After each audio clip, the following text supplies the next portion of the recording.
Good morning, everybody. Gonna get going here in just a sec. Let me get the YouTube side of things quickly set up here. Everything should be good. Got a new Dev Insight post today, which is pretty darn exciting if you ask me. Pretty darn exciting. Make sure everything is good here. Come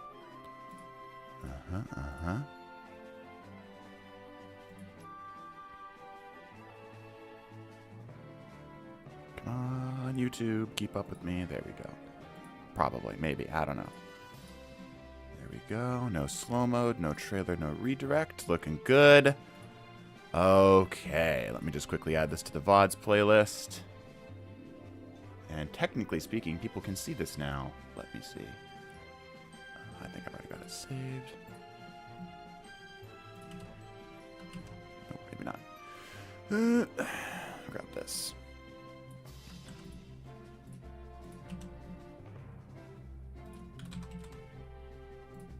Sweet. No AI content. Not yet, at least. They haven't come for me yet. There we go. Okay, sweet. We should be up. We should be live. Let me let everybody know.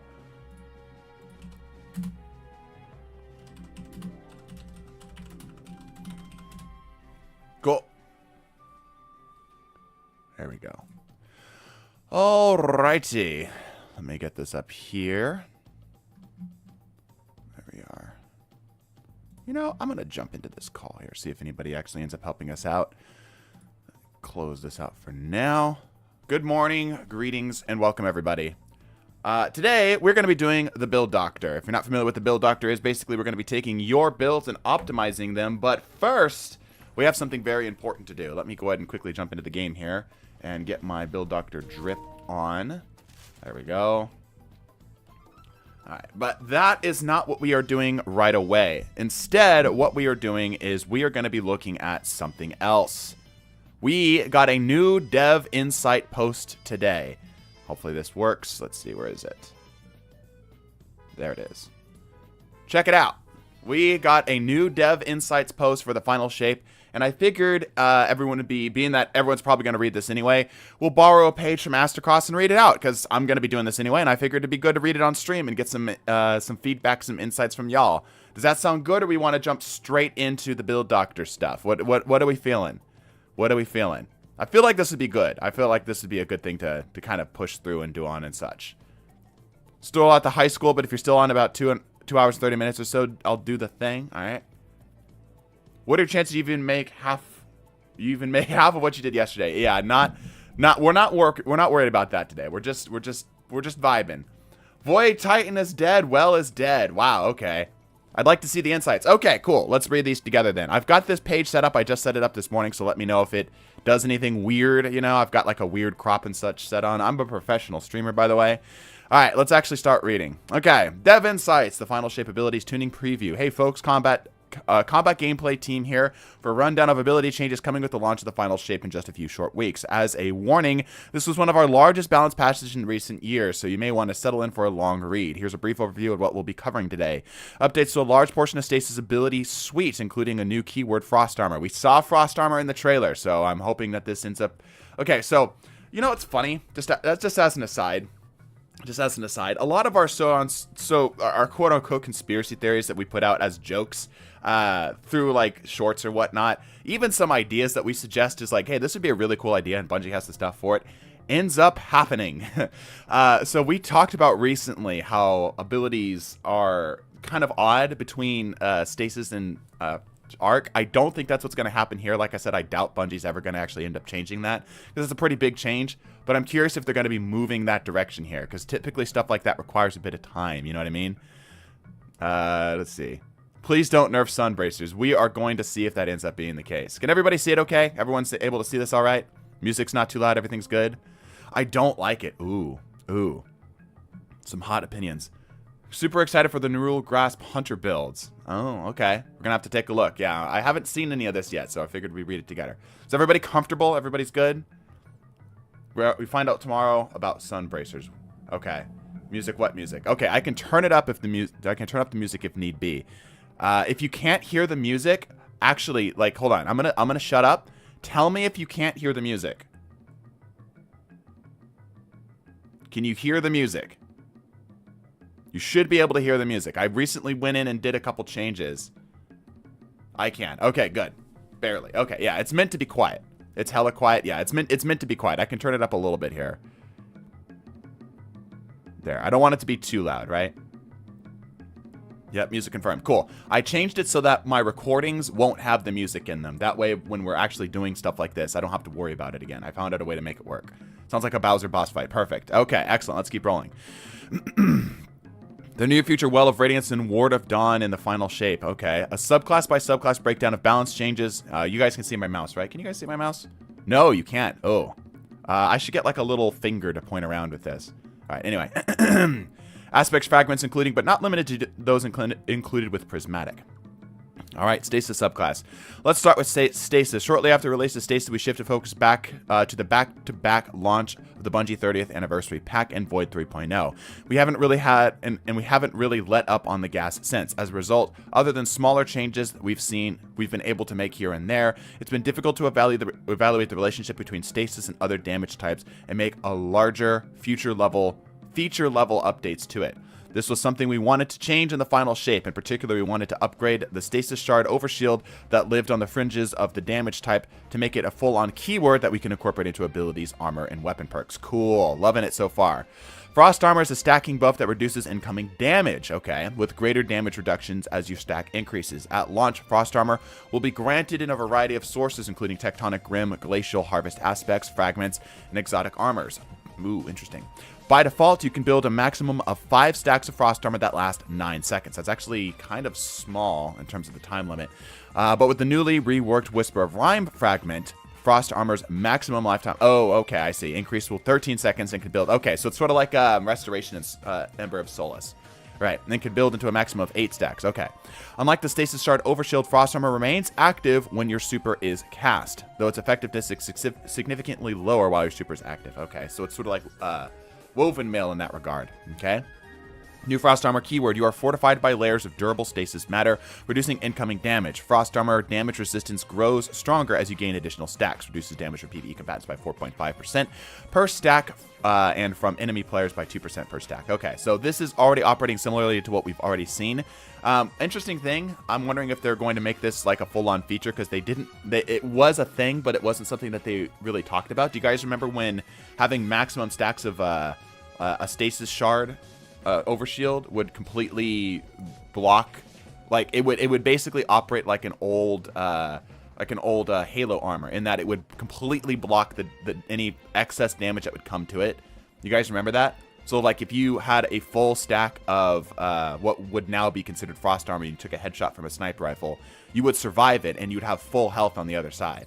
You guys remember that? That was a thing for a while. I don't know if it's still a thing. I haven't checked in a while. Thanks to whoever gifted me a channel membership yesterday while I was sleeping. Yeah, there was a lot of gifted memberships yesterday. A lot of gifted memberships. Lots of stuff. Hello. Oh, hey Beast. Hello. We are reading through the Dev Insights if you'd like to join us here for a bit. And then it is lengthy. Quite the treat. Yeah, yeah. And then we will be jumping into the Bill Doctor stuff if you want to join us for that. Indeed. I thought you had work today. No, that's next week. Oh, gotcha. I thought you were bumming it. Okay, cool. Yeah, I know this is quite lengthy, so we'll hopefully get through this here. Yeah, I knew that was ridiculous. Yeah, it was interesting. Anyway, Whisper of Rime reworked. No longer grants Stasis Shard Overshield when collecting Stasis Shards. Now increases the maximum duration and stack count for your Frost Armor. Ah, shit. Here comes more eagles. All right, well... Eagles. Brace for impact, y'all. Here comes even more eagles. Even more eagles. 9,000 words, by the way. Good God. Okay, we're going to be here for a hot second then. Yippee. Yeah, apparently the amount of stuff that they wrote was enough to make 3 different articles. Goodness. Okay, yeah. We're going to be here for a minute. That's a lot of cacaws. Thank you so much, Blaine Jacobs, yet again with the massive gifted memberships. 20 this time. 20 gifted memberships. Absolutely huge, dude. Thank you so much. Absolutely huge. All right, let's keep rolling here. We've got 9,000 words to read through. One long-standing piece of feedback we've received is that stasis shards felt too limited, requiring specific aspects to generate. I agree. Because stasis shards are created for all players at once rather than being a shared consumed resource like tangles or local-only resource like fire sprites, ionic traces, or void braces, it would be easy for the number of stasis shards on the field to spiral out of control if we were to make their creation intrinsic to a damage type.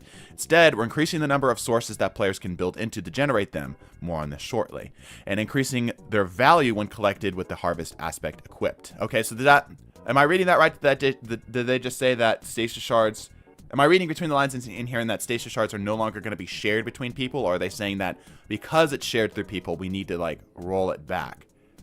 Yeah, basically, because it's shared between people, they don't want to be like, well, you can just make it whenever. I see. Like, well, that was the problem, right? Shareable. Like, Trials of Osiris, you they get 3 stack of stasis titans just punching you to They death. actually specifically mentioned that. Okay, yeah, That's okay. their reasoning. Yeah. When Tectonic, Grim, or Glacial Harvest is equipped, in addition to the previous behavior, collecting any stasis shards now grants a small amount of health and a stack of frost armor. Good. Part of my frustration with my stasis build, I intentionally don't run the frost pulse aspect. I run the harvest one, right? The one that actually gives you a little bit of stasis shards. The healing is just balls. It's just so bad. It's not worth it. I want to wait until I get that small bit of overshield, but even then, it's still not really worth it. Anyway, alongside this increase in potency, we're also implementing a shared cooldown on rapid stasis shard creation. This cooldown is intended to be pretty generous and primarily limits cases of oppressive behavior like triple behemoth child squads. Yeah, okay. Yeah. All harvest aspects added new behavior. While Grim, Tectonic, or Glacial Harvest is equipped, stasis shards grant a small amount of health and a stack of frost armor. Large shards, this is mostly from Grim Harvest, grants more health and frost armor stacks. All harvest aspects now have a standardized cooldown when a large number of stasis shards are created very quickly. Okay, so this is a globally shared thing. That's interesting. Okay, so does that mean that if somebody's on the opposite side of the map and starts generating stasis shards that I'll have a cooldown? I don't know if I feel how I feel about that. That is a good question. Yeah. I don't know. Tectonic Harvest now creates a stasis shard when shattering a frozen target in addition to shattering stasis crystals. Okay. Okay. So So that also works. What's the difference here? What am I understanding that's the difference between Tectonic Harvest then and now? It seems like the same. Basically, Tectonic Harvest previously would only do it on shattering stasis crystals. Now it also does it on frozen targets. Right, okay. So that makes if you sense. shatter like a frozen acolyte or something, it will also make one. Got it. Okay, okay. I thought it already worked that way. I guess I just don't end up using it that often. I also thought it did, but I guess not. Yeah. Our intention is that frost armor can be granted through a variety of sources. As part of this, we've updated Renewal Grasp and Baladros I can't speak that thing to directly grant frost armor rather than their own custom damage resistance and stasis shards over shields. Cool. I was hoping that this would be more coherent. Part of my frustration with how Bungie does build crafting and stuff is that a lot of things are separate from each other, which makes it difficult to actually build into any one particular thing, or at least confusing to build into any one particular thing. I was thinking about this the other day, rather last night. I was thinking about how kinetic damage is bonus damage to health, which is like not listed anywhere. You just kind of know it. You know, it's one of those things where you just kind of have to figure that out for yourself. You know what I mean? And making it so that that's a little bit easier to find is much easier to play into. Also, imagine if there was an exotic, let's say, that increased that bonus damage flat. Like wearing this exotic made the bonus damage from kinetics deal more damage. If that was listed somewhere, that would be something you could do, right? Okay, cool. Last stream, a lot of action and playing with people. This stream, book. We're going to do book and we're going to do build doctor stuff. It's going to be both. It's going to be both. All right, Renewal Grasp. Replace generic damage resistance with frost armor on entering your Duskfield grenade volume. You or your allies will gain a stack of frost armor. About every 0.9 seconds while in the volume, an additional frost armor stack is granted, resetting your timer. Cool. Baladros replaced Stasis Shard Overshield with Frost Armor when you activate your Rift, or you use your Winter's Wrath Shatter attack. Cool. Cool, cool, cool. And now, like they've mentioned this already, but I'm assuming they're going to mention this as well, because this is now a set buff. This is now like a buff, a keyword that they're going to be using. I'd imagine that they're going to be able to do perks. Like, imagine a perk that said, like, on a weapon that said, gain bonus damage while you have a stack of frost armor.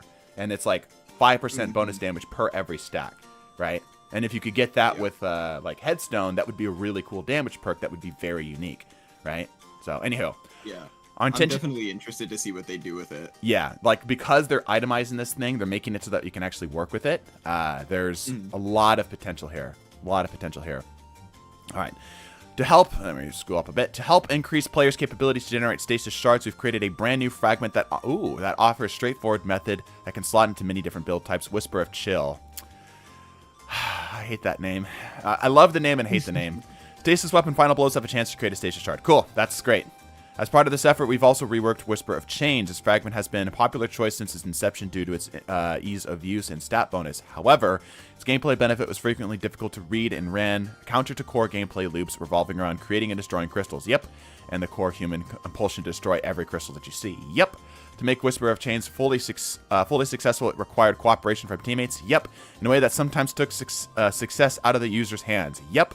And this resulted in situations by shattering stasis crystals for damage. Players could unknowingly reduce their teammates' combat effectiveness. Yep. This introduced negative social friction. Yep. That we wanted to remove outright. We've pivoted Whisper of Chains. There's still gonna take so long for players to not shatter crystals, but that's neither here nor there. I still pick up Tangles just out of habit, even though I'm playing like Void. You know, it's like, ooh, ball. Yeah.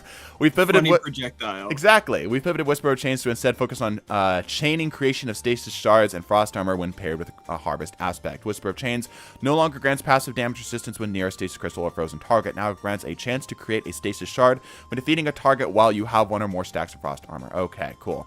So it's sort of like the warding. What was it? Warding and wisdom, I think it is. No. I think.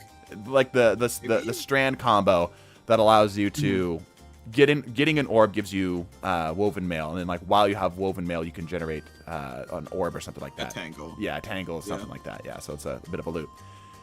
If you don't want me at my Whisper of Chill, then you don't deserve me at my Whisper of Chains.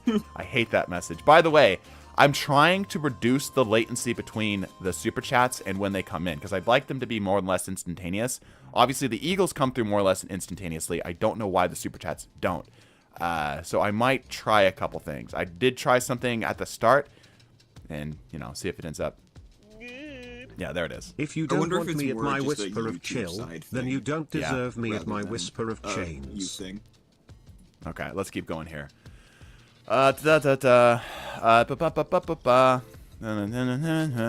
Okay.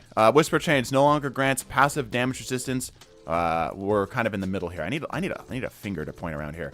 No longer grants passive damage resistance when near a crystal frozen target. Now grants a chance. Right, we got that part. Next on our list of Frost Armor Fragment reworks is Whisper Fractures. With stasis shards granting melee energy as base behavior, relying on a difficult-to-read passive melee energy regeneration bonus, felt like a place we could reduce overlap and build in support for the new keyword. Whisper Fractures no longer increase melee regeneration while surrounded by enemies. Yeah, that was always odd. Now grants a stack of frost armor when you shatter any frozen target with a melee attack. Okay, cool. Yeah, I always found this one odd. Fractures felt like an arc fragment, you know? Like, that's like a very arc fragment thing to do, being surrounded by enemies and melee stuff. But yeah, okay, frost armor, cool. So it grants a stack of frost armor when you shatter any frozen target with a melee attack. Okay, yeah, that actually would be good for some of the builds that we end up running in. Melee shatters, fantastic, right? And especially for the Behemoth Titans. Yeah. Our final fragment work is Whisper of Torment. Ooh, this is the big one. Whisper of Torment is a great way to get stuff back. Dude, yeah. This fragment is a sleeper pick that does its job well, I agree. And its actual output has too many variables to keep track. It required the player to be at critical health for its largest bonus, so we're simplifying things a bit, okay? Grenade energy gains are no longer dependent on your current health value. Base grenade energy regeneration amount per incoming damage event increased from 5% to 7%. What does that mean, Bungie? Base grenade regeneration amount per incoming damage event. I think that just means you're generating more. While you have you're making a little bit more every time you take damage. While you have frost armor energy per damage event. So damage event, I think it means like every time you take damage. Increased from 7 to 12%. Okay, cool. So in other words, they're removing the critical health thing and just making it a flat every time you take damage. You get more stuff. 12% is a little bit horrifying, but yeah, that's a lot. I think it should be okay. Yeah, that is it's regeneration. It's not like the overall cooldown. It's not like 12% of your overall charge. It's 12% regeneration faster, right? So if it takes, let's say 100 seconds, it's going to take 12 seconds less while that happens. So it'll operate kind of similarly to the stag a little bit, but stag even still gives kind of like chunk stuff. But yeah, anyway, you get the base idea. Let me scroll up here a bit. Finally, we've created one more brand new stasis fragment. Whisper of Reversal is a close combat tool for Frost Armor users, adding chances for additional crowd control if you're willing to risk it. Whisper of Reversal. While you have Frost Armor, dealing or receiving physical melee, i.e. not projectile melee damage, slows the victim or attacker. Holy hell. So this is horrifying. That's with ACDs, horrifying. Right? Yeah. Like an ACD Titan on Behemoth is gonna be just terrifying. That's incredible. Like even ignoring, like, okay, if you're within melee distance and you get hit with a punch, you're probably gonna get hit with a punch anyway. This does disallow people from like bouncing around to try to evade the follow-up punch in PvP.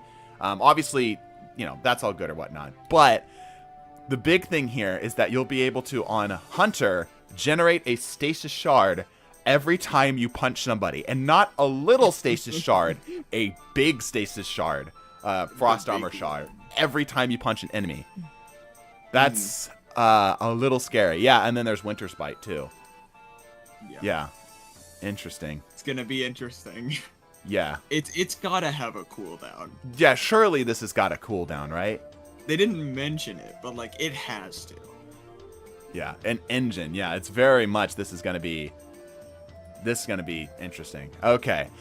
All right, now let's talk Shatter. While we want to focus stasis on primarily high-value crowd control ability, sure, in the current sandbox, shattering a frozen target doesn't always result in the payout that other damage types are able to deliver with their capstone keywords, especially in high-difficulty activities. Misjudging your ability to capitalize on a freeze can lead to dire consequences. To help address this, we're bumping the base shatter damage versus PvE combatants from 200 to 400. Note, this does not affect stasis crystal detonations, but simultaneously, we're fixing an issue where boss combatants receive double damage from an auto shattering. So we don't quadruple the shatter damage. Okay. So base PvE damage from 200 to 400, sure. So it's double the damage from shattering a target like that. Fix an issue where bosses auto shattering were being hit by 2 instances of shatter damage. Fix an issue where players in an active super would show immune damage flyouts when automatically breaking out of the stasis freeze. Okay, that's small stuff here and there. So more or less, they're making shatter better on smaller stuff and not changing it on bigger stuff. Okay, that's it for general stasis updates. In addition to these changes, we've made a number of updates to subclass-specific stasis abilities. Ooh, okay, here we go, folks. Warlock.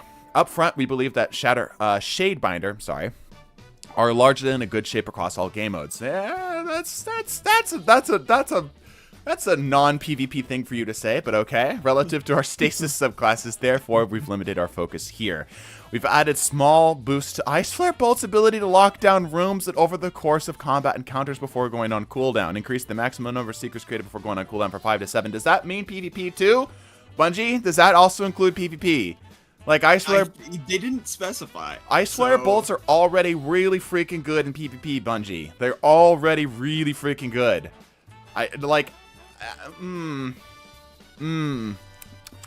Yeah, I don't like this is cool for PvE, but for PvP it's a little bit more scary. Yeah, so that's a little terrifying. Let me see what's going on in chat. No cooldown to explode with blue color.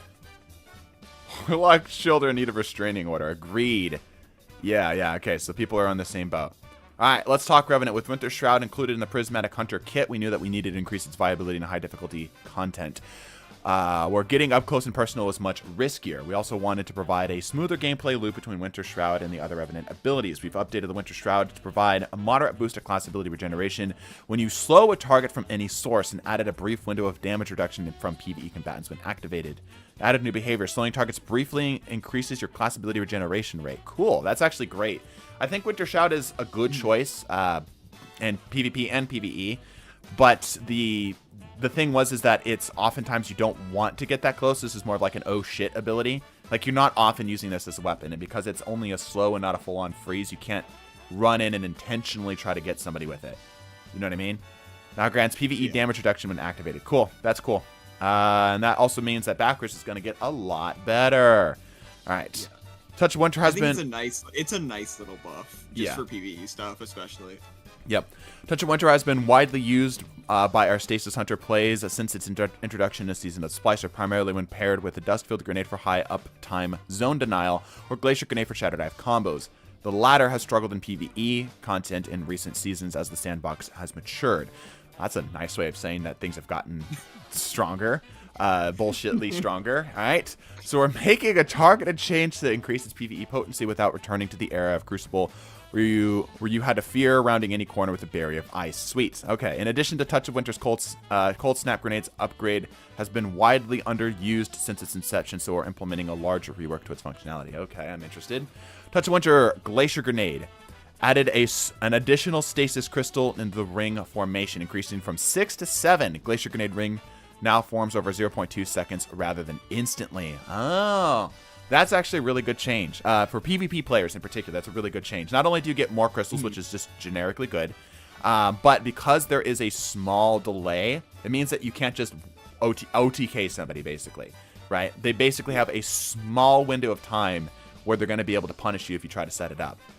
It's still more or less instant, but that means like those instantaneous combos of like throwing the grenade and immediately pressing the shatter button after will result in you shattering nothing, right? You have to put one more brain cell into it. Yeah, one more brain cell into it.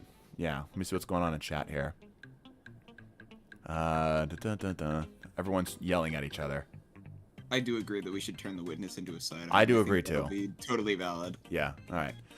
Cold Snap Grenades no longer chains an additional time when Touch of Winter is equipped. Instead, Seekers now duplicate when they freeze a target. Duplicate when they freeze a target. Does that mean that you can throw one and have it potentially make like 12? So I think so, but I don't know. Like they didn't like super explain it. So that's how I kind of think it works. Like as long as it's freezing things, it's going to just keep duplicating over and over again. Right. Like can you freeze a full room with one? Yeah, interesting.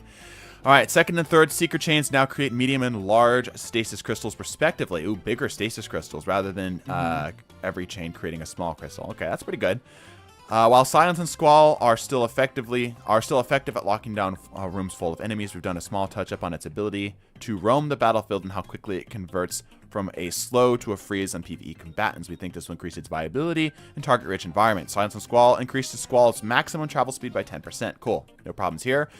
Squall Storm now slows down when any targets are within its area of effect to reduced instances where it overshoot its target. Interesting. Increased damage and slow tick rate versus PvE combatants by about 40%, bringing its freeze time up to approximately 0.8 seconds to 0.5 seconds. Okay, cool. So in other words, it's generally better. Just like all around, it's better. I do like that it is gonna slow when it's around a target so that it doesn't overshoot them. Yeah. Because I've definitely noticed that when I'm using it.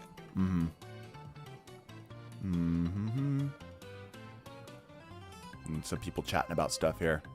Okay, we're gonna keep rolling. Let's keep rolling. All right, Titan. For our Behemoth players, we're making several quality of life improvements. We are making Shiver Strike and Glacier Quake more reliable, improving its ease of use, improving the ease of use of Diamond Lance to fit into the cadence of combat on Prismatic Titan, and tweaking Crowdclasm to be more intuitive. Okay, Shiver Strike is a melee ability with a higher barrier to entry than most of our roster, and while it's intended at a high level, there are instances where it can misread the player's intent and fail to find targets as a result. Yes, to help mitigate this, we're increasing its ability to find and lunge towards targets in its now larger search area and increasing its damage versus PvE targets. Okay, cool. These changes also affect Glacier Quake's light attack. Cool. In addition, Glacier Quake will now auto sprint. Oh, what? Glacier Quake will now auto sprint when the player starts moving forward, so no more awkwardly bashing your face into a crystal you are meaning to shatter from after performing a heavy slam. Okay, that's pretty good. All right, Shiver Strike increased PvE damage by 10%, increased melee target search area count by 50%, increased maximum lunge tracking angular speed from 7 degrees per second, 21 degrees per second. Glacier Quake now automatically begins sprinting when the player throttles forward. Cool. Yeah. All right. This is all just generally good stuff. Nothing too crazy here. No, not for the PvP. A little bit better for PvE. So good stuff.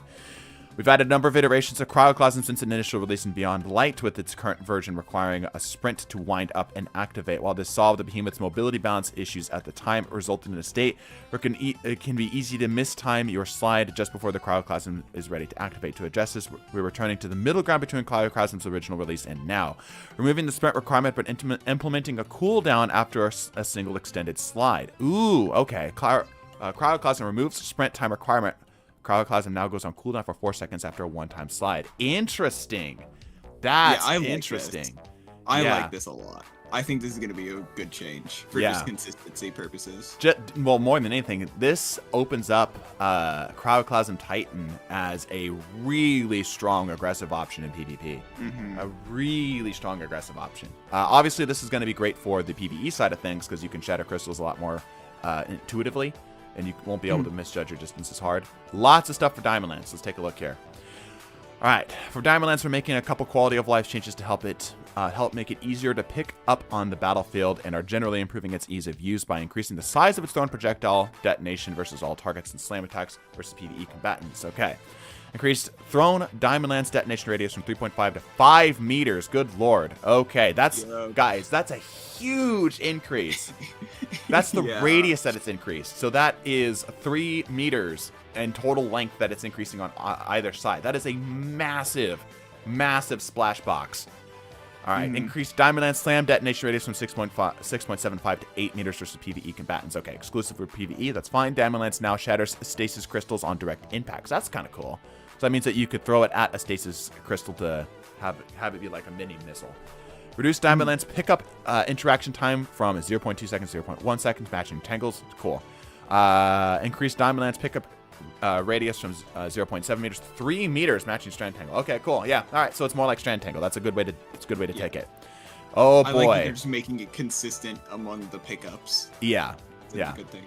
Yep. Yeah, here's the fun one. Here's the big one. All right, Well of Radiance and Ward of Dawn. All right, back in November, we briefly touched on Well of Radiance and Ward of Dawn and how we're evaluating their place in the sandbox. With the launch of the final shape, we're making some larger changes to both of these supers to push them in more distinct identities and reduce the fire and forget nature of Well of Radiance. Oh boy, here we go. Yeah. Here we go. Well of Radiance core fantasy has always been a supercharged healing and powering rift combo, offering a rally point for your team during moments of focus.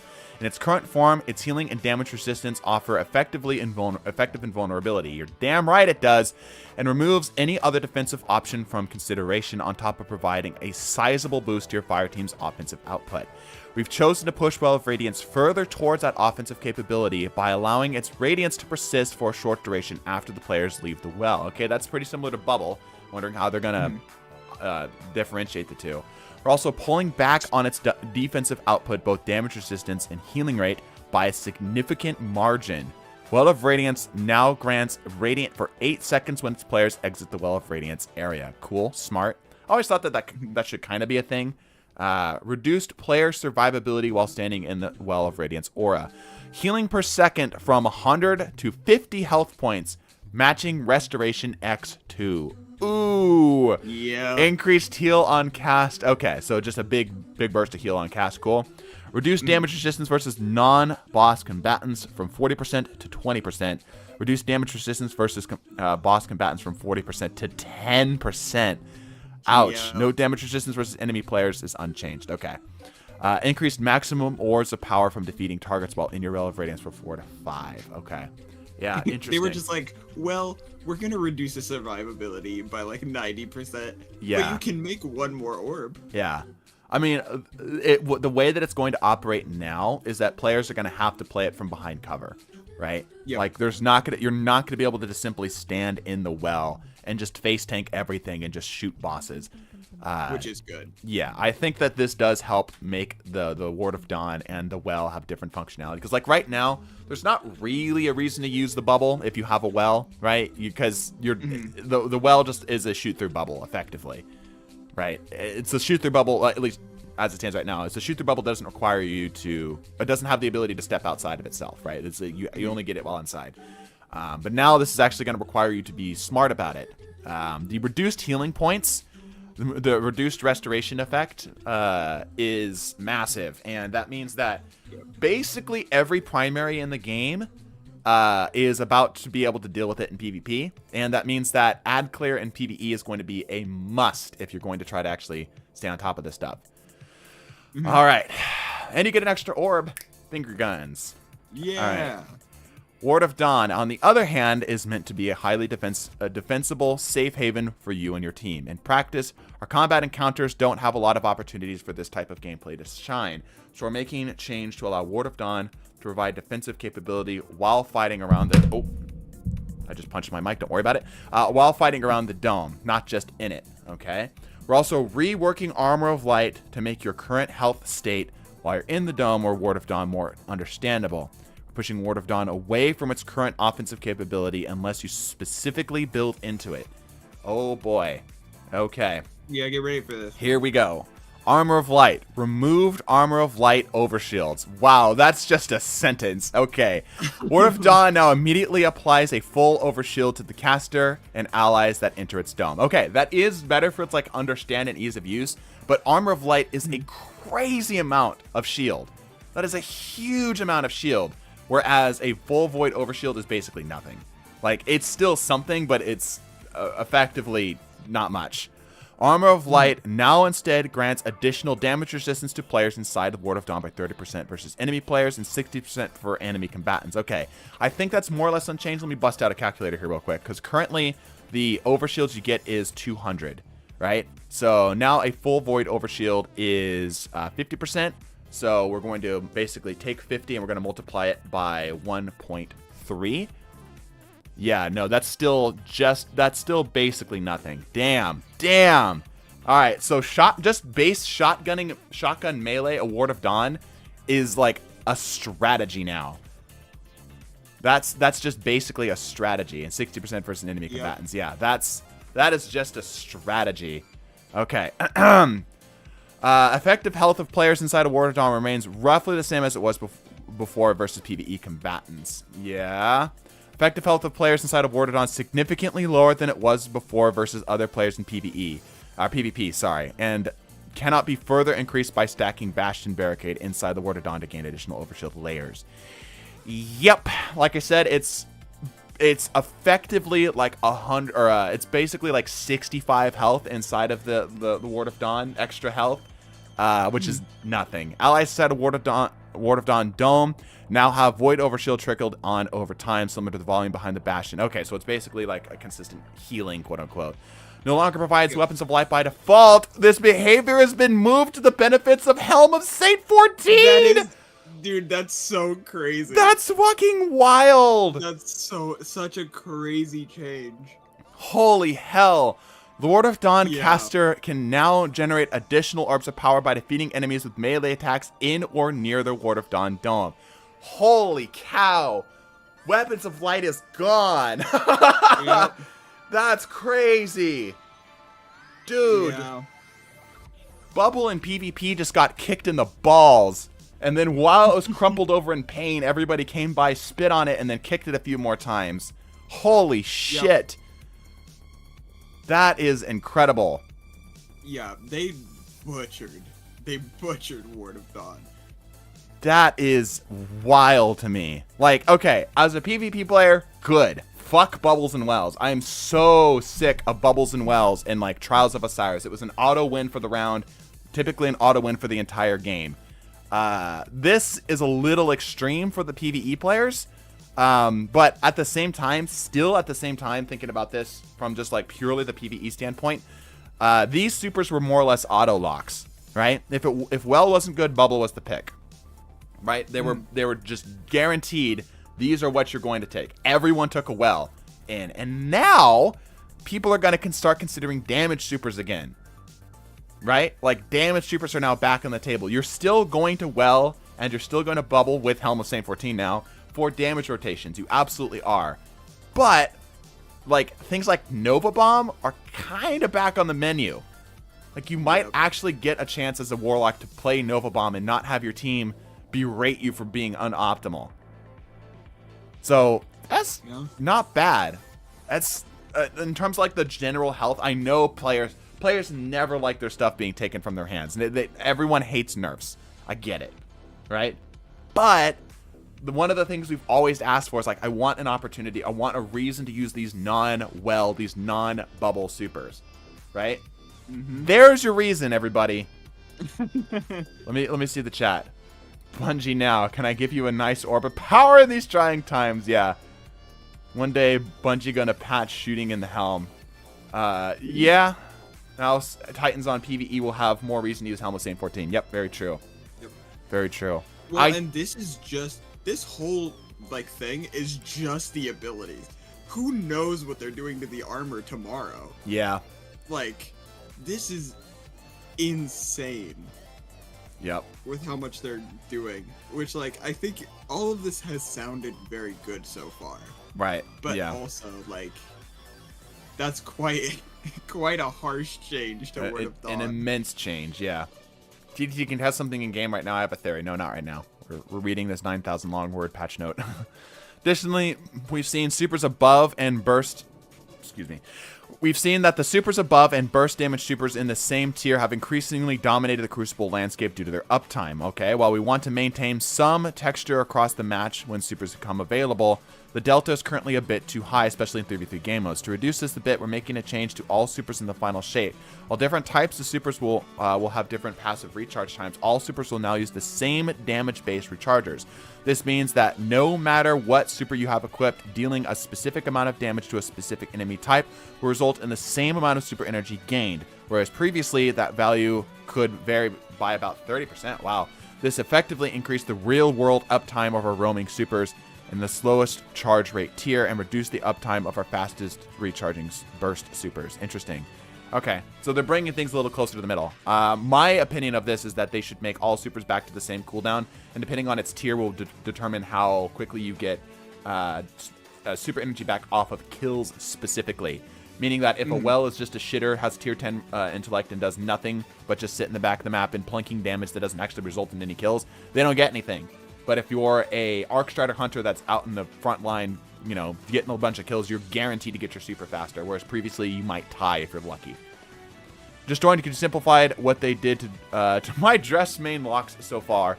Well is no longer invulnerable. Lots of good stuff that came to Stasis. Not a whole lot that came to Warlocks. The big thing is that Well is no longer the immunity circle that it currently is. It is now something that you're going to have to go in and out of in order to get like maximum value, because you're not going to be able to stay alive by just face tanking everything. So what I'm hearing is Invis King, yeah. Better not touch Strand, I've got nothing left. What do you mean you got nothing left? Bro, the whole game is open to you. Strand is great, absolutely, but there are so many great things that are available in this game for powerful stuff. I really hope they can buff Cowl. The Assassin's Cowl? I feel like Assassin's Cowl is great. Alright, anywho. Let's keep going. Hunter. In general, Arc Strider has found a solid niche in mid-level PvE content, but struggles to execute its gameplay loop at our highest tier of challenge. With the new super and aspect on the way, we're not making any large changes to the kit in this release, but we plan to evaluate how it's feeling with the full package as we go. For now, we focused on adding keyword utility to Arc Staff and increasing its uptime and disorientating blow to make it a stronger choice in comparison to the combination blow. Yeah. We've also increased players' ability to survive when using Tempest Strike, which now grants a short duration of PvE damage resistance. Okay. Oh yeah, I didn't actually change the... Don't let me forget to change that. The super chat readout stuff. Anyway. Arc Staff, Heavy Palm Strike, attacks, and Heavy Air Mid-Slam blinds enemies. Ooh, that's really good. Disorienting Blow. I think that's a really nice change. Yep. Decrease the cooldown from 100 seconds to 90 seconds. Okay, that's mostly unnoticeable. Tempest Strike added additional damage resistance versus PvE combatants when activated. Lingering for a short duration after attack. Cool. Cool. That's perfect. That's exactly what Tempest Strike needed. Because currently it was like lethal current flow state. That's the only thing you needed to do. There was very little reason to use Tempest Strike outside of just trying to jolt stuff. Just because it puts you into so much danger to keep it going. Yeah. So cool. That's a good change to Tempest Strike. I like that. Didn't need any changes in PvP. Disorientating Blow getting a little bit faster is good too. Yeah, all around good stuff. Warlock, and also, by the way, Disorienting Blow and Tempest Strike now make a little bit more sense to run together, because previously, if you ran Tempest Strike, you ran Disorientating Blow, or rather, separate from each other. If you ran Tempest Strike, you ran Disorientating Blow because the cooldown of Tempest Strike is tied to the longer cooldown. So obviously, you're just going to try to dodge and get it back. So cool. All right, Warlock, we've made a corresponding change to Stormcaller's Lightning Surge in the same vein, with more survivability when you aggressively teleport into a group of enemies. We've also increased the proximity detonation volume. We call this the arming shape for Ball Lightning, fixing an issue where the projectile would pass above a target that it could damage but fail to detonate. Cool. Lightning Surge added additional damage resistance versus PvE combatants when activated, lingering for a short duration after the attack. Similar to Tempest Strike, good change. Ball Lightning increased the final arming shape by 30%. Cool. Fixed an issue where the arming shape was offset upward higher than the maximum damage range of the projectile's detonation. Cool. So that just made Ball Lightning a little bit easier to use. That's fine. Lightning Surge getting some PvE damage resist is good, because outside of like low level stuff that you could kind of just blast up and kill, Lightning Surge does not make sense. Did not make sense at all. Just dropping you this. Thanks for the great content. Thanks, man. I appreciate that. Appreciate that. Level 5. Hopefully we can continue to provide you some good content. All right, Chain Lightning has been a staple of Stormcaller's identity since its inception as an upgrade to the Thunderstrike melee and its original destiny. With introduction to Jolt in the Season of Plunder, its propagation across the sandbox, however, it started to feel a bit left behind. Amen to that, brother. We're increasing the damage dealt by chains by 100%, holy hell, to help increase its effectiveness against crowds of enemies and make it feel like a worthier option in comparison to the Warlock's main ranged melees. Okay, Chain Lightning increased secondary chain projectile damage from 27 to 54. Yeah, damn, that's a lot. Yeah. Where's Brian? I need to fix Brian. Brian is currently set that it only work if it's over 5, so literally 501 will do it. I forgot to do that when I was setting up today's stream. I apologize. Yeah. Yeah, so Chain Lightning, pretty good now. Pretty darn good now. All right, Titans. Like the Tempest Strike for Hunters and Lightning Surge change for Warlocks, we're implementing the same exact damage resistance versus PvE combatants during Thunderclap Windup to help Titans stand their ground during the full charge. However, because Thunderclap doesn't allow Titans to move until the strike is finished, we increase both the minimum and maximum damage output to help offset the trade-off in mobility against PvE combatants. We're also increasing the maximum damage output versus players to ensure that a fully charged Thunderclap can overcome player damage resistance and overshields. Ooh, Thunderclap getting a buff. Thunderclap added an additional damage resistance versus PvE combatants when activated, lingering for a short duration after the attack. Okay, increased minimum damage versus PvE by 20. Just dropping you this as a thanks for great content. So Brian, you do read stuff that is set to 5. All right, I don't know what you're on, Brian. Brian needs some help. He's deciding when he does and doesn't want to do his job. All right, anyway, increased maximum damage versus PvE combatants by 33%. Increased maximum damage versus enemy players by 14%. Cool. Cool. All good. I like that they just decided, yep, a bunch of these arc melees are just going to get damage resistance in PvE because it will help. Yeah, I mean, like, cool. And like damage resistance is kind of Arc's thing, you know, like that. Like we've got the spark of resistance, right? Other classes, of course, can get damage resistance and whatnot, but like Arc is specifically designed around being aggressive and getting that damage resistance and stuff. All right, it's been difficult for us to find a solid place for the knockout aspect across game modes. In part, it's due to its harsh differences in the value of unstunning passive health regeneration in different combat environments. Knockout's passive health regeneration is very quick at max recovery, but can be interrupted. Generally, in PvP encounters, players are dramatically less likely to take chip damage after a resolution of an engagement, resulting in much more health recovery than we think is comfortable. Okay. By contrast with the increased number of enemies in PvE encounters, Knockout's passive healing can feel ineffectual because there are many sources of incoming damage in given combat. To help address this, we're reworking the way Knockout's healing works altogether. Rather than unstunning passive regeneration, defeating enemies with a melee attack now grants a chunk of health in a very short window, 0.1 seconds. And that chunk of health increased based on the type of target that you defeat, or increasing the bonus damage granted to powered melee attacks versus PvE combatants while Knockout is active. Okay, cool. Knockout increased bonus damage granted to powered melee attacks versus PvE combatants from 25% to 50%. Oh boy, Synthos is about to go hard again, everybody.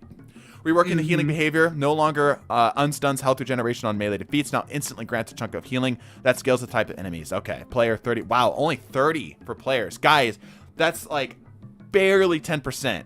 That's barely above 10%. That's nothing. So if you want a tanking for DPS now, you need Well Warlock and a Titian with Ursa Furiosa and Sentinel Shield.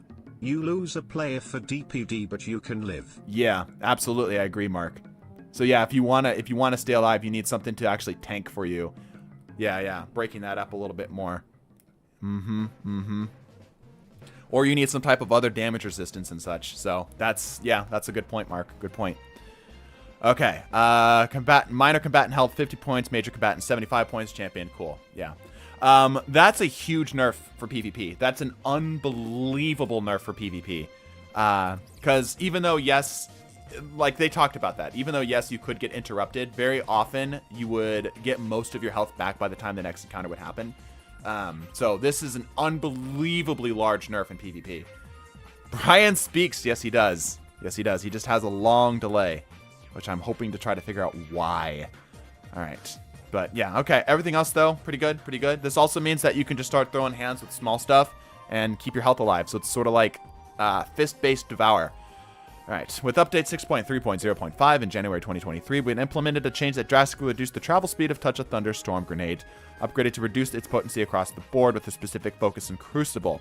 We're not in love with how that's shaken out in PvE game mode, so we're making targeted changes to increase its speed only when tracking PvE combatants. This will help better roam across an encounter space to catch multiple targets. Okay.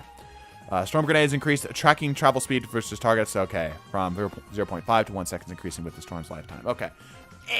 I don't think that's going to change anything, but it's a mild ease of use. Keeping with Touch of Thunder Lightning Grenades, upgrade is currently a bit too spicy, so we're making changes here to curb the amount of immediate burst damage it can deal, especially outside of its actual effect detonation range. Following this change, Lightning Grenade will apply its jolt immediately after its initial damage occurs, preventing the jolt from zapping and chaining lightning instantly on the creation. Okay. Now applies jolt after the first damage event rather than prior. Okay. So a mild nerf there. A very mild nerf there. Okay. Man, we're barely halfway through. All right. Arc grenades. Storm grenades is also getting a bit of a boost outside of the Touch of Thunder variant. We're increasing its base version's damage versus PvE combatants by 25% or by 20%. Skip grenades getting 50% boost in PvE, and we're also increasing Arc bolt's damage versus PvE combatants by 50%. Give it a shot in Prismatic Hunter and let us know how it's feeling. Okay, so much stuff that we just talked about there. Cool. Yep. Arc Fragments. Wrapping up Arc, we're making some quality of life changes to our Arc Fragments. Sweet. Spark of Recharge is one of the few sources of direct ability and energy regeneration outside of Ionic Traces in the Arc subclass kit. And we feel it's currently too difficult to make use of. Really? So while it still will initially activate when becoming critically wounded, we're extending the duration of its benefits until the player returns to full health. Ooh, rather than deactivating as soon as the player has any shields. Guys, that just means that low recovery became really good for this. That's weird. Yeah. That's weird. Okay. That also means... Weirdly, you kind of want low recovery. Yeah. Which sounds wrong. And that also means that Spark of Recovery and Touch of Malice, you can continue to chain your recharge if you continue to damage yourself. So that's interesting. Presuming that nothing specific is set up, let's say you take damage from something, and now you can sit there and kind of just sit there and nurse it and just continue to lightly damage yourself. All right, ability regeneration bonus now persists until the player returns to full shields rather than deactivating as soon as the shields begin to recharge. Interesting. Spark of Beacons has always been relatively popular as it spiked in usage in the release of the Indebted Kindness. Yeah, no shit. We don't mind the spike in our extending Spark of Beacons activation radius. Our activation triggers to include arc-powered melee or arc-powered weapons as well. Time to break out the Thunderlord. Oh boy. More reason for the LFGs to use Thunderlord. The elitists are malding. Spark of Beacons now triggers on defeating targets with arc power ammo while amplified. Cool. Finally, Spark of Frequency. Can your power weapon blind people? I didn't think so. Finally, for Spark of Frequency, we're bringing back just a hint of the old Frontal Assault Striker talent. Spark of Frequency now grants 15 weapon stability on powered melee hit in addition to its reload benefit. Cool. Yeah, for Spark of Frequency, I felt was pretty useless. in my opinion. Like, reload speed after meleeing something is not really what I want, but at least now I can have it, like, after following out of a combat, you know? So, cool. Everything here so far, nothing too drastic. A major nerf to knockout in PvP. Huge nerf to knockout in PvP. And a major buff to it in PvE. So, good stuff there. Touch of Thunder, whatever. Lightning grenades, kind of a whatever. Storm grenades, skip grenades, arc grenades, cool, small buffs. Spark of Recharge, we just talked about. Beacons now works with Thunderlord, you know, talked about that. The stability is fine. That's not really anything super crazy. Thunderclap getting better is great. I love seeing that Thunderclap buff. Talked about the Chain Lightning and the damage resistance and stuff. Just a lot of ease of use stuff, and the damage resist is really cool. I don't think that Brian's gonna read that. Can't wait to use my new Winter Bite, Stasis Hunter, and Assassin's Kel to build into a solo flawless ghost. Yeah, there's gonna be some cool synergies with that. Just read the old Solar Hunter. No, best knife for PvP. Oh boy, I can't wait to read it. All right, here we go. All right, for Solar, in addition to Well of Radiance changes detailed above, we're making some targeted improvements to abilities that are included with Prismatic, as well as making some improvements to standalone abilities that needed some love. Hunter, for our gunslinger friends, we're taking a look at Lightweight Knife, which has struggled to find an identity for itself. Our overall goal for this ability is to provide low barrier to entry melee with a payoff for high skill usage. However, it's not currently hitting our fantasy bar. With the release of the final shape, this melee is going to get a small rework. It now has 2 melee charges by default and can be thrown back to back dramatically faster. Oh boy. Yeah. Oh boy. I'm sure no one will be angry about this. Yeah. Lightweight Knife is good in PvP. It's a little hard to use, but if you know what you're doing, it's pretty darn good. 2 charges by default is terrifying. Terrifying. Alright, 2 melee charges by default. That's 100% more melee per melee. Increased throw animation speed. You're increasing the speed?! Alright, reduced suppression time between throws for both, so both knives can be thrown very quickly back to back. Break out the macros, everybody. The additional melee charge does not stack with the Video Spade due to the exotic's unique energy recharge behavior. We'll be monitoring this, evaluating how things are playing once things goes live. Okay, so you can't get 3 lightweight knife charges. I presume. This might mean that you can get 3, but you can't get 4. I'm not sure what they mean here. So, anywho. Support this, we're also updating the Knock 'em Down internal cooldown on its melee refund. This is initially intended to prevent situations where the knife trick could refund many recharges at once. With the Lightweight Knife update, we felt it's important to enable a faster cadence of potential refunds. Knock 'em Down, reduce internal cooldown on throwing knife refund from 1 second to 0.2 seconds. Okay. Alright, that's fine. That's not really going to change too much. Some raid teams have niche strategies of hunters fully stacking Golden Gun, marksmen to instantly refund each other's supers with orbs of power created on precision hits combinations, with additional super energy granted on or pickup by Star Rater skills. While we always appreciate this kind of build crafting ingenuity, this level of super chaining isn't really healthy for the game. Therefore, we're reducing the strength of the orbs created by Golden Gun, marksman's precision hits perks, and making some targeted adjustments to the specific combination noted above. Alright, reduced strength of orb of power created on precision hits as follows. When hitting non-boss enemies, reduce the strength from 0.75 to 0.5 of a normal super orb of power. When hitting boss enemies, reduce strength from 0.75 to 0.4. Okay. When hitting boss enemies with starter skills equipped, reduce the strength. Oh, specific. Okay. Okay. In other words, orb chaining not going to work as well, specifically with Star Raiders. Yeah. That's fine, I guess. Yeah, I could see that as being a problem. It's kind of a cool damage setup, though, so I'm a little sad to see that go. Didn't even know it existed. But yeah, so Lightweight Knife is incredible. Now, like, actually incredible. Yeah. No changes to Heavy-Weighted Throwing Knife, unfortunately, for PvP, but, you know, that's fine. The Golden Gun change, I don't know how much that's going to actually affect the PvP side, but yeah, overall, Lightweight Knife is going to be actually pretty darn cool. William Fedorov, can your arc heavy blind people? I'm sorry, did you mean Grand Overture and Queenbreaker? Yeah, he's got a point. Grand Overture, my beloved. We don't need to talk about those two. My beloved Grand Overture. All right. For our Sunbreakers, we're taking... Oh, by the way, no mention to Warlocks in here. Interestingly. So no changes to sun bracers. Which I'm kind of surprised by, honestly. Actually. And I don't think they mentioned fusion grenades anywhere either. Yeah, completely unchanged. Completely unchanged. Which is interesting. Yeah. Okay, anywho. All right, Titan, for our Sunbreakers, we're taking a look at Consecration. We've made some improvements in Consecration. Actually, hold on, guys. I want to stand up. I'm going to stand at my desk. Standing desk, rise! Hold on. It's getting there. Hold on, it's getting there. Okay, cool. Let me get a swig of coffee while I'm at it. I really wish that, like, the TDT guy just started rising. Just, like, slowly began elevating. Yeah. I could do that, but it wouldn't be nearly as funny. All right. Oh, why do you keep doing that? Stop that. Hold on. No. Okay. As I was saying, Titan, for our Sunbreakers, we're taking a look at Consecration. We've made some improvements to Consecration in Update 7.3.5 that landed pretty well.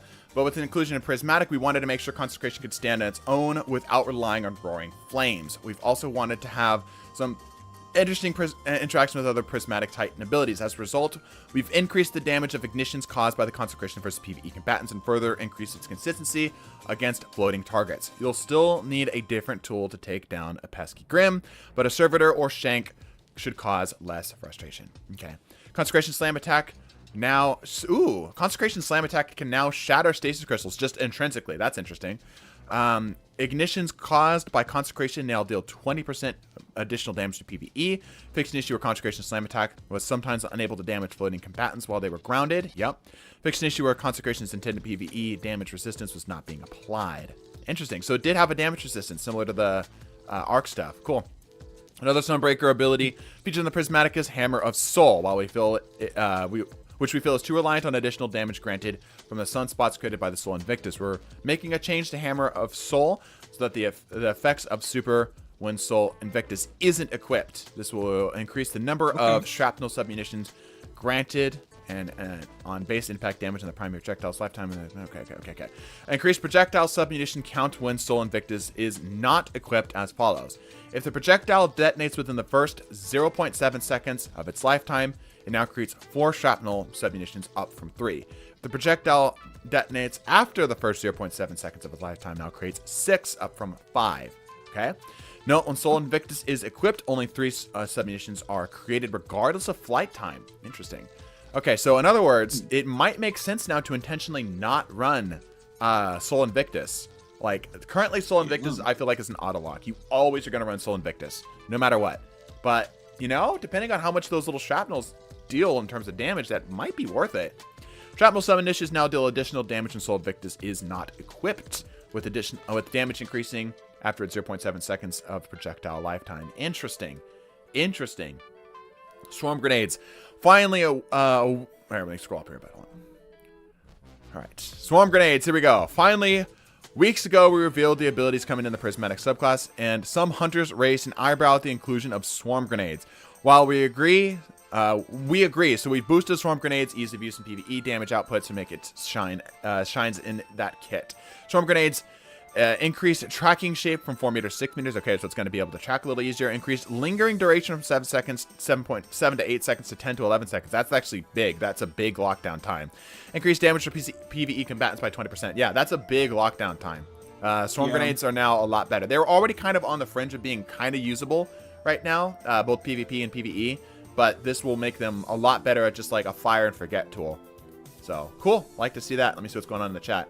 Glad that Solar Subclass is king in the game is balanced around it. Bonk Titan. Sorry, eating good. I disagree with that. I think that the Solar stuff is kind of the best, and they're trying... They found a good like line to follow with Solar, and they're making sure that everything is able to keep up with it. But I think that everything is balanced in its own right. Like, there's a lot of different sub-strategies and such. Anywho. Alright, Void subclasses. Oh boy. Hunter and Ice Stalkers are generally in a pretty strong place, as seen with their higher popularity in Onslaught. A large portion of that is driven by its potency of Shadow Shot and its ability to lock down hordes of incoming enemies, and not necessarily in its neutral game offering, so we're making a few changes to help shore up that side. With the release of Void 3.0, we removed the Corrosive Smoke melee ability in favor of Snare Bomb, leaning further into the trap-leaving Trickster fantasy. We wanted to walk that back a little bit and are baking in a small escalating damage over time to the Snare Bomb's now longer smoke volume. This will help Night Stalkers capitalize on the incapacitated enemy caught in their trap. These changes also apply to the smoke's volume. Interesting. Okay. Smoke Bomb. Increased linger duration of smoke after detonation from 3 seconds to 5 seconds. That's a lot. That also affects PvP, which is, again, a lot. Now applies a small damage over time to the enemies in the smoke, which increases in strength the longer they remain in the smoke. Wow. Okay, that's a lot. I'm surprised they didn't just give us a poison smoke return and just make this like a separate option and then keep it as is, but yeah, interesting.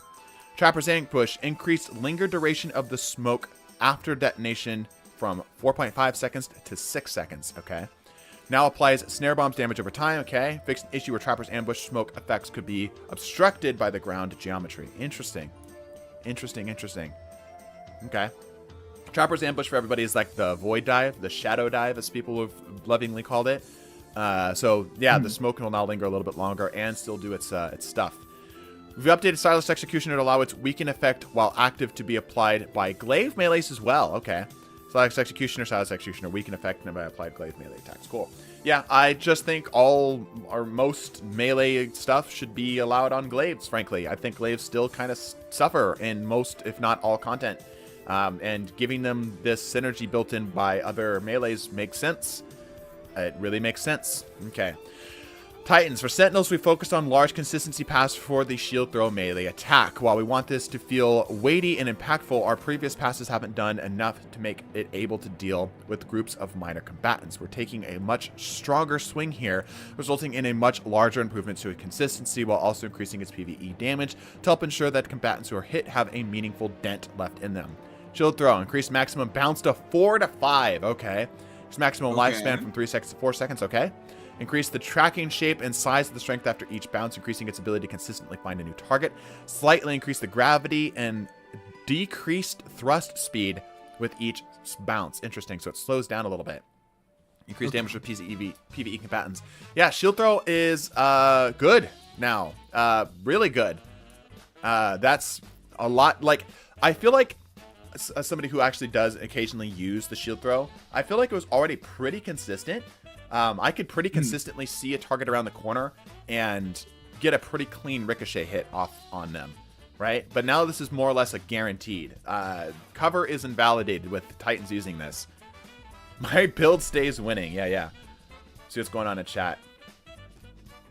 Are you shield throw for the memes? Yeah, shield throw is not as bad as I think people make it out to be. The more I've used it, the more I realize that it's solid, especially like as a follow-up. Now I need a kinetic or strand glaive. Yeah, I've talked about why they don't do that, and I can guarantee you with like pretty high certainty that I'm accurate, and that's mostly because they don't want to have to program in holding a glaive in like the character screen, because it's awkward. It would look weird if they just slapped the weapon in as it is currently. We're making a small change to offensive bulwark. This is partially a preventative fix to stop players from getting into a bad timer state, similar to the Ember of Empyrean issue resolved earlier this season, so we're making a quality of life change to offset it. Offensive bulwark can now only extend the Void Overshield's timer to its normal maximum duration to prevent an issue where players can get in a bad timer state. Okay. Now it generates a small portion of your active Void Overshield with each melee hit. Ooh, that last little line is so offhanded, but that's kind of a big deal. Yeah. That's kind of a big deal. Interesting. Offensive bulwark got a little bit better. Cool. Yeah. All right. Be fun. Warlock. Finally, our Void Walkers are getting a number of improvements, starting with Chaos Accelerant. Oh, I'm just looking down here. By the way, no scatter grenade changes. So they're keeping it. Which honestly, I'm kind of okay with. I know a lot of people consider scatter grenades to be overpowered in PvP. I'm fine with it, more or less. I think that maybe, if anything, they could make the blast radius a little smaller so that it doesn't pick up targets. You kind of have to land it like at their feet. But Yeah. Anywho, finally, our Void Walker is a good number of improvements, starting with Chaos Accelerant. Its overcharged magnetic grenade has fallen by the wayside since its inception. As handheld Supernova with Forsaken, oh my gosh, I'm so excited. To help remedy this, we're increasing its damage output and knockback ability as well as its uptime. Chaos Accelerant charged magnetic grenades increase maximum intensity of physics knockback by 10%, increase damage versus PvE combatants by 20%. Now passively decreases your magnetic grenades cooldown by 10% while Chaos Accelerant is equipped. I might be able to justify using my handheld Supernova again. Alright.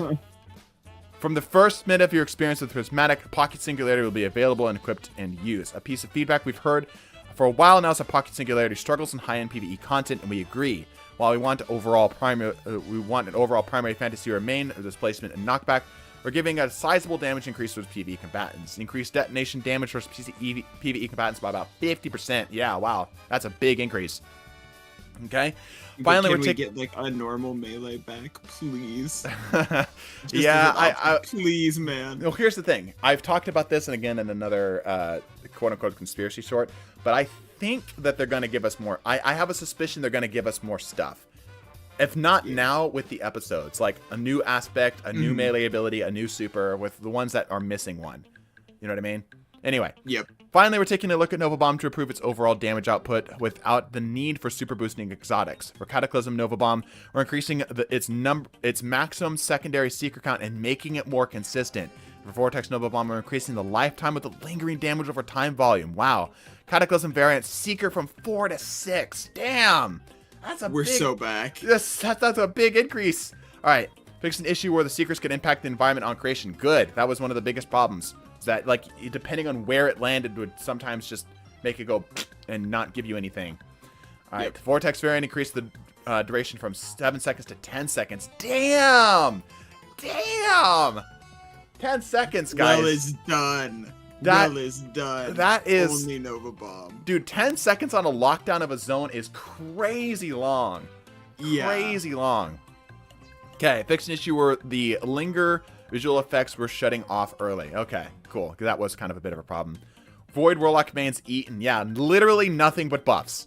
Literally nothing but buffs, as we're seeing here. We're eating so good. Yeah, like a lot of stuff is getting buffed here. Like there's like maybe 20% nerfs. The thing is that those 20% nerfs are big nerfs, talking about the well and the bubble, right? Those are big fucking nerfs. But everything else has been exclusively buffs, which is good. I think that the game has been in a really unhealthy state where Void Bubble and Well of Radiance in particular were just sort of just the pick. That was the game plan. Just get those things up and play the game from there. And now they're taking that power, kind of shaking the change loose out of Well and Bubble's pockets and saying, okay, here you go.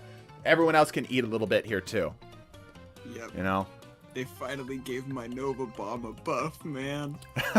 This is so good. I'm surprised they didn't buff Nova Warp in PvE. I was totally expecting Nova Warp buff in PvE. Yeah, I wouldn't have been surprised. Yeah. Do you know why Bungie turned chats off in D2? Because I never use the mics, so having the chat off is angering to me when I try to do a raid. You should be able to turn it on. Just go to your social settings. They done mugged Well and Bubble. Yeah, they did. Can you simplify the Void Titan, mainly the non-meta stuff? In terms of the changes? So basically, for the Void Titan, yeah. So basically, Shield Throw is now more consistent and deals a little bit more damage. Offensive Bulwark is now chainable and allows you to keep it up more often. That's the big thing. Just a flat buff. Nothing really you can like really lean into, you know?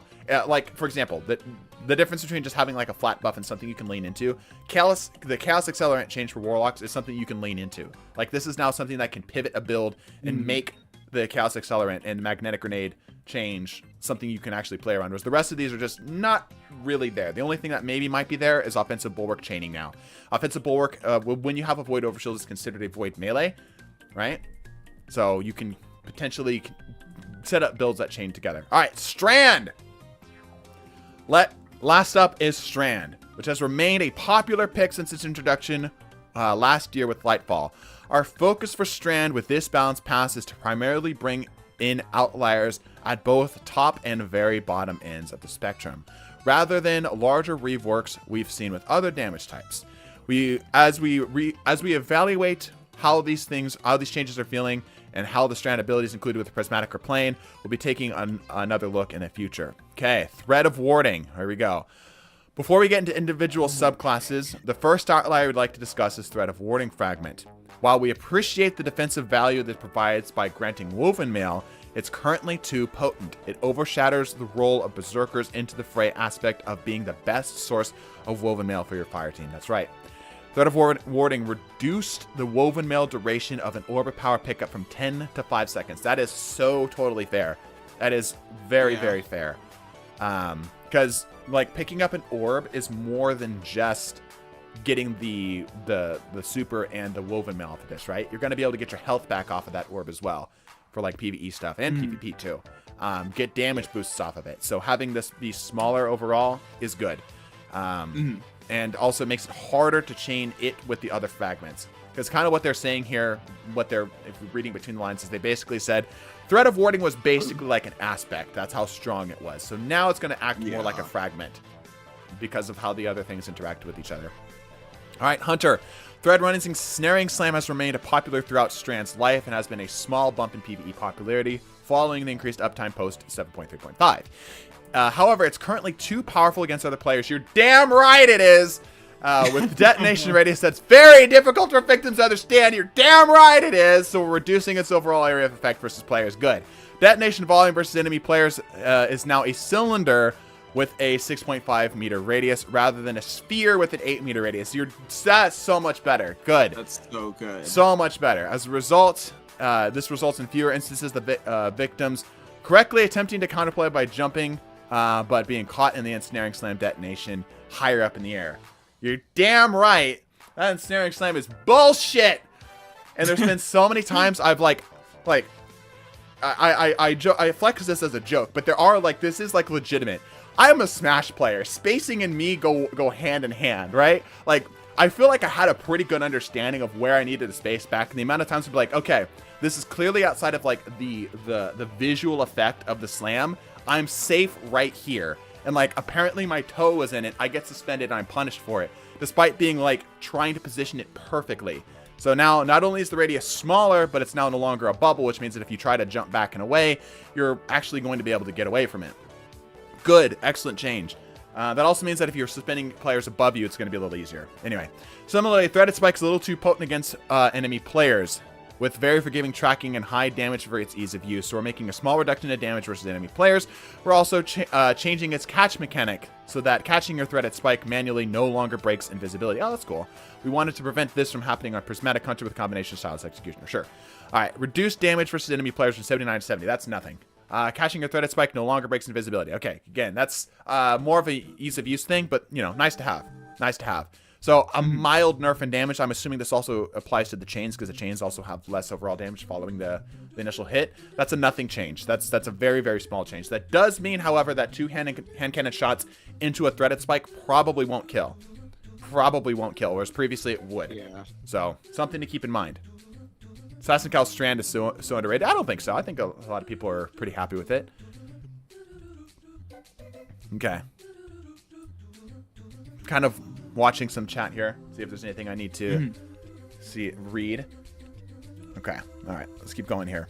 Warlock, for Broodweavers, our focus for this update is Weaver's Call. One major piece of feedback is that threadling uptime for Broodweavers doesn't match up to the fantasy. No. Bungie, what we're saying is that it doesn't match up to the other classes. The other classes somehow have the ability, specifically Hunter, to get more threadlings than us. It's bullshit. All right. With Rift cooldown times being relatively long to match its combat utility, of the heal damage increase, Weaver's Call could feel too spiky in its output with a lot of downtime. Yes, exactly.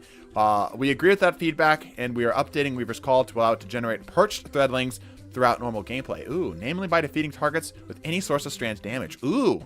All right, added new behavior. Defeating a target with strand damage now has a chance to generate a perched threadling with a higher chance of generation from defeating more powerful targets. Interesting. The damage can be from any sources, including threadlings. Ooh, that's pretty good. Yeah, that's quite good. The summoner build arises. Yeah, that was the problem with it. Is Weaver's Call was the deploying of the thing was cool, but it didn't really help you generate them. So you kind of had to have your way of generating them already, which the build typically required you to devote too much resources to.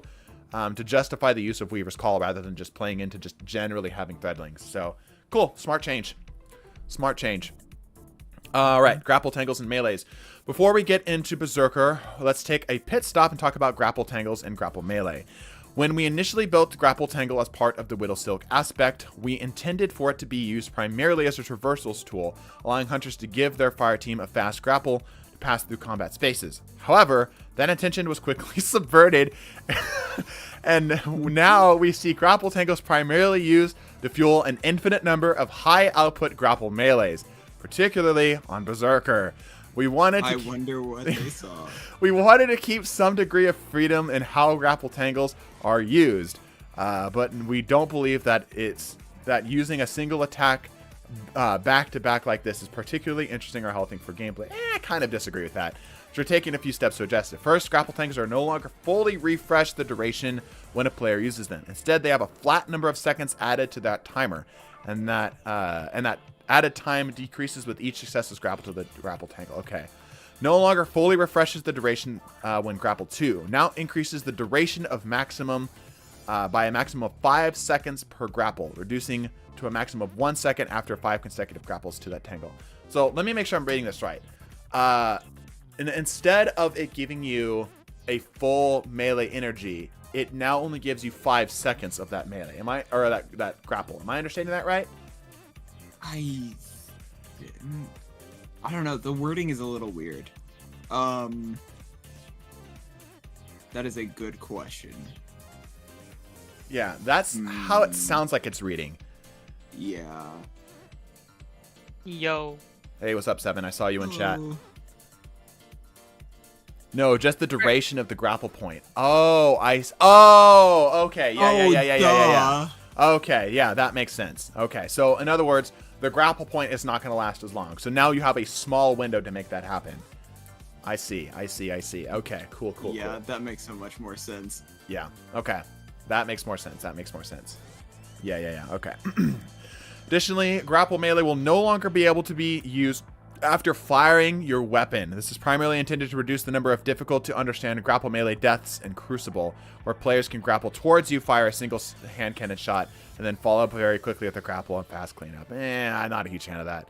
But also reduces the number of melee damage stacking sources, which can spiral out of control very quickly, that are easily achievable with grapple melees by removing the 1-2 punch from the equation. Yeah, I kind of dislike that. I really liked the 1-2 follow-ups of things. Like, I just found a really cool combo with the Quicksilver, where if you got the actual underbarreled grenade to be ready, you could grapple in, grenade, and then melee for an instant cleanup, which I thought was really neat. But apparently Bungie disagrees, so, you know, that's annoying. They nuked the bow strand playstyle of Hinra. It was impressive. Now it's gone. Yeah, I don't know how I feel about this, because I feel like this was one of those things where it took a playstyle that was difficult to master and that was very effective and very viable, and kind of destroyed it. So I'm not a huge fan of this, even though I didn't play it myself. Having too much fun. Yeah. Titan, looping back to Berserker, we're happy with how the fantasy has landed. There are a few balance outliers that we wanted to address to make sure that it's not dramatically out of band with our other subclasses. Our changes here are relatively small and targeted specific issues, and our goal is that the overall fantasy and gameplay style of subclasses remains intact throughout. Into the Fray offers a high degree of survivability and melee ability uptime. We're generally okay with the survivability, as it's critical to the fantasy of the subclass. But in the combination of accelerating passive regeneration from Frenzied Blade as charges accumulate, the melee ability regeneration it provides slightly too high, so we're bringing it down a bit. Into the Fray reduced melee energy regeneration scalar from 4 to 3 in PvE activities, unchanged in PvP. Okay, that's pretty small. That's only 25% change. When we released update 7.3.0 last December, Banner of War was still new, and we didn't have much time to holistically evaluate its potency. Now that we've had more time to sit with it, we've had, yeah, we all know Banner of War is getting something here. We have a few targeted changes to make. Having a relatively easy upkeep bonus fits well with the Berserker playstyle, but its lengthy duration results in too little too little time pressure to fit into the high action per minute gameplay loop, so reducing its maximum time length by 20%. That is a slap on the wrist. That is a slap on the wrist for Banner of War. Banner of War is still going to be incredible. As mentioned above, that melee damage stacking can quickly spiral out of control, and Banner of War is a good example and result of that. When paired with something like the newly reworked Worm God Crest, or even or the evergreen staple Syntheseps, Banner of War's relatively modest melee damage boost becomes a very large force multiplier for the melee damage boost granted by those exotics. This isn't healthy long term. We still want Banner of War to provide some value to the player when using these exotics, but they're a natural pairing, but implementing diminishing returns when either are active. Yeah, that's a pretty big hit. Reduce maximum timer from 30 seconds to 24 seconds. Again, that's a slap on the wrist. That's nothing. Melee, glaive melee, and strand damage bonus now have diminishing returns with Syntheseps as follows. Okay, 1.4 to 1.15. Glaive from 1.25 to 1.1.25. Super from 1.4 to 1.2. Melee and glaive damage bonuses now have diminishing returns with Worm God Crest too. Okay, similar things from 1.4 to 1.1, 1.4 to 1.05. Yeah, that's a much bigger thing. I would have rather have seen Banner of War be reduced down to like 10 seconds, but maintain its big damage overall. To encourage like this really just like you are up to your armpits in alien guts and just continuing to slash and dash stuff. Go full Doom guy. Yeah, go full Doom guy. I feel like was Doom more, music in the background. More in line. Yeah, more in line. Banner of War still heals the same and just as fast. Yeah, like it still does. Like the healing is the main reason to run. The main reason to run it, and it still is. I just felt like it would have been better to lean in on the kill as many things as quickly as possible, make it into a combo, right? Rather than what it is going to be, which is you are generally more survivable. I don't like it when Bungie has a tendency to do this. They have a tendency to, instead of being like, okay, this is the power fantasy that this thing has, we're just going to lean into it and force you to commit to it, right? We want you to really commit to this. Instead, they're like, we're just generally going to just make everything not quite as interesting, right? So, gonna nuke it. Not even necessarily a nuke it. It's just like, we're just going to be putting foam pads on the edges of these things, rather than just being like, you know what? You want to be a Berserker Titan? You better fucking commit, bitch. You better commit to that play style. Get your ass in there and start meleeing more shit. You know? So, whatever. Finally, for Frenzied Blade, where we've identified an issue where the melee lunge target point was being offset too far forward from the actual lunge target, resulting in some odd behavior in using Frenzied Blade at very close ranges. Reduce the forward offset for melee lunge from 0.4 to 0.18 meters. Okay, sure. Made it a little easier to use. Whew! That's everything we have so far. We're extremely excited to see how the next era of Destiny 2 Sandbox unfolds after the launch of the final shape. And we'll be closely monitoring the impact of these changes. As always, keep the feedback coming, and we'll see you next time. Well, you guys got my feedback. I would prefer them to lean in harder on the power fantasy rather than make it weaker overall. But overall, changes are good. I like the changes. I don't have any problems here. Mostly, just kind of the well and bubble things are the biggest things here, right? The well and bubble changes were absolutely huge. I think ultimately for the better. But yeah, a lot of interesting changes here. I'm curious to see what chat has to say. If anybody has any differences of opinions or whatnot. My poor Strand Titan, yeah. You're going to hop into D2 and see if you can turn chat on. But might just be on PC. Yeah, you can turn chat on, dude. I promise you that you can. Just turn on your chat. Go to your social settings, turn it on there. Go talk to a PC player. So with Well and War, they did was give the weapons of light behavior to Well. No, they made it to where if you want to run the weapons of light, you need to run the Helm of Saint 14. Yep. I'm curious to see if they said, oh, well, we'll nerf Well some, so it's not just invincible. We'll demolish Ward. And Warlocks get like a couple tiny little nerfs and then mostly buffs from that point, and they're just like, yeah, no, we're just gonna keep hitting Titans actually. Yeah. First time, eh? The Hunter player in me had to say that. Still sad they'll be used in PvP as they're still the fastest supers to get, yes, but they are so much more you can deal with them so much easier now. So much easier. Like the big thing for the PvP side of things, well, the healing is significantly reduced, meaning combined primary fire, which even right now really doesn't work. Like, even with like 3 targets on blasting a warlock that's trying generally not to get hit, that warlock will likely survive, or at least survive for way too long. Now it's going to be extremely easy to punish that. Extremely easy to punish that, because what they said is that the restoration is going to go from where it is right now, which is effectively invincibility outside of insta-kill stuff, to Restoration X2, which Restoration X2 is basically nothing in PvP. It's almost nothing in PvP. Yeah. PvE, Bubble, it's very good. yeah, PvE, different story.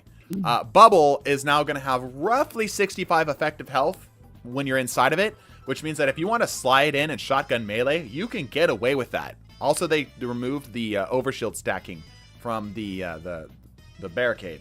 Yeah, no, they are going to be significantly easier to deal with, as well as slightly adjusting some of the damage scaling and such. So, yeah, no, big stuff that happened here. Misum, how do you feel about the Cade? Don't spoil it, man. No reason to use Warlock now. Nobody's going to run garbage like Nova Bomb. Nova Bomb got a buff. Yeah, Nova Bomb got buff, boy. Yeah, and whoa, that is the exact opposite thing that I feel like was the takeaway from this. Because, like, it's not to say, oh man, all Warlocks now suck. It's now, oh man, well sucks, kinda. So now I can use other stuff. Now the thought process is, oh, I can actually, like, use Nova Bomb and not get yelled at for being, for throwing. You know? Same with Bubble. Didn't they ramble on how Titans are these punch hulks of power and how they're removing that idea? Not that they're removing it, it's that they're just bringing it down. There is such a thing as too much, right? Like, okay, taking the idea to extreme, if a Titan could just run up and one punch anything without any stacks, that's too much. So, yeah, they're bringing it back a little bit. Like I said, I have a preference to how I would have liked them to do it, but them addressing it at all is good, because Banner of War was insanity. It was way too damn strong on Berserker Titan. And they buffed up some other stuff as well. Yeah, Strand Titan was the definition too much damage. Yeah, it was like soloing content by itself. We've all seen the first Warlord's Ruin boss. Yeah, like we've all seen it. There's a lot of really good changes here. I know players generally dislike having things nerfed and whatnot, but like, read between the lines here for a second, everybody. What we're being told is that the playing field is being leveled a little bit. You won't feel so pigeonholed into doing X specific thing. Now, if you're already enjoying doing X specific thing and you only want to do X specific thing for the rest of your life, for the rest of the time you're playing Destiny, yeah, no, that's going to suck. However, the vast majority of players like to try other things, like to play other things, and master a lot of different stuff, and still have the ability to really lean in on one particular thing if they so choose, right? But now this is going to give you the option to try other stuff and still potentially lean in and enjoy those fantasies as well. How do you feel about the Hunter throwing knives and likely 2 tapping PvP players? Yeah, that's a little scary. That is a little scary. I 100% will agree. Lightweight knife, I feel, was not bad. I would say that the fan of knives, the scorching knives, were bad. Those sucked. But lightweight knives were not bad. So them giving him 2 of it is scary. At least lightweight knives will not have a place, and we'll see what comes of them. Yeah. Well, if Radiance is dead, Warlocks are free. The duality of man. My ADHD prevents me from using the same stuff over and over again, so boring just running with the same thing. Yeah, agreed, right? Like, that's, for me, as much as I have, like, builds I've been running for years, I swap in and out, right? And part of the enjoyment is, like, continuing to develop and design a particular idea to get perfect, you know? Have you heard of Played X Defiant? No, haven't played it. Have heard of it, though. Nerf to it well, it's allow us to use Song of Flame. That is also true. Good call out. Good call out.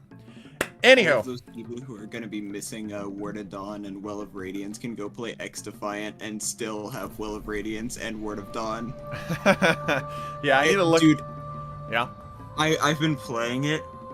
Echelon has Golden Gun. Phantoms have Word of Dawn and are just straight up Void Titans. And the Libertad is just Well Locks. I see. It's crazy. Is that available on PlayStation?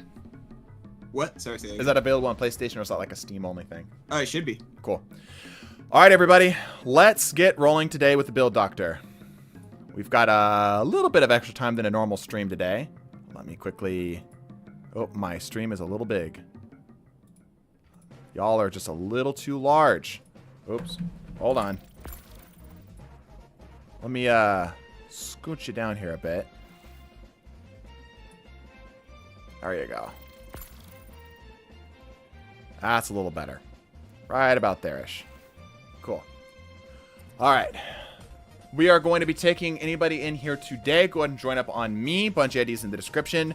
Going to be doing some Build Doctor shenanigans. I will be taking Beast as well. Here, actually, let me lock it down here for a sec. Beast and 7, do you want to join on me? Yeah. And then we can leave tower and do that. I'm planning on just getting basically a full tower and then just going through however many that we get here. So it will be first come, first served, and I will also have my 2 nurses help me out with the build crafting stuff. I have an idea for how to make these into a video. So a lot of people have been saying, why don't you make Build Doctor into a full-on video? Have an idea how to do that. If you're not familiar with Build Doctor, by the way, if this is your first time here, if you still somehow amazingly have not clicked off, despite us moving on to something else, Build Doctor is basically where we help you design your build better. So taking whatever build that you have and helping optimize it here and there. We're not trying to give you a brand new build, but we're helping with what you already have. Brand new builds are for build videos to do. So, yeah. Anyway, Beast, go ahead and join on up. My game is loading. Why is it not loading faster? Hold on.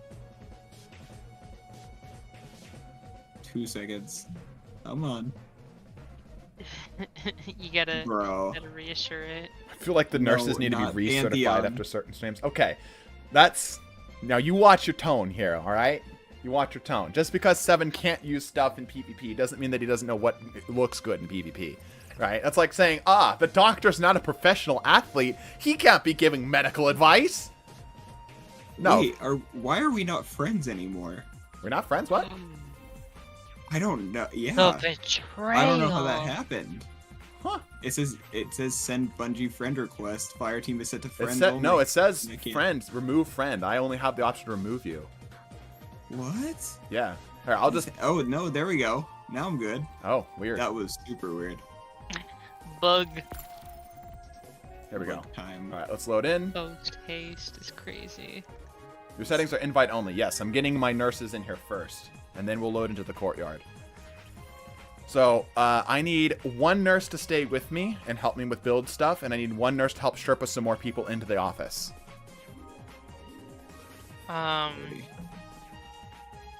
You want to do the PvP PvE split again? I want to do all of them on stream, actually. So. Okay, then. Well, I appreciate that. stay. We can do that on Beast's Twitch stream on our TDT Twitch channel. Whoa. If that's something you're interested in. That's crazy. Twitch.tv/TDT_streams. That's twitch.tv. Well, I didn't know that exists. That would be so cool if you guys went to go check it out. Yeah, that we also stream on Twitch. Beast here handles most of it. What are you playing, Mason? We are PS5. Oh, Well, also Warlock drip. We got that. Yo, we got wait. that doctor drip up in here. How hard would Pantheon and Riven be for someone like me who doesn't use mic due to personal reasons? You are going to struggle immensely. Like, I ain't gonna sugarcoat it. You are going to suffer.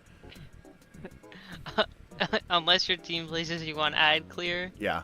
I wish you the best of luck. Yeah, basically. So far, I've managed up to Rolks this week. Okay, that's impressive. That's impressive. But yeah, most of the time you're going to be on something that doesn't require any communication, which is not very much. All right. Doctor, I brought your scalpel.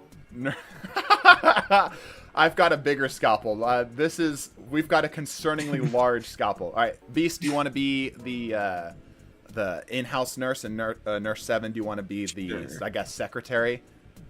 I've got Yeah, I've got here. the perfect Go email ahead for and that. leave my fire team, everybody. And then people Beast, can- go ahead and come over here and take a seat on one of these other spots. And make sure you leave my Hold fire on, team. Let me as well. leave the fire team real Yep. quick. Yeah, also make sure to put my thing in the whatchamacallit description so people can find it, yeah? Oh, yeah. Right. Let me get that here. Hold on. Don't worry about it. I'm also just gonna stay in the tower, because then people can join directly off me and they're already here. Cool. Give me just a second here. Let me post your stuff in the actual description. I also need to change my fit.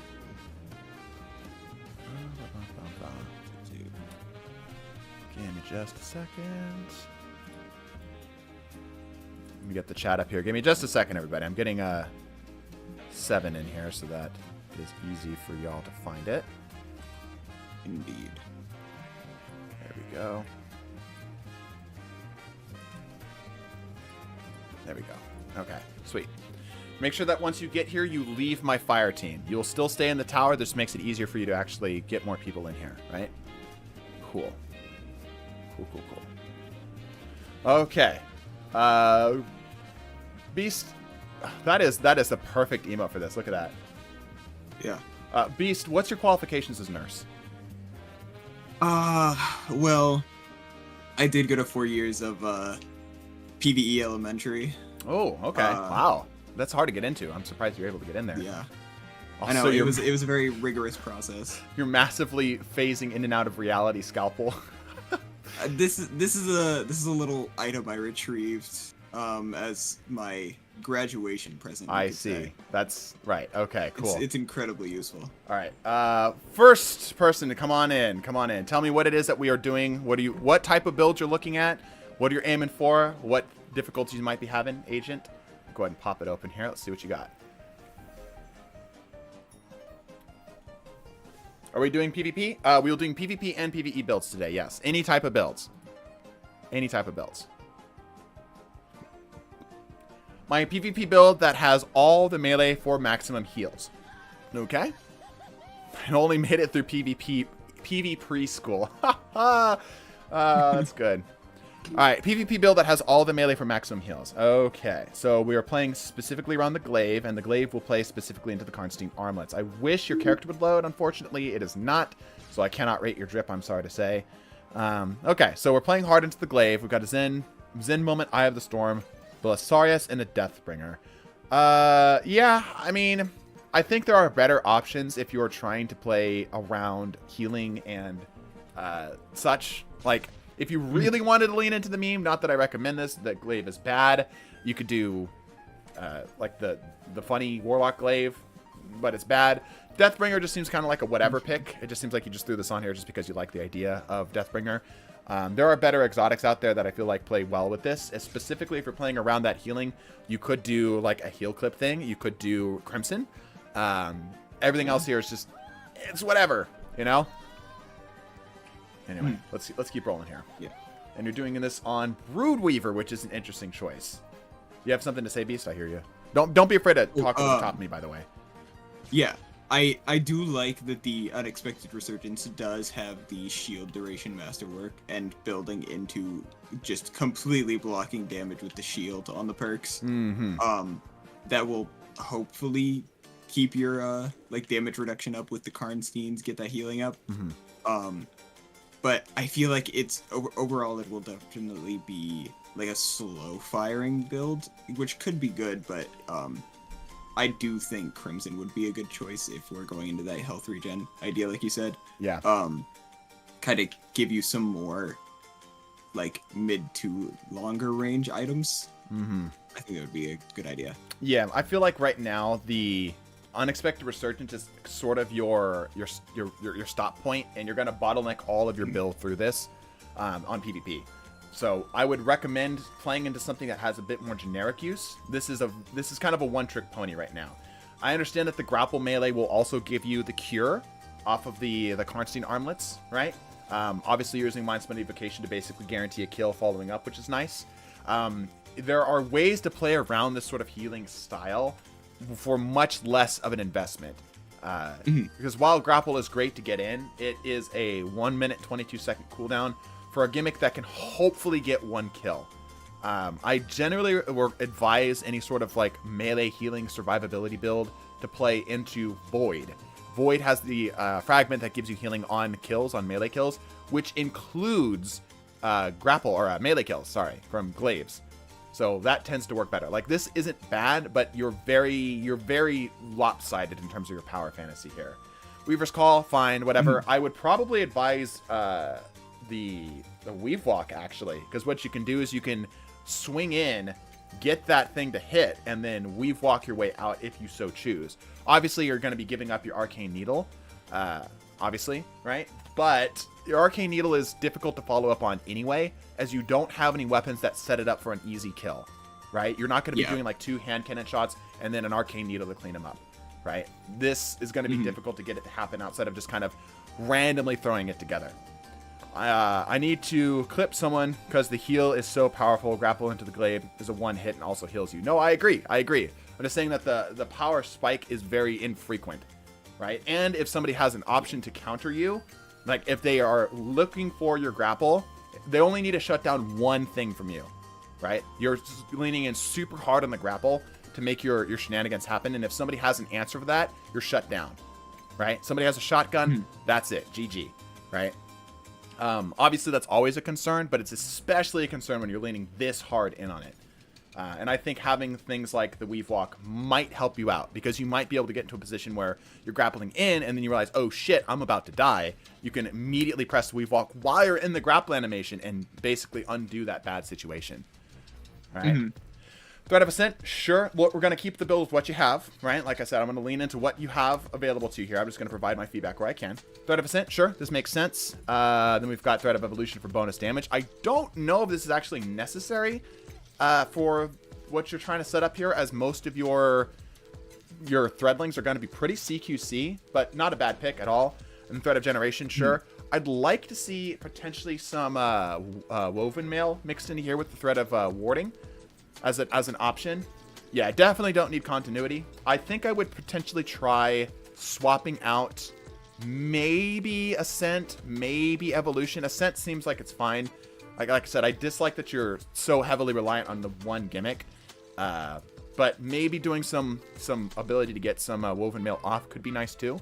I don't care how strong it is, but it helps with the grapple Threadlings cleanup. Yes, absolutely. I see what you're saying. I'm just wondering if it's actually necessary. Like if they're dealing extra damage that's unneeded. Well, and is the grapple melee always a 1-shot, or does the Threadling sometimes get the kill? The Threadlings are often the things that tend to get the kill. So the grapple. Do those count as a melee? I don't think so. That's a good point. Yeah. That's a good point. Because if the Threadlings are getting kills off of your grapple melee more than you're getting those kills, then it while having the Threadlings do a little bit of extra damage does help, like in those certain situations, it could also backfire on you where you're not getting that healing on the kill. So that is something to think about. Yeah, for sure. All right, I don't want to stick here too long. Let's keep going here.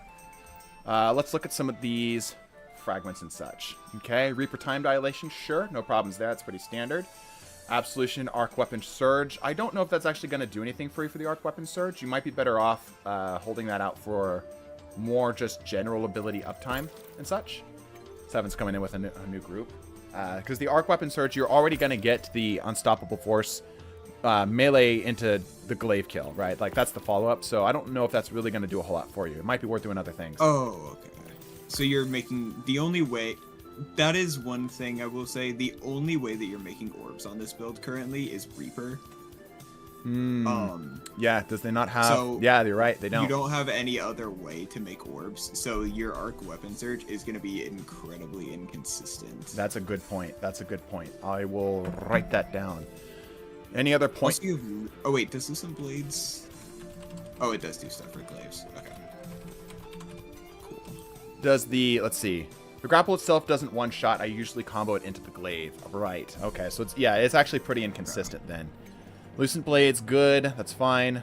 Yeah, you've got Harmonic Dexterity and Loaders here. You're trying, I guess, to play around the Belisarius, but I would lean in. If you really are trying to make this gimmick a gimmick, then yeah, just lean into it. I personally would like to spread it out a little bit more. Hello. How do you do, streamer? I'm doing well, Matthew. Thank you for asking. Let's see what we got going on here. Yeah, targeting. You're committing really hard to your primary, despite like the main source of your gimmick coming from your grapple melee kill, right? Like we've got this weird split between I want to make this one gimmick my entire game plan, and the other side of things, which is I just want to be able to shoot the gun well, right? So here, let me go in here. And I will give you, assuming it loads, please load. Okay, we're going to go in here and do it then. So it should show up in here. Wow, nothing is loading. Cool. Thank you, Bungie. Very cool. There we go. Awesome. All right, here is my official. Oh, it's running off the page. Hold on. Official diagnostics and prescriptions here. Build is too lopsided to the grapple gimmick. It's fine, but it's just you're really committing to it, which means that if there's an option to shut it down, you're going to get shut down consistently. Consider consistency options from other subclasses. While the grapple is fun, I think that you might have some better time finding other ways to generating that. Even potentially considering a different class altogether if you really want to play around the grapple, but this will work. We talked about the Weave Walk as a backup option, and you have inconsistent orb generation. So having orb surge stuff at all is going to be very difficult to play around. So yeah, let me make this a little bit smaller. And I think everybody can read that, but what if I made it closer to like this size here? This is size. There's Reaper, but you're also not... The thing is, you have Reaper, but you don't have anything that's building into making other orbs or increasing your class item or class ability regen. Yeah. Yeah. So it's like you do have Reaper, but it's not a consistent enough item to like have as a focus. Yep. Agreed. All right, Agent, I hope that helps. There's quite a bit that needs to be adjusted there, I think. I would, like I said, pull into probably an exotic primary weapon and give that a go and see if that feels a little bit better. Because currently your gimmick, you're trying to make a non-exotic feel more exotic. But anyway, hope that helps. All right, Forno Plays, come on in. I think you're next on the list here. I think I got banned off using any chat. How do I join then? Good question. I don't know if you can. All right, Forno, let's see what you got. Do. Okay. I'm on PS4. Forno Plays. Okay, there you go. This is a prismatic starting build. Need the doc's opinion. We're looking more in the armor and what we know of prismatic. Okay, so you're trying to future plan? Is that what I'm reading here? Trying to future plan around the prismatic stuff? I like it. Yes, okay. So Outbreak, a very safe choice. We've talked about how valuable Outbreak is for just generally being good at everything. You know, just generally being acceptable in any capacity. Let me make me just a little bit smaller here. There we go. Sorry, I just want to make this just a little bit smaller. Cool. Anyway, as I was saying here, so cool. Outbreak's good. Indebted Kindness, Impulse Amplifier, Volt Shot. Volt Shot's very strong. You're playing specifically around the arc stuff there too. Cold Comfort with Bait and Switch, and Envious Assassin, again, a very strong choice. You've definitely got the prismatic vibe going on here. Obviously, you could choose, like, I don't know, Conditional Finality to do even further with that. But yeah, no, Outbreak will cover you well. Indebted Kindness, sure. And we're kind of... We're thinking about things that we don't have the tools for exactly, right? But yeah, this as is, totally fine, totally acceptable. And we're running this with Winter's Guile. So melee kills increase melee damage, and we know that we're going to be able to get freezes off, which targets frozen by Penumbral Blast automatically shatter. There's a little bit of synergy there if you so choose to do stasis stuff when Prismatic eventually drops. Sure, absolutely, absolutely. So fine here. You're kind of all over the place as it is right now, but it's not bad. Like, all of this works together well in tandem with each other. And when Prismatic drops, presumably it'll get even better. Okay. Yeah, I can see what you're going for right. When Prismatic drops. Like, it's very obvious that, like, you're just trying to be prepared to build into it all. Yeah. And I think this combination of things will probably be pretty effective, especially since Outbreak seems like it's going to be pretty strong. Agreed. And you have no fragments or aspects listed here. I'm assuming that's because you're prepping for Prismatic. So probably Phoenix Dive, whatever melee you're going to do in the well. Sure. Let's look at try to optimize this armor here. So this is a PvE build, I assume, correct? Did I read that right? Let's see. Prismatic starting build. Right. So this is a PvE build, right, for now? Yes. Just double check. Yes. Okay, cool. Okay, so for the PvE side of things, obviously time dilation is good. Outreach, I would disagree with. Your build is not playing that hard around melees other than the Winter's Guile, and there are better ways to generate orbs and such to get your melees back rather than using Outreach. We don't know what aspects and fragments are going to have available to us. If you have Heat Rises at all, you don't run any melee stuff at all. Don't touch it, not even in the slightest, right? Because if we do have Heat Rises, then that's the one-stop shop to get all of your melee energy back consistently. So I would probably go for the more generic Powerful Attraction, or maybe some finisher mods here, right? You go here. Sure, some healing off of the stuff, some solar weapon surge. You don't have any solar weapons, so I'm not sure what the thought process is here. Arc weapon, maybe. Stasis weapon, maybe. Kinetic even. Probably kinetic is the best multi-use thing here. Kinetic would probably be best. Yeah. No idea where the solar is coming from. What's up? I was just saying for consistency, probably kinetic. Yeah. Misum is set to friends only. Yeah, so refresh the stream and you'll see Seven's Bungie ID. Also, Seven can shout it out if you need to, Seven, if you're still here. Yeah, I'm here. And my party is completely open to anybody. Yep. So. Seven, type it in chat, I guess. I did type it in chat a little earlier as well. Cool. Recuperation, sure, that's a way to get your healing back. We don't know what Prismatic will offer to us for healing, so sure. And then we talked about the melee stuff. So let me, Beast, while you're looking more over the chess piece here, I'm going to quickly write up some stuff. Let me know if he has any thoughts for anything here. Okay. I mean, for the chess piece, that's pretty, basic PvE, resistance to everything. That works, obviously. One thing I will say is on the Winter's Guile, I don't know how often you're going to be getting powered melee kills. Since I'm assuming you're going to be using the stasis melee. I guess I don't know how much damage it does once you start getting like Warlord Sigil stacks. But like I understand why you have the. Oh wait, no, you don't.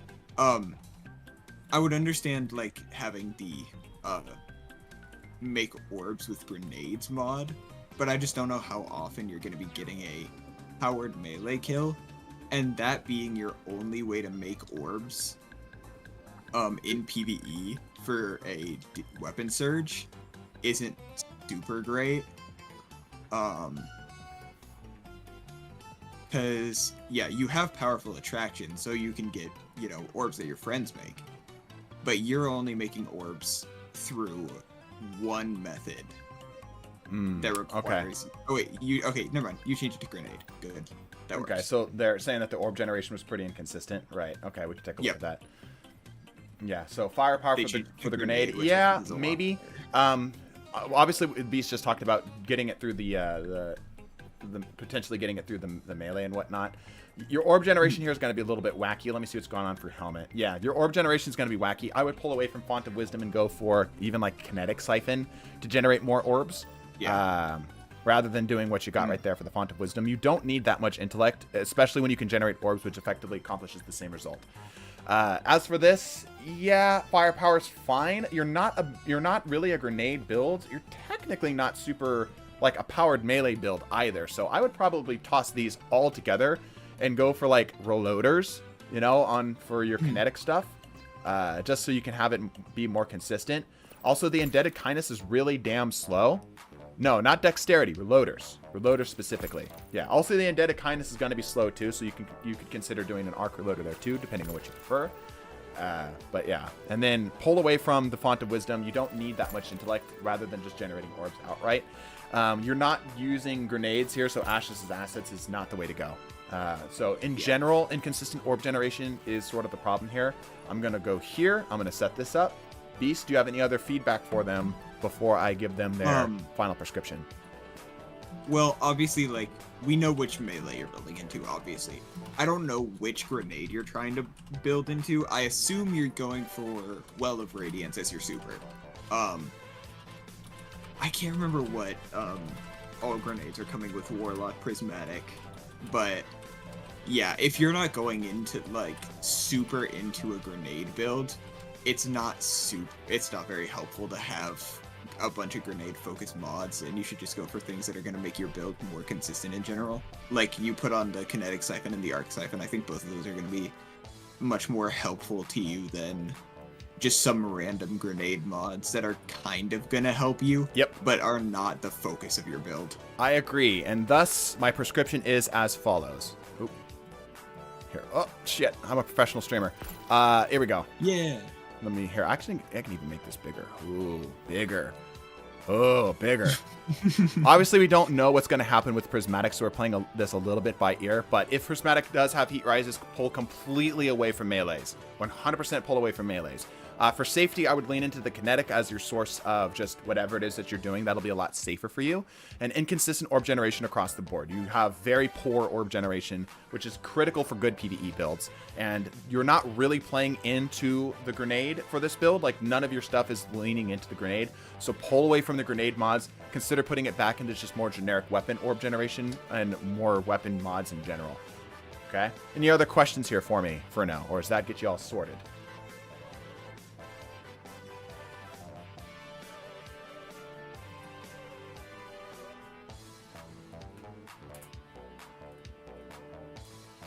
Nope, all good. Excellent. All good. Excellent, excellent, excellent. All right, let's go ahead and keep rolling here. Once you are done, Alrighty. there you go. Once you are done, if you've been seen by the doctor, please leave this instance of the tower so we can get more people in here. You doing okay over there, Beast? Everything working out all right? Oh yeah, I'm doing good. That's a perfect emote for this, by the way. Yeah, I know. I grabbed it because I was like, this seems like it could be useful. Yep. They're removing fishing. Ah, bummer. My fishing. 7 finally speaks up. All right, Bob, what are we looking at here today? I'm crying. I'm gonna go weep in a corner. Okay, you go weep in that corner. Okay, this looks like it could go either way, actually. Hi, I'm Bob. Oh, I already know what you're going for. Stasis This is PvP exactly Titan. what we talked about earlier. Yeah, Stasis PvP Titan that freezes with large punch rebound or winter bite to abuse an ACDC 2 to max its potential. 6 armor charges with 1 shot when someone melees you. Yep. All right. Okay. Okay. Strength. Oh my god. He's got 1 strength. Man doesn't need strength where he's coming from. He doesn't need any strength. You know what he needs? He needs 11 tier resilience. That's what he needs. Yeah. All right, so we got Winter Spite, we got ACD's 0 feedback fence, triple charged up, elemental charges, and I'm gonna have some feedback for you here. The weakest Titan, yeah. Stasis shards do it for me. Yeah, for sure. Okay, and this is a PvP build, a Stasis PvP build. Yeah, okay, cool. Enlightened Action, Dynamic Sway. I'm not a huge fan of Enlightened Action on a SMG. It's not bad, but it's not the greatest. Distant Pull is a pretty solid sniper, all things considered. And you've got that Discord setup. Cool. Like seeing that Discord setup, moving target. I'd like to see a bit of a snappier thing here, but this is fine. All around, good stuff, good stuff. Yeah, Winter Spite for the follow-up. All right, let's see what's going on with the actual class itself. Tectonic Harvest, Howl of the Storm. You're going to be able to generate a lot of stuff here. Glacier Grenade, blah, blah, blah. Good. Shards, of course. Conduction, sure. Hunger. Okay. And Bonds. Right. Okay. I don't know how often you're actually going to get frozen targets other than your Howl of the Storm. So I would probably pull away from Bonds. This is also ironically hurting your stats. I would probably go for Chains, or I would go for Torment. Both of these would be better than what you've got for Bonds right now. If this was PvE, sure. Play into Bonds. You'll be able to get consistent freezes off of those. Right? But right now, meh. Hunger, fine. I don't like Conduction personally. I feel like Conduction is an unnecessary fragment, but I understand that you're going to be generating a lot of different shards and whatnot, and you're going to get that frost armor up. So yeah, sure, fine, whatever. All right. So we've got increased recovery from your Font of Restoration. You have other ways of generating this, which we will talk about in just a second. Reaper, sure, that's a great mod for PvP. You will, with this setup, because you're at 7, a lot of people don't know this off the rip here, but Font of Restoration and all of the font mods for your stats bump it up by a tier of 3, and then 2, and then 1 for follow-up mod slots. So having a 1 Font of Restoration at 7 brings you exactly up to 10 recovery. No more, no less, which is exactly what you want. So good. Solid mods here all around. We've got Elemental Charge, Elemental Charge. Cool. My god, you have so much armor charge build. There is a problem here. Beast, Nurse Beast, as I know you are currently, in training for a more professional doctor field. Can you tell me what's wrong with this? Can you tell me what's wrong with this, this setup that we have right now?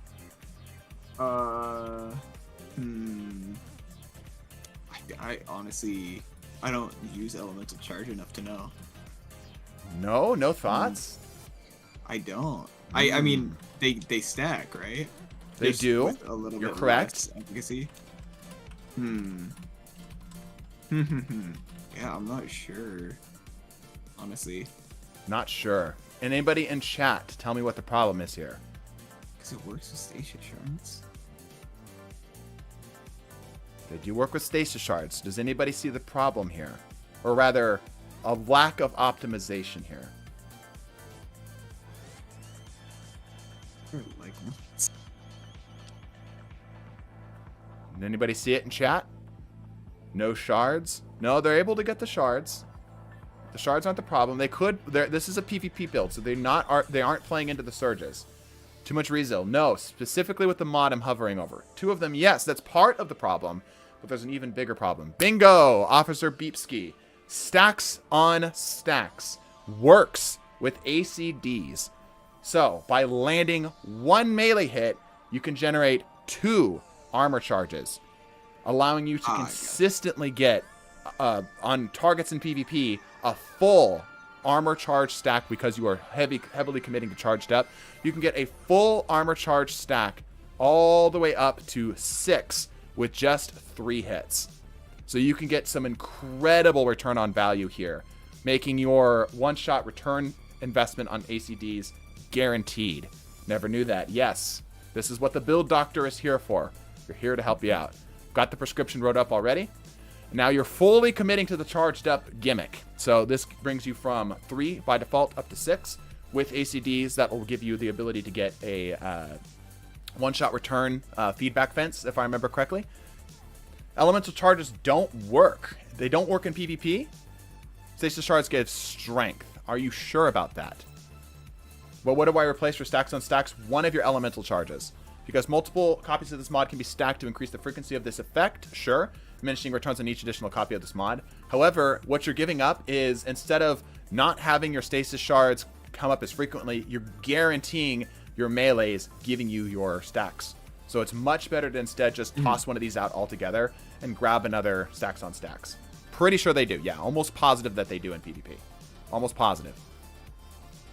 I was asking if elemental charge don't work, or they do. They do. They do. And normally I would discourage people from running elemental charge because elemental charge is a little inconsistent for PvP because you don't get pickups that often.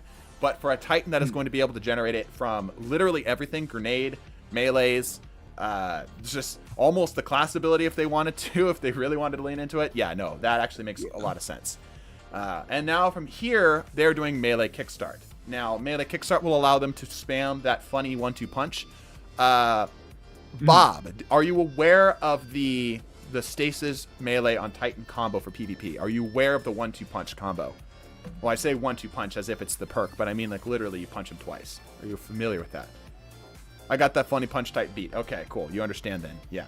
So this, I generally don't like melee kickstarts, but if you're playing specifically around the gimmick, sure, go for it. Absolutely go for it. For the uninitiated at home, by the way, for the people that don't know what I'm talking about when I say the funny 1-2 punch combo in PvP, when you use the stasis melee on Titan, just like the normal melee, not the Howl of the Storm setup, if you basically spam the punch button immediately following that initial hit, you will follow up with a normal regular punch that's almost instantaneous. It's like you're punching with both fists. It's very fast. It's almost impossible to counter. Right? Counterfeit? Counterfeit? Is that a TDT reference? All right. Hands-on, sure. That doesn't work with your melee. It requires a powered melee, if I remember correctly. But yeah, that'll still work fine. Yep. Funny for the memes. And solar targeting, sure. For the Parabellum, sure. Personally, Personally, I would rather go targeting for both of these things here for the consistency of the thing, but that's me. Punching is faster than reloading. That's right. That's right. All right. So here's what I will say. Let me get you here. Beast, do you have any further comments on the general setup that they have here? The only thing I will say is with what's coming for Behemoth in literally like less than a week, right? Or wait, no, I'm dumb. In like 2 weeks. Yeah. Especially since you're running ACDs, adding on Whisper of Chill is going to be very good for you. Yep. Because that's just going to be a little bit of extra silliness. Yep. I don't know what I would... Well, they are changing Whisper of Chains, actually. So, yeah. We'll see if it keeps the recov boost that it currently has. But, you might end up, like, swapping something for, hey, free slow on melee, or taking melee. I agree, which is why my official assessment is as follows. ACD Zeros make great use of stacks on stacks. We already addressed that here. Lightly, and I spelt lean wrong, lightly lean into weapons a little bit more. Just pull away from your melee stuff just a little bit into your weapons. As funny as it is to lean into like one specific ability, it is better to have consistency across the board.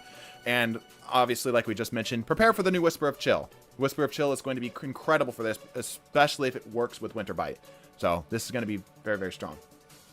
Yes, we're doing both PvP and PvE. Any other questions here for me, Bob? Or are we set?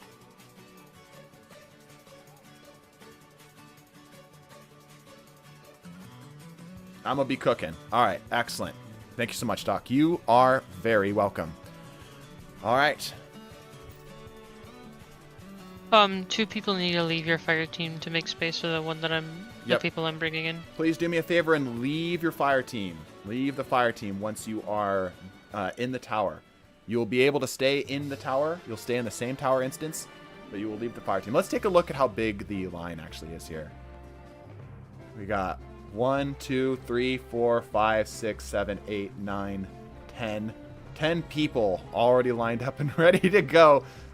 Hey, Biggest brought pizza. Did y'all bring pizza? I don't think anybody else brought pizza. Who's ready for their checkup? Next person in line, please. 8 apples out of 10 doctors away. Yeah. Althea. The people who need to leave the fire team are Jamboni and Shade Keeper. Please leave fire team. If you do not leave fire team after I'm done reviewing this person, or shortly thereafter, I will kick you. And then you won't be able to do it at all. You won't be able to do anything in here. So leave the fire team. Building into Touch of Malice using Banner and Woven Mail to negate self-damage. But I couldn't come up with an exotic armor piece to pair with it. So if you know of any good exotic to replace, Severance Enclosure. Okay. Let's see what you got here. First of all, I can see the drip on the outset. Looking pretty good. Looking pretty good. All right. Yeah, something other than Severance Enclosure. And is this PvP or is this PvE? By the way, Althea. See, 1-2 punch leads me to believe that this is, in fact, PvE.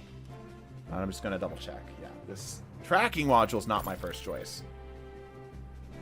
But let me just ask. PvE. Okay, cool. All right. Tracking module's not my first choice here. Hothead, there are better options here.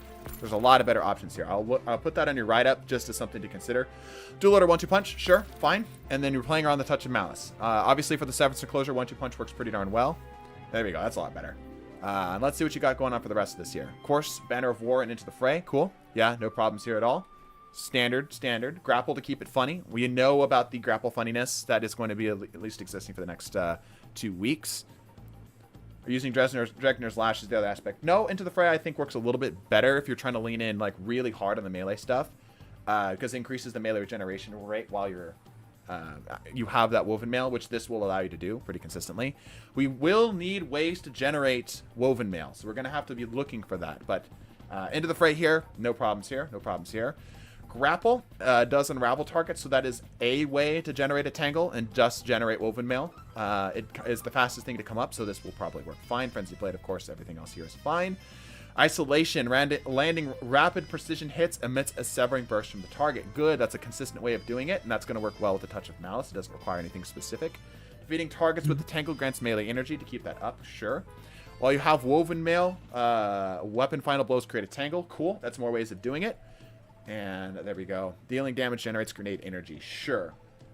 I think I would probably pull Thread of Fury out and go for Thread of Warding, even though it's about to get nerfed. I still think the consistency of being able to just snack on Orbs of Light to generate the Woven Mail, which then the Woven Mail can generate into Tangles, is probably a little bit stronger.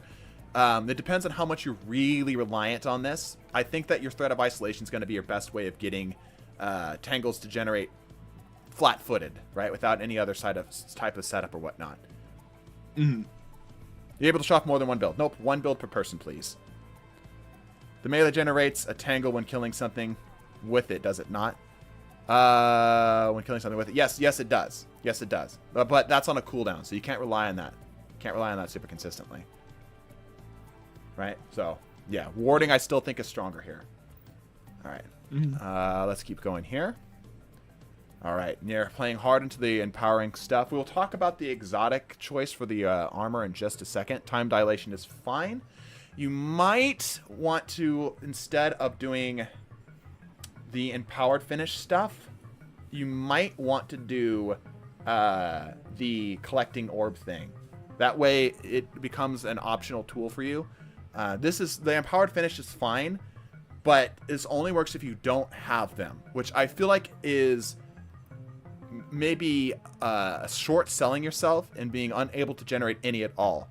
Basically, this is saying, hey, if you've sucked and you've not been able to generate an orb, congratulations, you've got an armor charge, which works. But I think that there are better options here. Like I said, the one that picks up orbs nearby, the Powerful Attraction, I feel like is just such a great pick in general, especially because Thread of Warding specifically plays around it. So it allows you to, from a distance, pick up that orb and, lean in from there. Let me quickly... Yeah, go ahead, Beast. Oh, no, I was just agreeing with you. Okay, do you have any ideas for what they could do for their exotic? Because they specifically want their exotic armor to change. With this build, let me look at the Titan exotic real quick. Yeah, take a look around the Titan exotics. Also interested in what chat has to say. Let's see. What we got in here. It doesn't work. You're confusing the poor blueberries at this tower, yeah. Powerful Attraction also picks up motes, that's true. I'll let you all think about that a little bit more while I look at some of the other stuff. Okay. Playing hard into the kinetic surge mods here. Sure, that's fine, that's fine. I think it would behoove you to pick up at least, one regeneration for your melee here, or your grenade. Especially if you're able to generate a lot of them, which we might be able to do. You might want just, one orb thing in there. One orb regen for one of these things. Potentially. Maybe for their melee, like I said, melee for melee, maybe for the grenade. You don't need the healing, because you're going to be able to get the healing consistently off with Banner of War. But just a little something in there. Just a little bit something in here. Tripling down on that. Yeah, Absolution, great idea. I think Absolution's really solid. I also think that you generally are going to need, obviously, less strength. You're overloaded on your strength. And a bit more resilience if you can help it. I don't know what your mods are looking like here. Yeah, you absolutely can. So let me put that on your right up here. Chat, do we have any ideas? Precious Scars. Interesting. Interesting. That's one of the ones I was thinking. That would require them to pull away from the Touch of Malice, though, so that's not going to work. It's not going to work. What aspects do they have? They can list it out. I don't remember. Yeah, if you can list your aspects, because Abeyant Leap could be useful, but I can't remember if you have Finger's Lash on. They do not. Because that at least gives you a Woven Mail. Yeah, they do not. Okay. Gotcha. Okay. Arc Reserves, Kinetic Unflinching. I don't think you need Kinetic Unflinching. I'm just gonna go right out and say it. I don't think you need Unflinching in PvE. Maybe on a Sniper DPS build, like a whatchamacallit, a Whisper of the Worm build, something like that, maybe. But even with the Touch of Malice giving you some flinch because of the extra damage that you're dealing to yourself, I still don't think it's necessary. I would rather do some resistance up in here. Maybe even 2 resistances and foregoing one of the reserve mods. Because you will have some extra uptime here, but the diminishing returns is not worth it as much as just simply having just a little bit more damage resistance on stuff here. Yeah, 7 isn't in the chat, by the way. 7 can chat out their Bungie ID. Right? Oh, yeah. Less So looking. strength. More Rezel. Okay, I'm keeping up my prescriptions as we're going along here. Let's keep rolling. I'll hopefully have a good suggestion for an exotic by the time we're done. Kinetic loader, sure. I don't know if you really want kinetic loader. How often are you actually planning on reloading? I mean, you're getting the blight burn, I suppose, but are you really planning on reloading that much? I don't think so. I think you might be better off doing more open-ended stuff. Maybe even a kickstart mod in here. Maybe?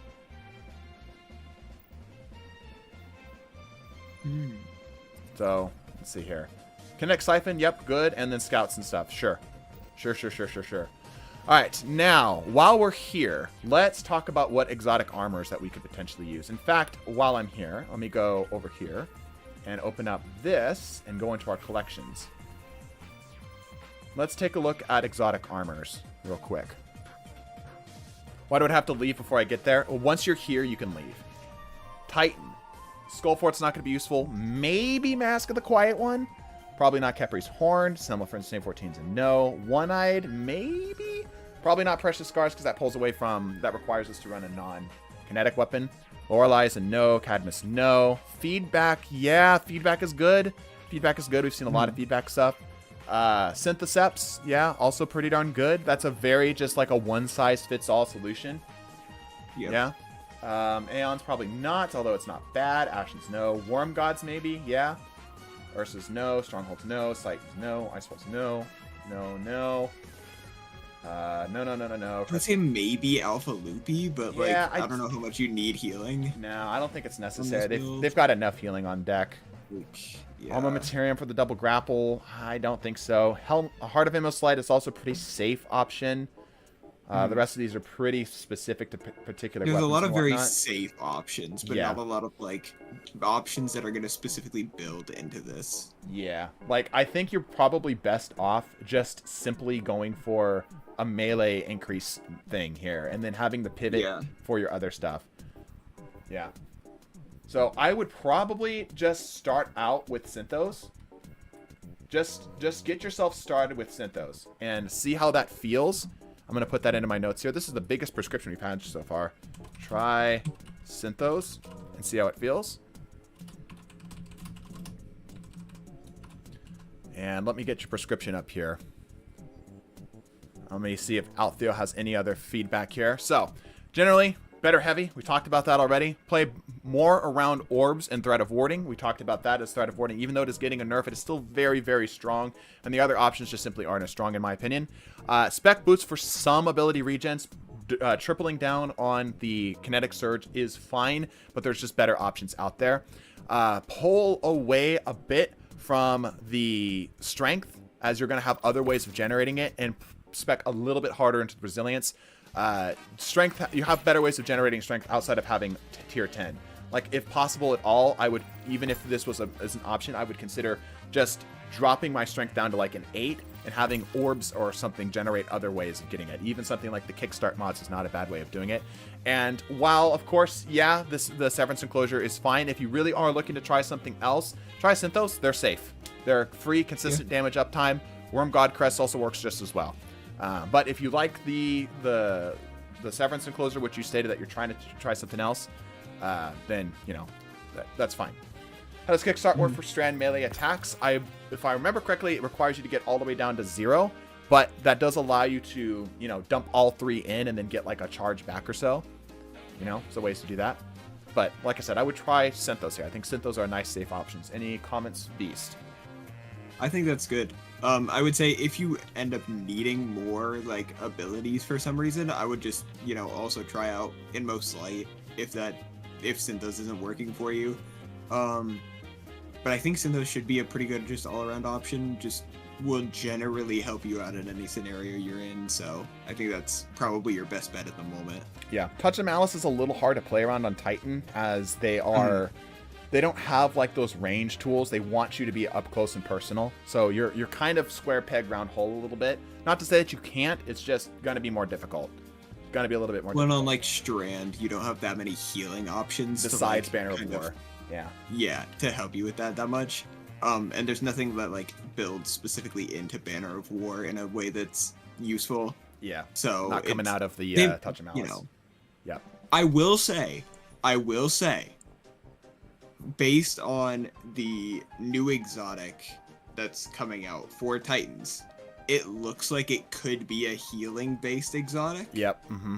Like just based on how it looks. So when Final Shape comes out, do keep an eye on that, because maybe that'll help this build. Yep. I don't know yet, but yeah, we're gonna have to see. But I agree. All right, 7. You can probably stop picking up people here and helping us with. You can start helping us with the individual peoples if you'd like. I think we're probably this is going to be as many as we can get through today. But okay. Altheo, I hope that helps. Thank you. All right, cool. Glad we could be of assistance. All right, Cheddar. I didn't even realize how many people I brought in. Yeah, you brought in Hello. quite a few amount of Hello. people. Is that a crit magnet? TCI. Hello, crit magnet. Welcome to the Build Doctor. Hello. I'm here to perform medical malpractice. Good. We love medical malpractice here. That's part of the gimmick. All right, Cheddar. What are we looking at here today? This is a Frost Armor Theory Craft, and I think I might be cooking. Okay. What's your name again? Cheddar. Right. How you cooking with frost armor though? That shit's cold. Did you see the updates, by the way, the changes and everything? Where? It was like a dev note thing that came out today. It's big read, 9,000 words. Ooh, I did not. I'll need to look through that. Yeah, go check that out. yeah, no, you definitely built into Frost Armor. Yeah. Yep. All right, this is a Frost Armor Theory Craft. God. Wicked Implement. Oh my gosh. All right, Wicked Implement. Already respect. Baladros, Wrath Reavers, yeah. Volt Shot Impulse Amplifier, yep. With the Cold Steel, ooh. I've been trying to make a Baladros Wrath Reavers good all season. Yeah, now is your time, my friend. Yeah, now is your time. Okay, already cooking with that armor change. Glacial Harvest, Frost Pulse, interesting. I don't think Frost Pulse is the play. I'll state it straightforward. I think that you're still gonna find more value out of either the Ice Flare bolts or doing something like the whatchamacallits, the turrets, stasis turrets. I do see what you're going for, though. You're trying to build into just building up as many stacks of Frost Armor as you can, as fast as you can. Yeah. I think that you're going to have some potentially better options out there. Wrath Reavers do make things... Oh, right, with the Frost Pulse. That's a good point. Yep, you're absolutely right. All right, hold on to Frost Pulse. Ignore what I said. You're so right. All right. For Number Blast, sure. Yep. Dustfield Grenade, sure. You're playing into the slow side of things. I think you want to be playing more into the freeze side of things because that's how Warlock generates it. You will be able to freeze targets, absolutely. But the uptime for this, I feel like you might be better off with just the generic freeze stuff. But we'll see how this goes.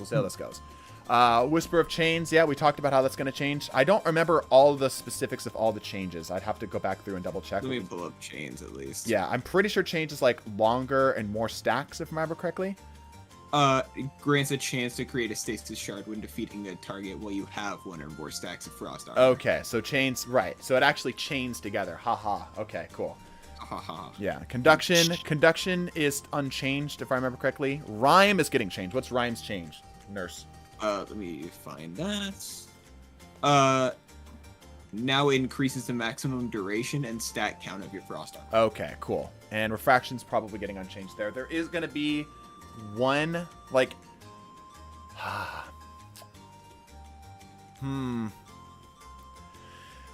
Yeah, this allows you to get it up more frequently. It's hard because I'm trying to keep all this stuff in mind.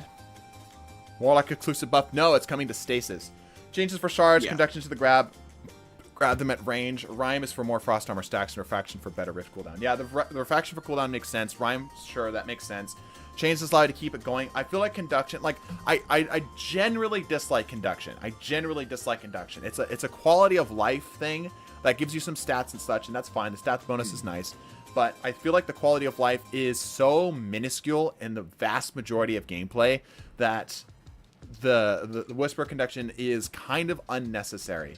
You are going to have things like Whisper of Chill, which we've talked about with the other build here. I know you obviously can't slot it here right now.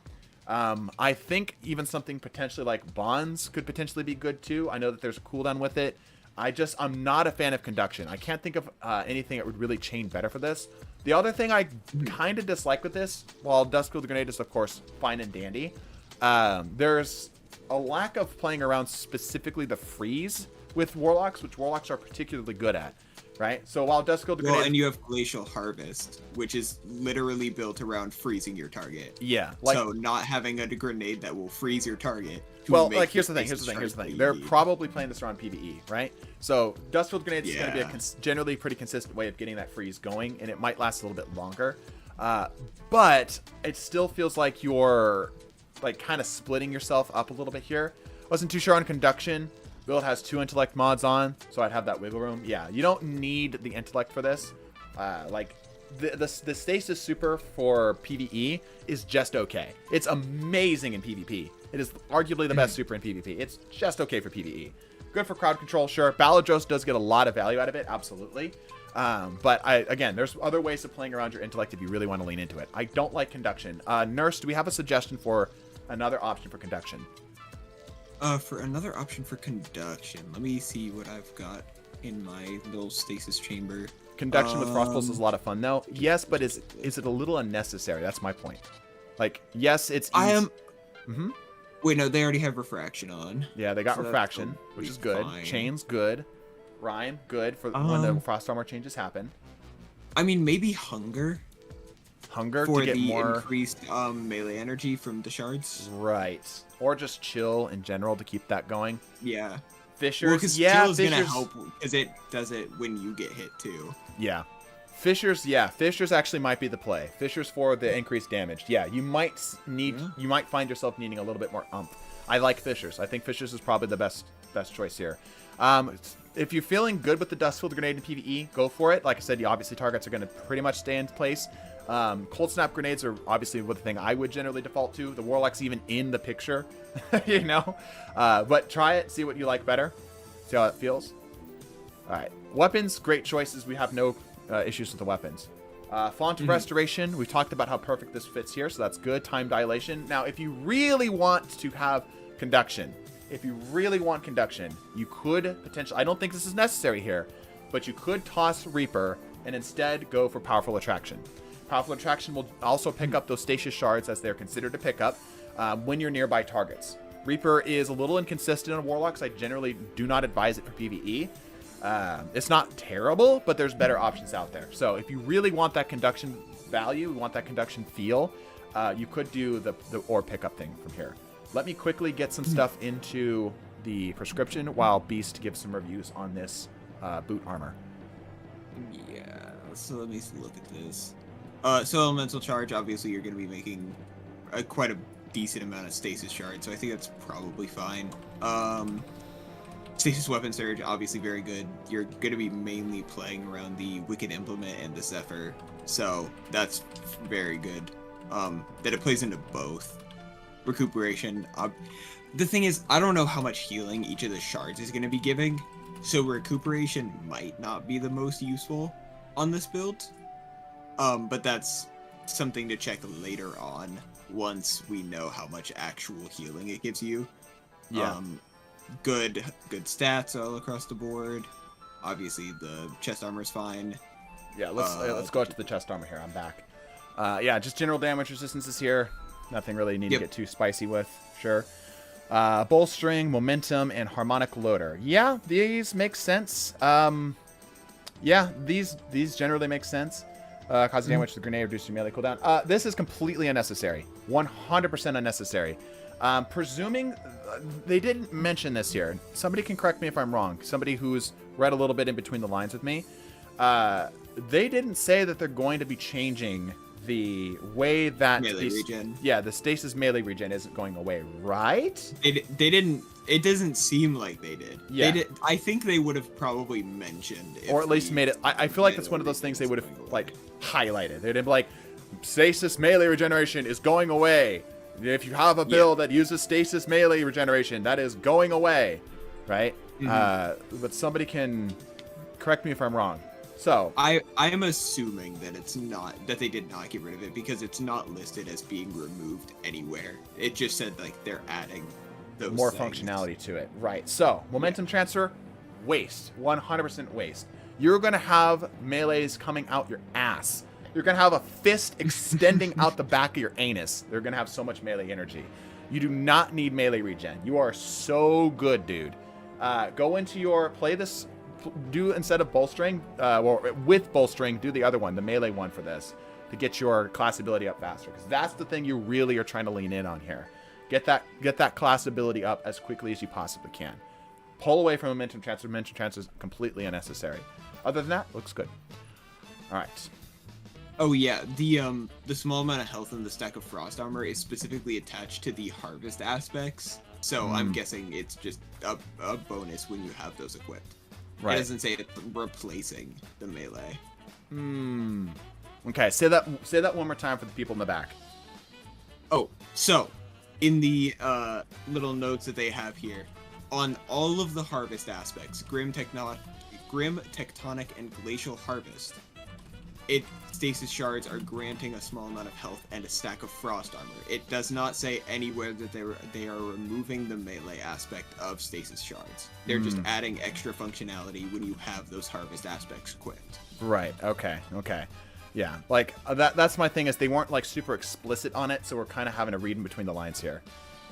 All right. My other weapon setup was thinking of something new and okay, I see. Right.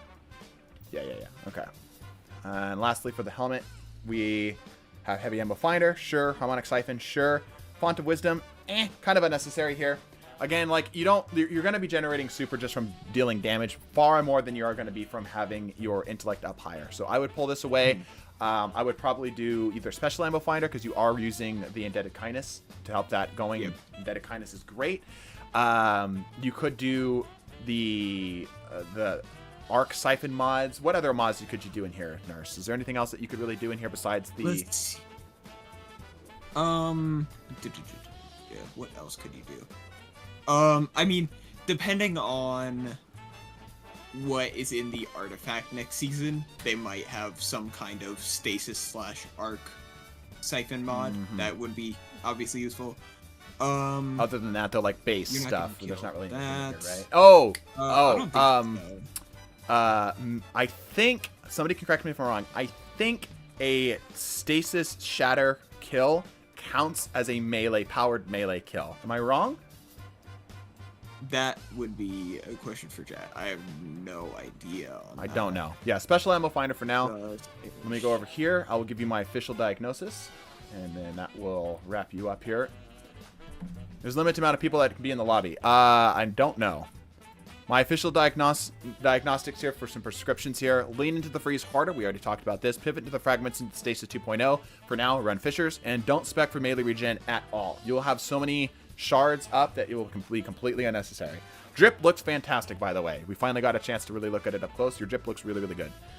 Okay, any other questions for me here? How to line this up better. There-ish. Where's my edge? There's my edge. Okay. Thank you. It does not look like shatter kills count as powered melee kills. Okay, good to know. That was very helpful. Okay, excellent. All right, Biggest Thickest, you are next. Thank you, Cheddar. Thank you for what you do for the community. I try. Thanks, man. Appreciate that. Yeah, all right, I'm Biggest very Thickest excited brought for, the pizza. tomorrow. Let's see what we got. Ooh. I love Okay. pizza. In today's notes, above Whisper of Fractures, it states that the shards will give melee energy. Ooh, interesting. So Fractures is going to be the only way to give melee energy? Interesting. If that is the case, Fractures is going to be the way to go for most Warlocks. Fractures is actually going to be good. That's interesting. We have to see it. We have to see it in person. All right. Biggest Thickest. What are we looking at here today? PvE build focused on Vex and Synthos. Been my bread and butter. High survivability, high damage with grenades. Looking for a general optimization and see if there's anything missing. Okay, sure.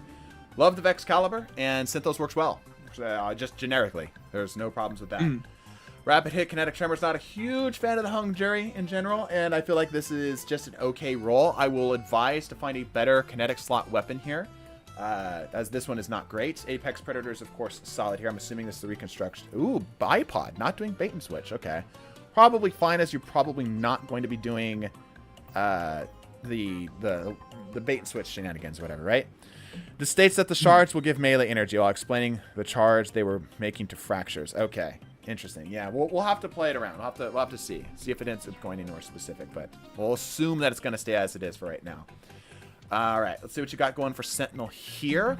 And now we know something specifically that's going to be with the Vex Caliber. Sorry, the word escaped me for a second. Vex Caliber is that you will be able to have a overshield literally permanently. You can have an overshield all the time, assuming you're not taking damage. So I'm hoping you were leaning into this here. Let me get a...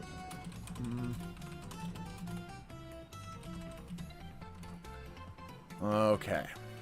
Getting some other stuff here. Offensive Bulwark, Controlled Demolition.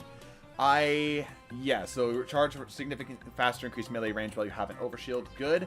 Melee final blows extend the duration of your overshield. Good. Okay, good. Yeah, you don't need Bastion for this. It's not necessary. And the Controlled Demolition will work here. So, cool. Scatter Grenade, sure. Just a little bit of damage. Shield Bash, I guess you're doing this with Suppress, I guess. Mm-hmm. And the Scatter Grenade does work decently well for getting volatile on targets. I feel like from the safety, like, both of these work. I'm not gonna say one or the other. I'm not gonna say one or the other. We'll see how you end up playing around this though. Strafe Lift, sure. Okay. And okay, Leeching to get the health regeneration back. Undermining to cause the weaken effect. Okay. Exchange made up on the both greater energy, and picking up an orb creates devour stuff. Sure. So here is the problem that I'm having here.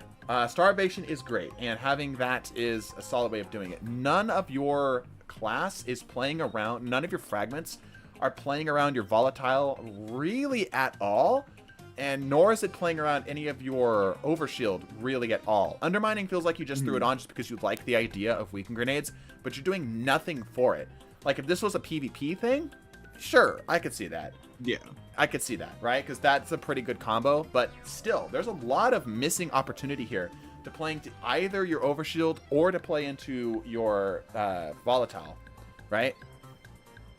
Oh, with stage charge grinding, okay, gotcha. With stage charge grinding melee energy as base behavior. Okay, so, yeah, they are going to be continuing to generate stasis or melee energy. Thank you, Michael, for clarifying that. Okay, so yeah, there's not a lot that you're really leaning into the volatile nor the overshield here. No persistence, no cessation, no vigilance, nothing. Which feels like a bit of a miss. So I'm going to use my degree in Voidwalker methodology and say cessation is pretty solid, and you're going to be able to get a lot of volatile stuff in general, and getting a Void Breach from that could be an option. You have the Echo of Vigilance if you want to get that up more frequently. I can understand not using this in the PvE space, or for the PvE space, but, you know, something to consider. Even something as simple as Expulsion, as you're probably going to be swinging in and killing stuff. You're going to get things to explode. You could do Instability to get your volatile rounds up on Vex Caliber, which is very funny. You throw a grenade down, kill a target, and start volatiling the next target. Also, with the Cessation, that giving you that Void Breach as well, that feeds into the Starvation, because that works off of both Orbs of Power and Void Breaches. Leeching is good, but you're not doing anything such as Persistence. You're not doing anything while surrounded, which could be an option as well, because you are going to be meleeing stuff, so you will be in the fray in the middle of stuff. What else could you do here? Even something as simple as melee final blows generating grenade energy. There's a lack of lean in on a lot of stuff here. Well, he has a Echo of Exchange. Echo of Exchange. Well, does he have Echo of Exchange? Okay, he does have Echo of Exchange. Okay, good. Right. So yeah, I mean, there's a lot of stuff missing here. Either like Reprisal or Cessation, even Expulsion to a degree, Persistence to keep it up more often. It does help the consistency. I would probably, if I had to pick, I would probably do Cessation and Persistence here. Persistence to keep it up a little bit longer. It helps, you know, so you don't have to think about it as much. If you feel confident in keeping your overshield up as is already, you don't need it anymore, then do Cessation and Reprisal. You'll be able to get that super up a little bit faster. But yeah, we're ready to get this. Well, and since you already have a starvation on the build, if you do, if you add in cessation in exchange for like Echo of Undermining, you're already just gonna be building into Void Breaches by getting Volatile, and then you're gonna be getting Devour. Yeah. So, you know, that's gonna be an easy way to get back some ability energy and some health. Yeah. While Undermining is great, there's no need for it here. It's you're just throwing it on as just an afterthought. So I will write that up in my official prescription here. Give me a second here.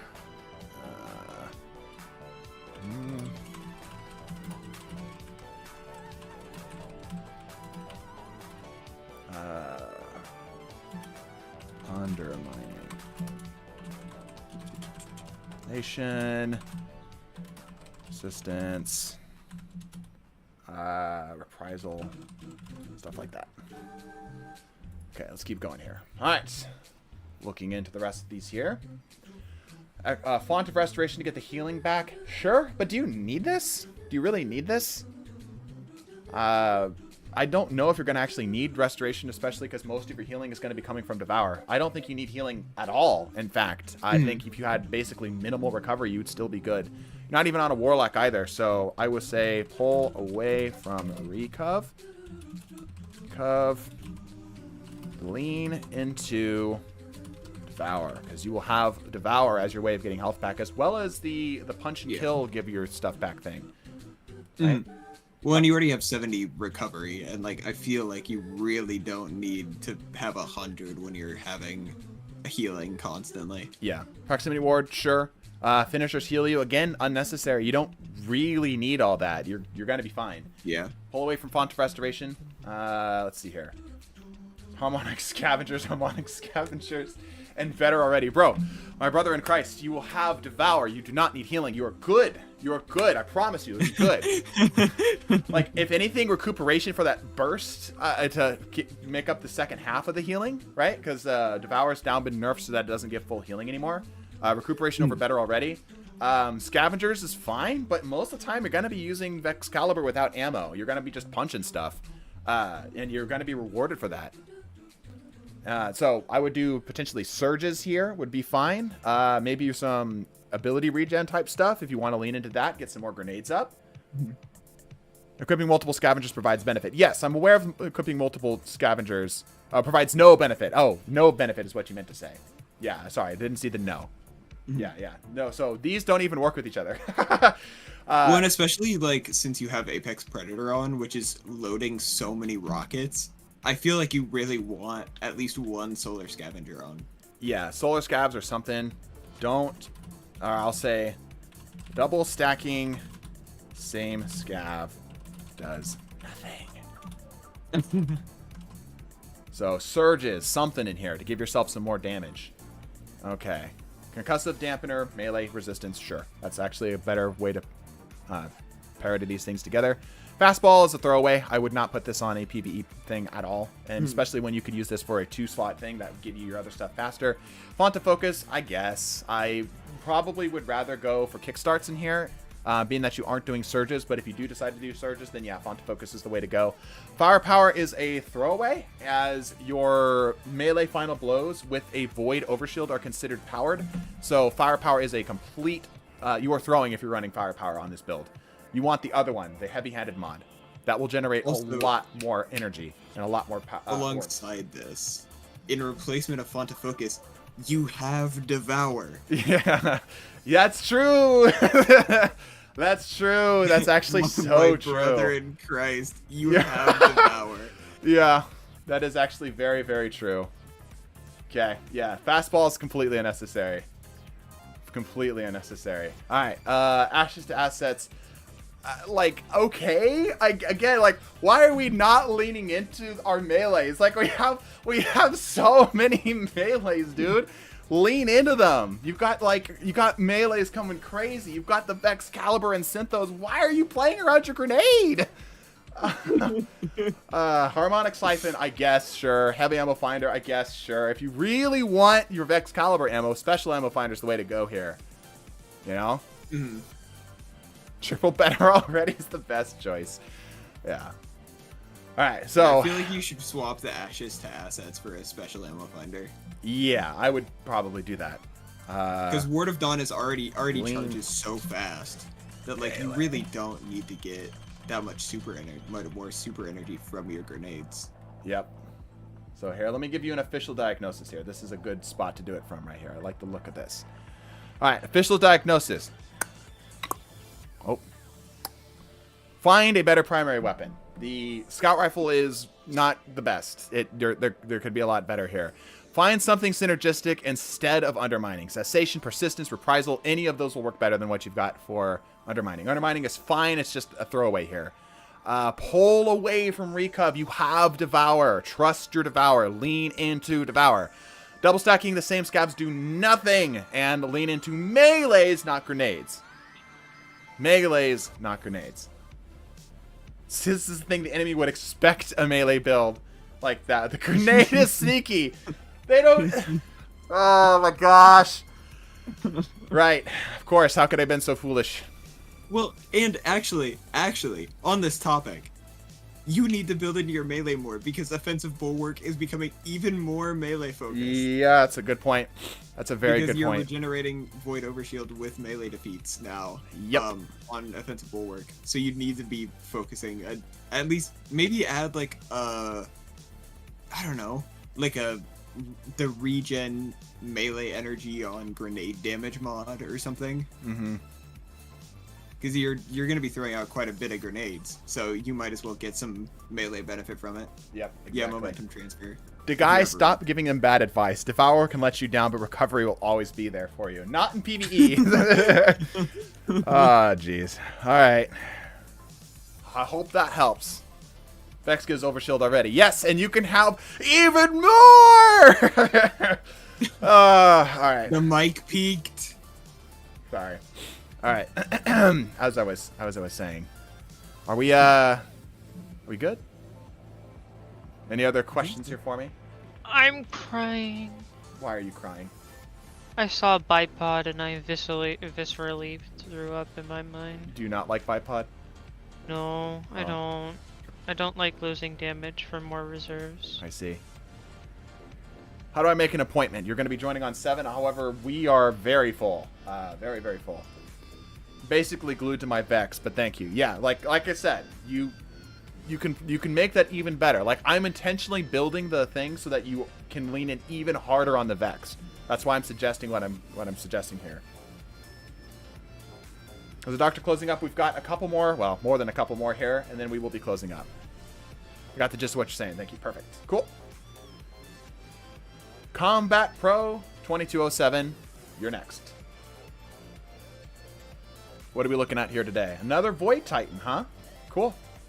Only a couple Titans. Just a couple. Titans need the most help. They don't. They do the cran. They don't do the brain. My God, you have a melee item. That's crazy.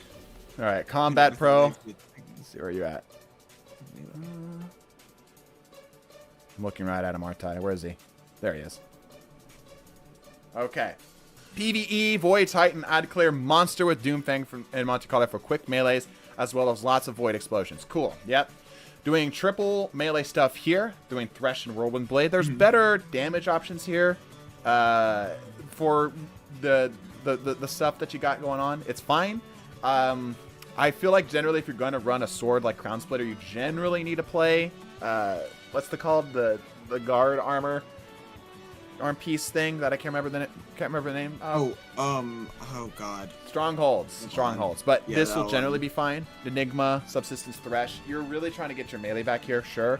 I feel like Enigma could be better for just general damage and such, but we'll see what you end up doing here. We know, by the way, that the Doomfangs do not work with glaive melees. We've tested this. We have tested this. Monte Carlo, cool. That allows you to get that up a little bit faster. Control Demolition, Bastion to get you the overshields. Yeah,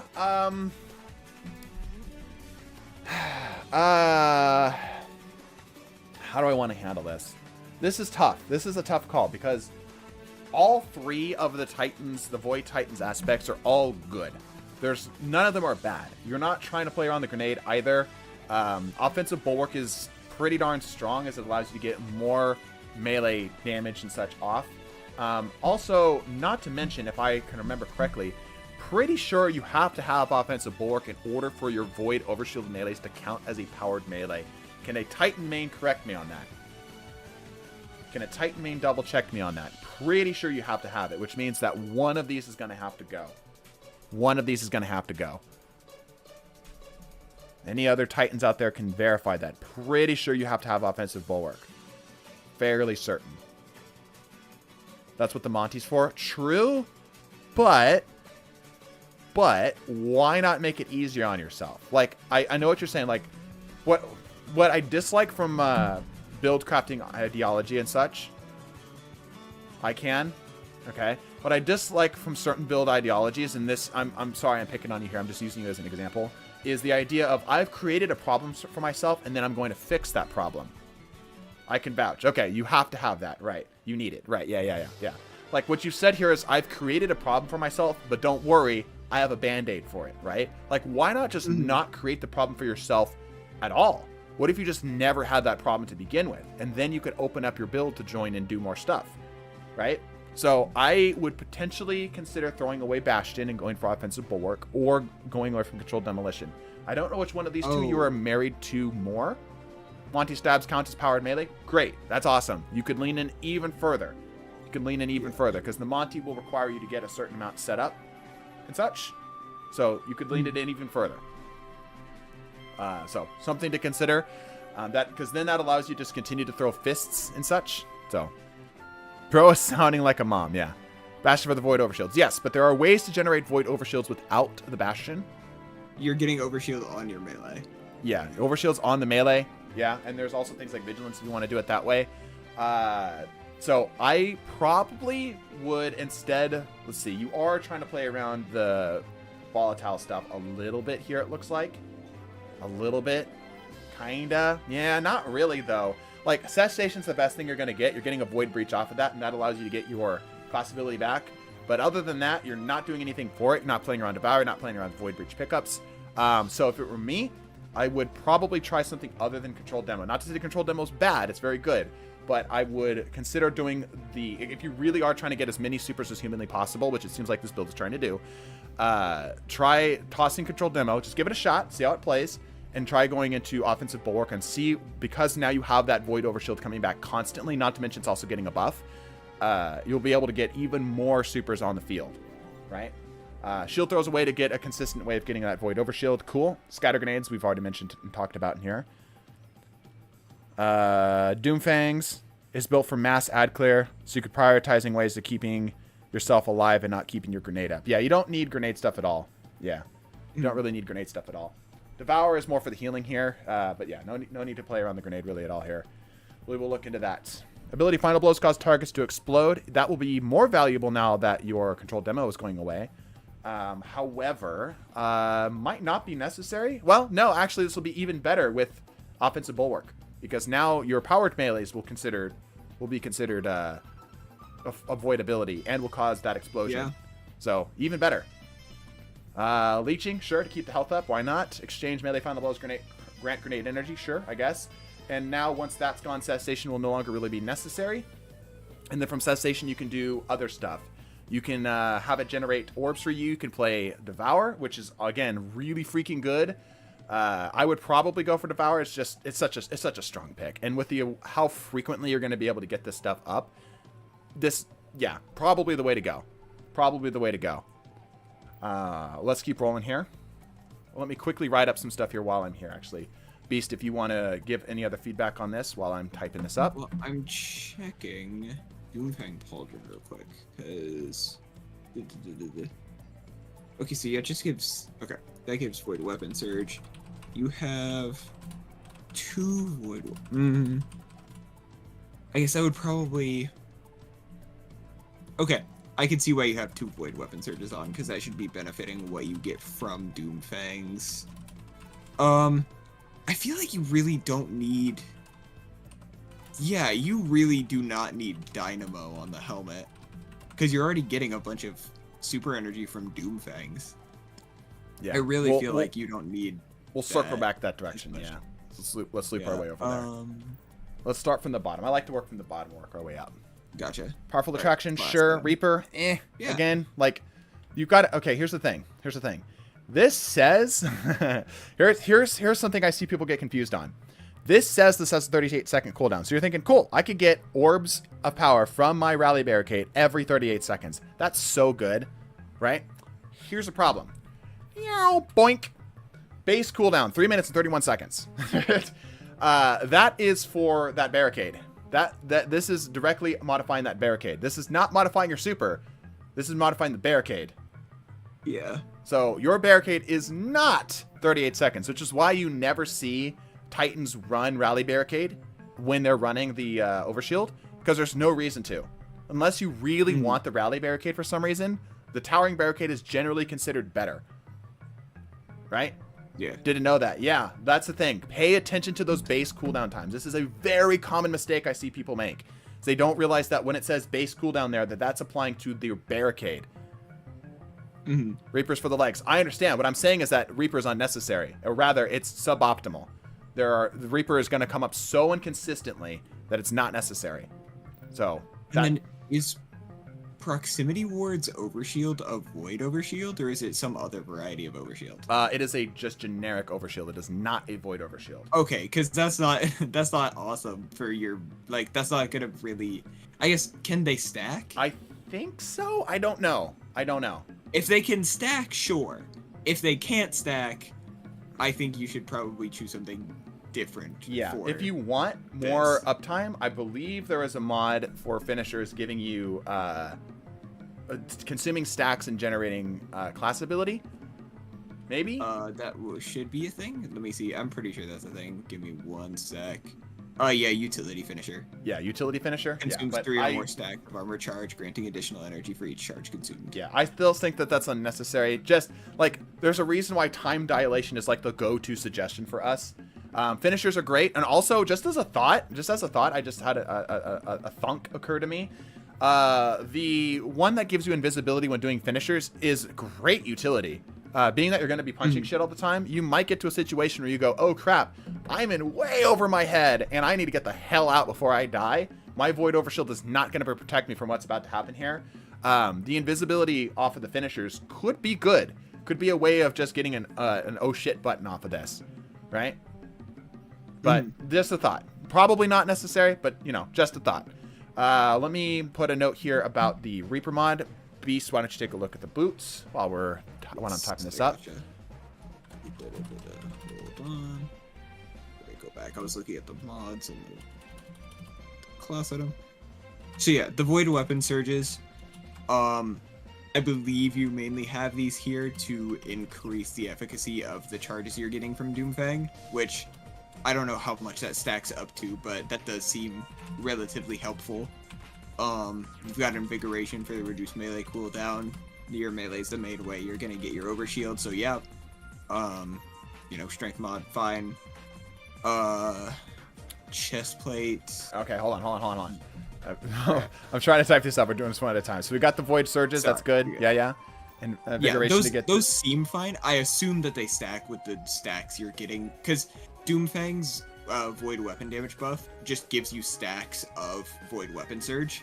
So I assume that having those 2 extra on the legs is going to increase the damage, it should. The efficacy of that. Because the way that the damage stacking, they don't. Interesting. Well, from what I understand, the way that the damage stacking does is it's 1 from armor and subclasses, and then 1 from weapons, right? So it's a max of 4 stacks. Okay. So actually, that's a good point then. Okay, that's a good point. Thank you, Blaine.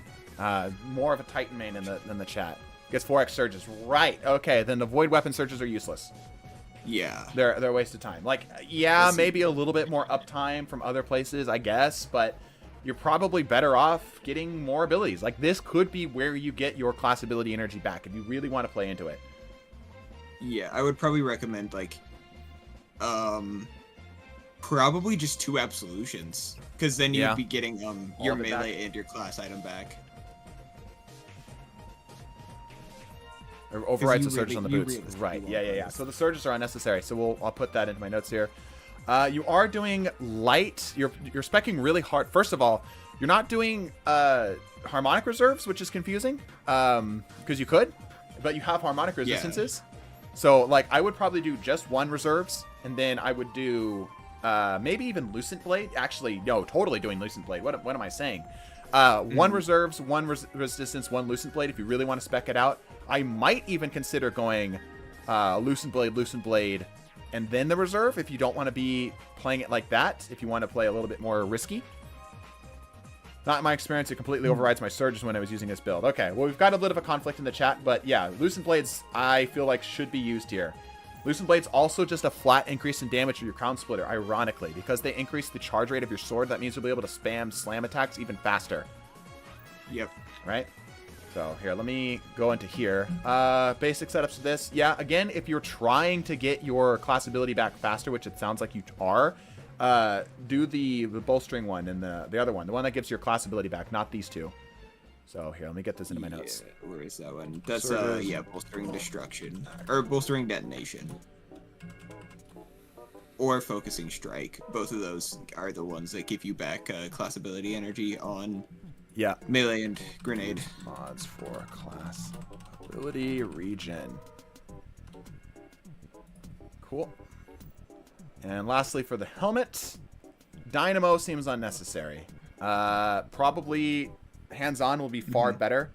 Heavy ammo finder, sure. Heavy ammo scout, sure. I probably would do special ammo finder. I know that you're probably trying to spam your sword, but no, yeah, heavy ammo. Yeah, no, do heavy ammo. Heavy ammo, it's better. Heavy ammo. Pull away from Dynamo, do hands-on. How's the fit though? The fit looks good. It's a little kind of standard. I use my Void, whatever that shader looks called. Luminous Void. Luminous Void. Yeah, it's kind of standard. I use Luminous Void, but it's all right. It's all right. Hands on instead of Dynamo. All right, this isn't the full thing. We actually had quite a lot we want to discuss here, but one second. Let me go down here more. Can I please, buddy? Thank you.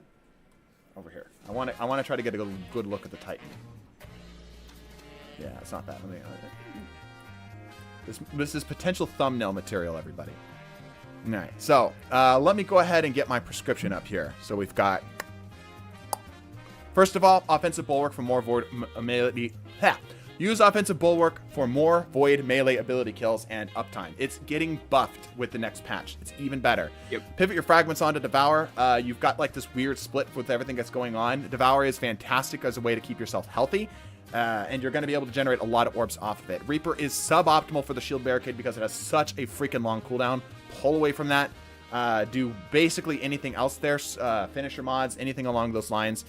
The Surge mods, of what we've been told, we're getting some conflicting information here, but I believe Blaine here, Surge mods just don't stack with the Doomfang Pauldrons. So probably pull them off of the boots and go for more general stuff like Absolution if you want to get those barricades up more often.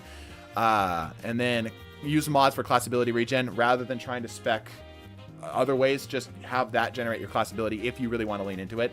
And then use hands on instead of Dynamo as your overshield with offensive bulwark will count as void melee kills. You are playing into a void melee uptime kill thing here, so that'll be the better way to do it. Not to say, the thing that we're kind of riding this on here is that Volatile is currently not really being leaned into hard enough, and you are trying to specifically play around Doomfang Pauldrons. If you weren't trying to play around Doomfang Pauldrons and getting your melees up as often as you possibly could, the need for offensive bulwark wouldn't be there as hard. There's kind of like this weird crossroads that we're having here, but yeah, that's the gist. Any questions here for me? Are you still taking patients? Yeah, we aren't taking any new patients. We're going to finish out with what we've got here for today.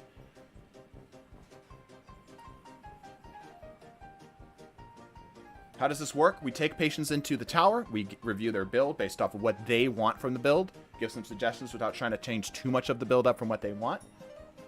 That's good. Thanks, man. Excellent. Excellent, excellent. Cool. Let's keep rolling here. All right, Steelheart Prime, you are up. I see Synthos. What are we looking at here today? Yet another Titan. More Titans. Lots of Titans here today. We're having an epidemic, apparently. What was his name again? Steelheart Prime. Steelheart Prime. There we go. Okay. Also, you can just hold down the right stick. And I have that unbound. Do that. Ah, I gotcha. Yeah. No, not the Imperial Decree, anything but that. All right, what are we looking at here today?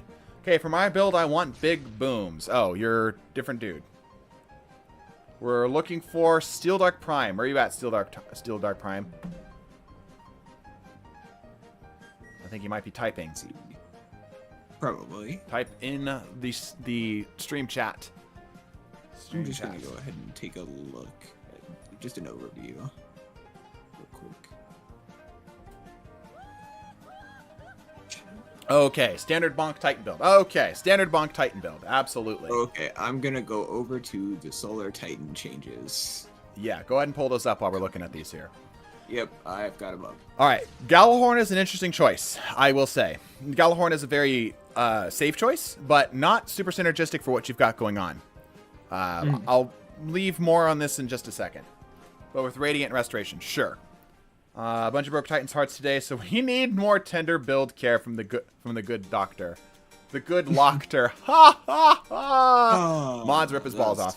Okay. Unrelenting. Unrelenting Incandescent. Good. I like the synergy with the Unrelenting here to get your health up. Obviously, Heal Clip would probably be a little bit better, but yeah, Incandescent's good here, of course.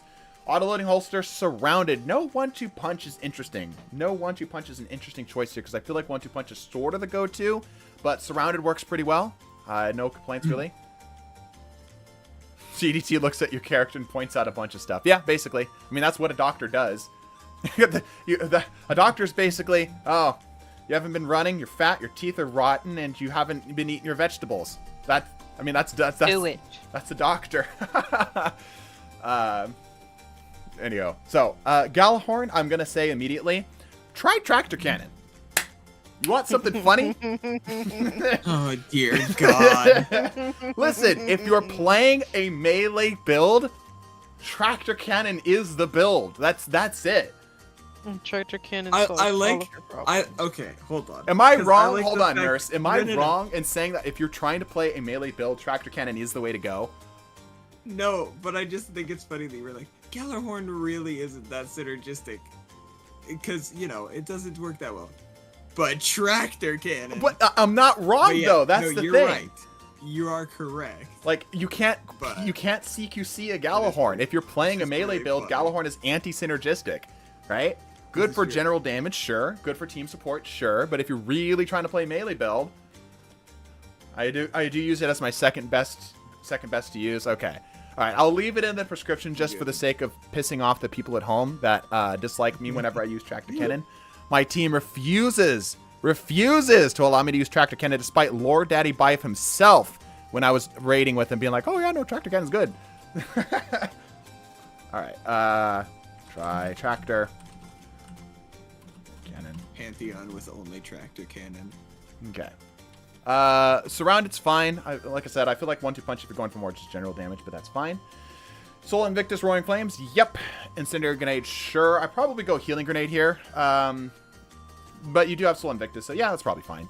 Throwing Hammer, yep. Strafe, yep. Okay, good. Mercy for the Fire Sprites, good. Searing, yep. Torches, yep.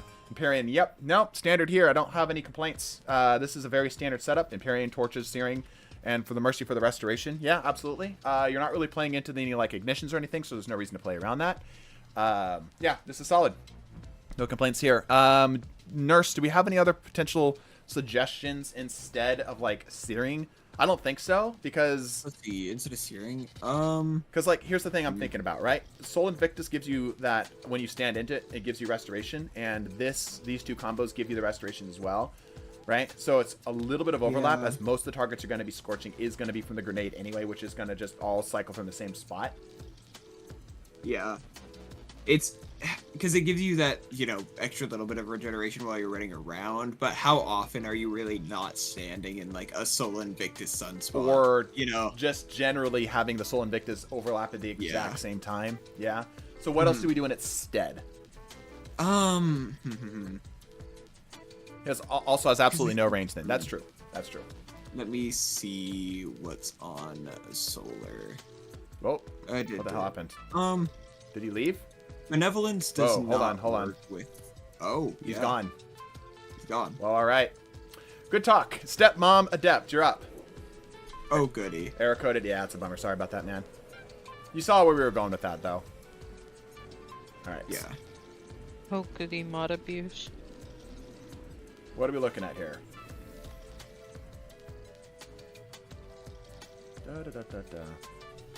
I like seeing the chats between all of the people standing in our line and the random people in the tower. Because they are so confused. Yeah. And it just explaining, oh yeah, we're waiting for the doctor, is not explaining it at all. They're like, what? All right. What are we looking at here? Let's see. I see Illumina, which is interesting. Is this a PvE build, I presume? Lumina's such an odd choice for this. Well, we'll see what we can do. I would with assume so, since they have Gear Falcons on with LCs. I'm gonna try to spec into being better at supporting my team through in-game content. Okay. Yeah, I feel like Lumina's a little slept on. People are gonna give you shit for Lumina. As a Lumina believer myself, I like Lumina. I think it's quite good, even in in-game content. The best? No, but good, yeah. Bonus damage is, of course, great, too. Doom Partitioner with Precision Instrument, sure, why not? Elsie's Rapid Stabilizing Round, Repulsor Brace, great synergy right there. Destabilizing Rounds might be... Nah, that's probably fine. It's a consistent way of doing it. The boss specs and stuff are going to go away, so you don't need to worry about that too much, but, you know, that's for later. And, of course, we're doing this with the Gerfalcons. So we need to be playing around Volatile, because we're going to have frequent access to Volatile. Trapper's Ambush, sure. Stylist Executioner to keep it going, sure. That's fine, that's fine, that's fine. Between the two... Yeah, Trapper's fine. I guess it doesn't really matter. Both the dodge to get the invis and the smoke to get the invis both will work. Obviously, the Stylist Executioner works great, you know? And Trapper's Ambush is only getting buffed, so... Yeah, that's true, too. Yep. Suppressor Grenade, that helps you get the thing on the target a little bit easier. That's good. All right, weakening effects and everything good. I would potentially go off of Marksman's Dodge and instead, because you're not doing this for the regen, right? You don't need a quicker dodge on this. I would go for Gambler's Dodge. Unless you're doing like a damage rotation thing. But Reconstruct's kind of your damage rotation, so I don't think you need Marksman's. And instead, giving yourself the Gambler's Dodge will allow you to get your Trapper's Ambush up more frequently, to allow you to keep looping it a little bit more often. Expulsion, final blows cause targets to explode. You aren't really causing void ability final blows. Like destabilizing rounds, I suppose. But this feels... overkill and unnecessary, frankly. Domineering, again, like, if you're trying to reload the thing, but, like, what do you need the reload for? I feel like Domineering, while fine, like, the Void Breach, I guess? Finisher's Invisibility, good, sure. That's a great choice here. Increased invisibility time. Yeah, I would probably pivot both Expulsion and Domineering onto maybe, like we've always talked, we always will suggest Devour, because it is just that good. It is really just that good. You know, get yourself some extra Devour off of the stuff that you can do with Cessation, because you're going to have a lot of the explosions happening with Volatile. You could... No, I think Cessation is probably the way to go, because you're going to get a lot of those, and that'll also help feed into your class ability cooldown. My tweaking or stabilizing ain't doing much because of their Falcons. Yeah, I saw that too, but it's like if you don't have the Gerfalcons on cooldown, it's kind of like a backup option. Wow, from 196 watchers to 74. Really? Damn, that's unfortunate. Maybe a bit minor. IDK. Yeah, I feel like both Expulsion and Domineering are excessive here. Incredibly so. Incredibly so. You could... Yeah, Suppression's fine. Like, you could even do, like, an Undermining Void Grenade thing with the increased duration. Like, there's... something, these two aren't vibing with me. I dislike these two, because the suppressant's happening very infrequently. Even though you are getting the Void Breach, it's not necessary, and you could be doing this off of Cessation. So, 100% destabilize mainly to keep my Repulsor Brace up in a pinch. Yeah, I 100% I get that. 100% use Cessation, or say try Cessation. That's the one that gives the Volatile thing, right? Yes. Well, and also, if you are playing into like the support idea and running suppressor as like a way to support your allies, you know, suppressing any enemies that are nearby, having undermining on there is an extra little bit of support. Like, it does decrease your discipline, so I feel like you do need to have devour up so that you're getting some grenade energy back. But like, if you want to build into support more, I could see why you could add on like undermining. Yeah, true. Starvation over expulsion, is it? Try. Yes. Gamblers over marksman dodge. Okay. Those are some stuff there. Let's look at the rest of these. Okay, Reaper, double bomber. Go for powerful attraction. Bomber, one of the bomber mods, fine. Powerful attraction's kind of a must for how easy it is to get that stuff up. Yeah, absolutely need a powerful attraction mod. I'm going to write that down. Let's take a look at the boots. Okay, increase in mobility after picking up an orb and increase in void damage after picking up an orb. Sure, as well as getting your class ability up a little bit faster. Sure. If you want to get some more health back and keep yourself alive a little bit better, you could swap out the class ability mod orb pickup thing and instead go for just healing, just recuperation, something like that. But that's a personal preference thing. Use powerful attraction. Okay. Oop, don't knock the controller off. Oopsie daisy. Okay, keep them going here. Gerfalcons, harmonic reserves, and an unflinching. Again, unflinching is unnecessary here. 1 harmonic reserves, and then I would do 2 resistances. So I will write that up as well. Let me write that down here. What are we looking at here for the arms beast? Let's see. So we got grenade kickstart. What are you getting armor check from? Reaper and Surge and that. Okay.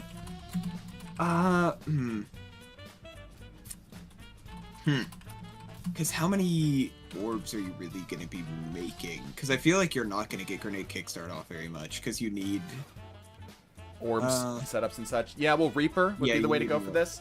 I definitely don't think Heavy Hand is the play here. I guess Stylish Executioner allows you to cycle it, but I don't think Heavy Hand is the way to go for this. I think But I don't think you're going to get that many powered melee kills. Yeah, exactly. I think... Yeah. Like, it's not like you're using the melee as an attack option. Right, yeah. You're just using it as more of like a support option. TDT will find one small thing to be mad about? Nah. I'm mostly playing it up for the bit. No. I'm not upset with anything. I'm mostly playing up for the bit. I'm obviously trying to help people optimize their builds, right? So I'm going to be picky. That's the entire point of this thing, is be picky, right? Throw on a void reloader. Yeah, probably a void reloader is probably the better play here. Yeah, I agree. Over the heavy-handed. That's a good call. Well, especially since LC's... Oh, wait. Actually, your LC's rifle has really high reload speed. Well, either way, it's for the other side of things. Heavy ammo finder, harmonic siphon. Yeah, that looks fine. You are good in resilience. I don't think you need to spec so hard into intellect. I think you might be able to put that either into mobility or recovery. Intellect will just happen naturally just from orb pickups and such. So that would be my suggestion to you here. All right. How can one enter this event? I think we are done taking new patients today, which is probably why, by the way, somebody made a call out about the numbers dropping. That's probably why. Yeah. Would not be surprised. We're using blank when this is better. What do you mean I don't get mad about small things? Again, I'm playing it up for the bit. Yeah, playing it up for the bit. It's joke. It's what we call in the business a joke. Obviously, there are times when somebody is using like a thing that doesn't make sense for the build at all, and I'll berate them for it. You know? But yeah. Anywho. Okay. Here is my official prescription here. As soon as I can get this damn thing to work. Satiation over domineering, try starvation over expulsion, try gamblers over marksman's dodge. That should get your... oh, it is not. Oh, there it is. What's up? I see the words. There we go. Cool. Here, let me go here Never, first. there's go. It's up. I think mine was lagging. Hold on, let me get a good look at this hunter here. Can we load on? There we go. That looks pretty good. There we go. Yeah, that looks nice and clean. I like that. All right. Okay, so anyway, cessation over domineering, starvation over expulsion, gambler's dodge over marksman's dodge to keep your melee coming back a little bit faster. Powerful attraction with your Reaper mod will be very nice. Resistance instead of the extra reserve mods. Don't use unflinching. It's not necessary. And that's pretty much it. Nice. There's our cutoff in the patient line. Yeah, we're kind of done taking on new patients right now. We're gonna go through the patients that we already have. Damn, the tips helped an extremely successful experiment. Hopefully a good successful experiment. Hopefully that ended up actually helping you out, Combat Pro. Why can't the missing 150 members last stream go into the new viewers? Yeah, right? How do we get in line, or is it next time? Yeah, next time. Next time the doctor's in town. We are going to be trying to stream a little bit more, by the way. So things like this should happen a little bit more often. All right, stepmom, I hope that helps. Take 2 and call me in the morning. People are confused by the line. Good. As they should be. As they should be. Yeah, yeah. My goals are beyond your understanding. This is your final shape prep, all right? Exactly. Yep. More explosions than usual. Excellent. Yeah, that's what we were talking about. I'm glad you got to see some value out of that. See, and this is why I berate people. It's for their own benefit. I get on people's case not because I hate them, but because I love them. All right, cool. Jeff, don't kill. Let's see what you got. What are we looking at here today? I think we could probably call Okay, that. they want big booms. I want big booms, me some. Okay. Let's get you going here. There are 12 guardians waiting to see you, Doctor. Yep. Hey, your guardian actually loaded for me. Fantastic. Luminous Void again. Not my personal preference, but it's fine. All right, lots of big booms. Slide shot, opening shot. This is a PvP build, I'm assuming, because nobody runs slide shot, opening shot on a PvE shotgun. Blair slants, Crux termination. Sure, doesn't really matter here. Running sun bracers. Yeah, I'm assuming this is a PvP build, right? I would assume. I would assume. But it seems like. We shall hide their confusion to the doctor to strengthen. Good. Feed me. But they have armored charge things. And powerful attraction. All right, let's look at the actual subclass I have here. no idea. Touch of Flame, Icarus Dash. So these two make me think this is a PvP build. Like if this was Heat Rise, like no self-respecting Warlock doesn't run Heat Rises, right? No self-respecting Warlock doesn't Heat Rise. Anyway, Touch of Flame, Icarus Dash, PvE. All right, okay, hold up, Chief. You just said PvE and you have a Wastelander with slide shot, opening shot. You are dead, bro. This is a PvP shotgun, a pretty good PvP shotgun. Yeah, he has boss spec on it, bro. And you have it craftable. Just craft a PvE one. Bro, you don't need the range. Yeah, you need to change it. Yes, you do need to change it. All right, cool. Let me get these up here. Hold on 1 second. I need to... I like the PvP shotgun with the Gambit memento on it. I'll say simply find better shotgun.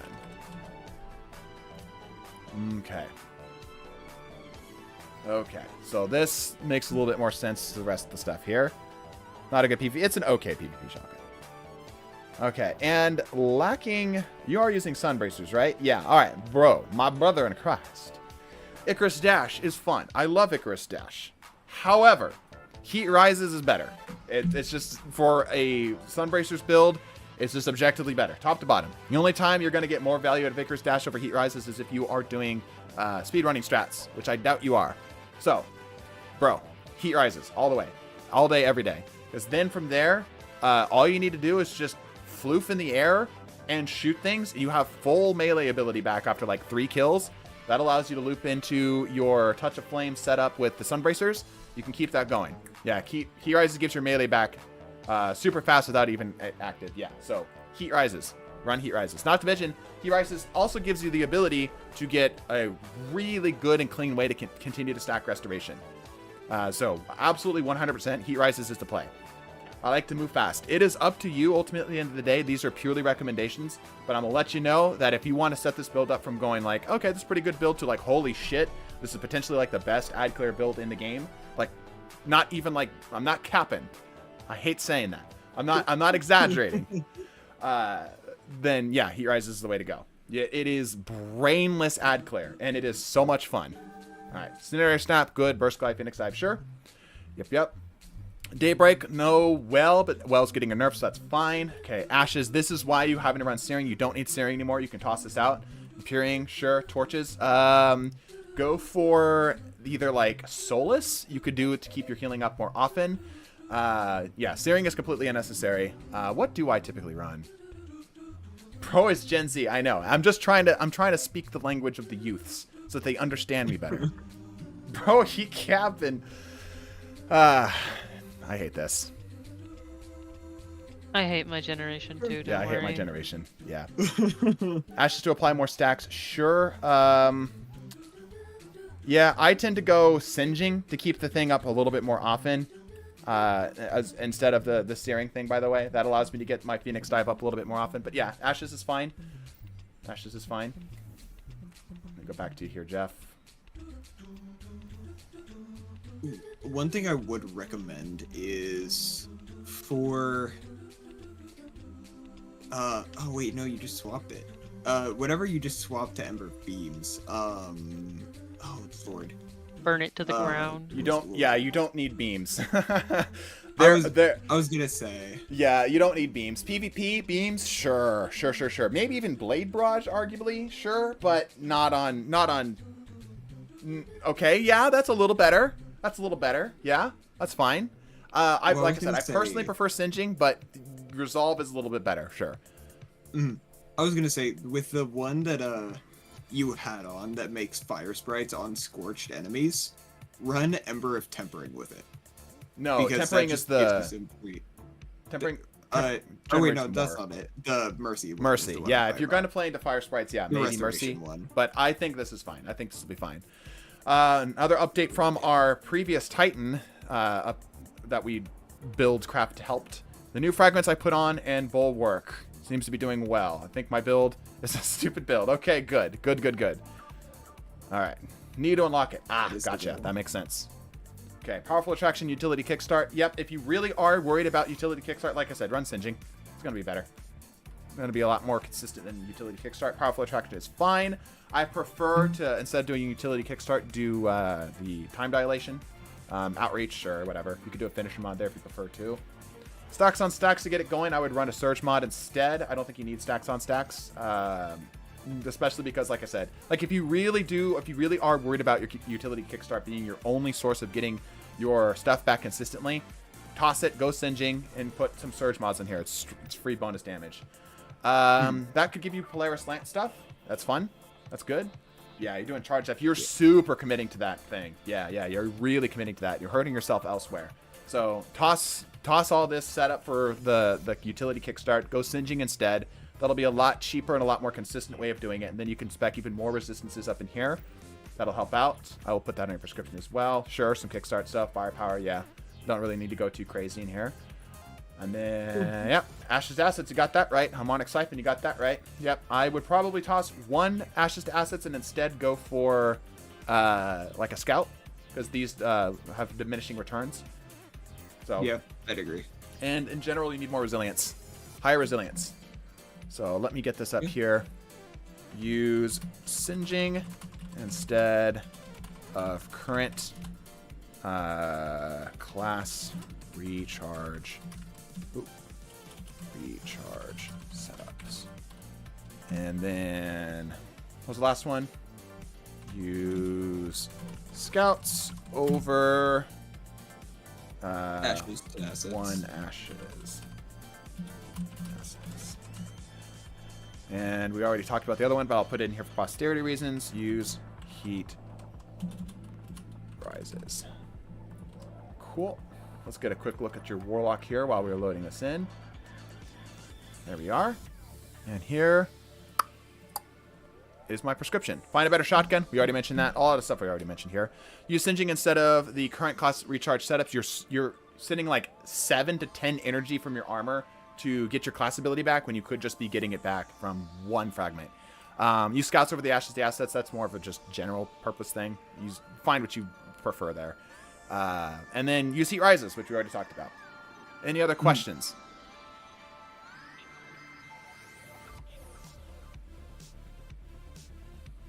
Got any Osmo builds without aggers? I haven't seen any like that yet. No.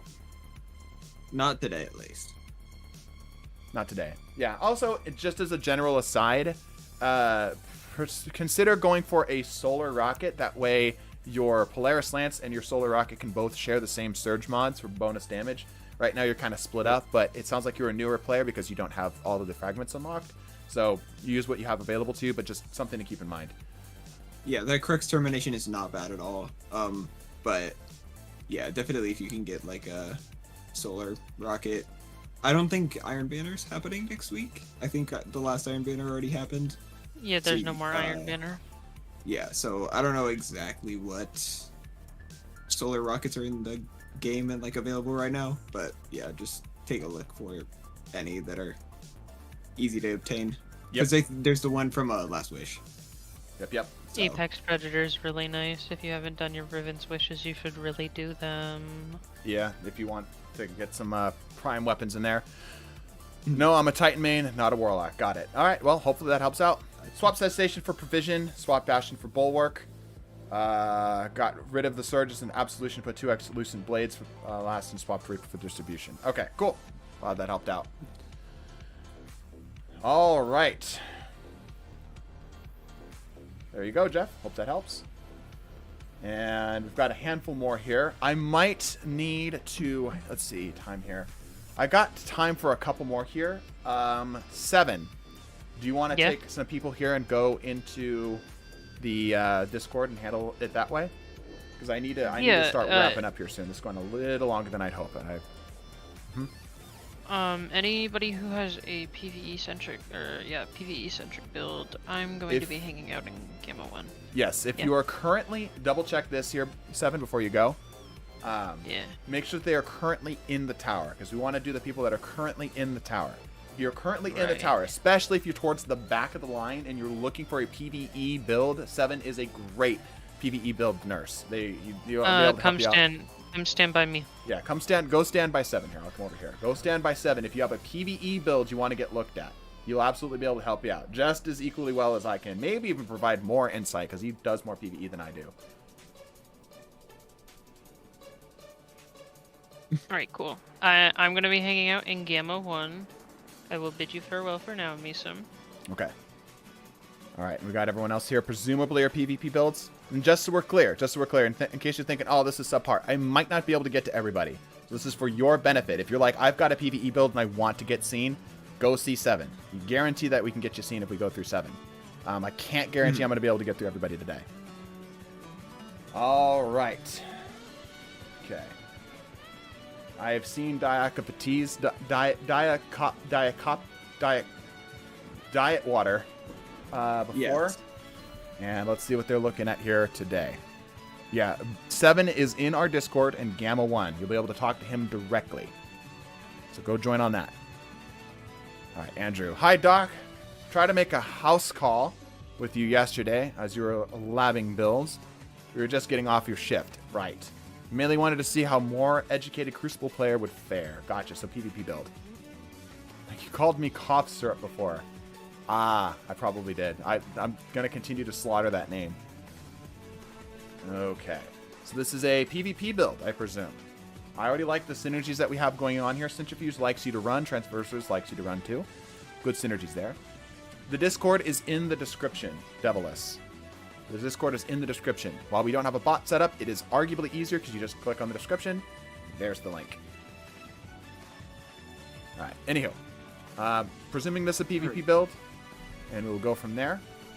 Sure, looks like it. Yeah. Fetch a motion moving target. Sure, fine. Good range. Solid. Centrifuge, we already talked about. Half-truths. Relentless. And I'm assuming Eager Edge. Yeah, good. Okay. I already like the synergies that we have happening here. It's a little shame that you can't get that 100 recov, but, it's fine. Okay. Arc Soul, Electrostatic Surge. Sure. You are going to be playing into Amplified here, because that is good for the Centrifuge.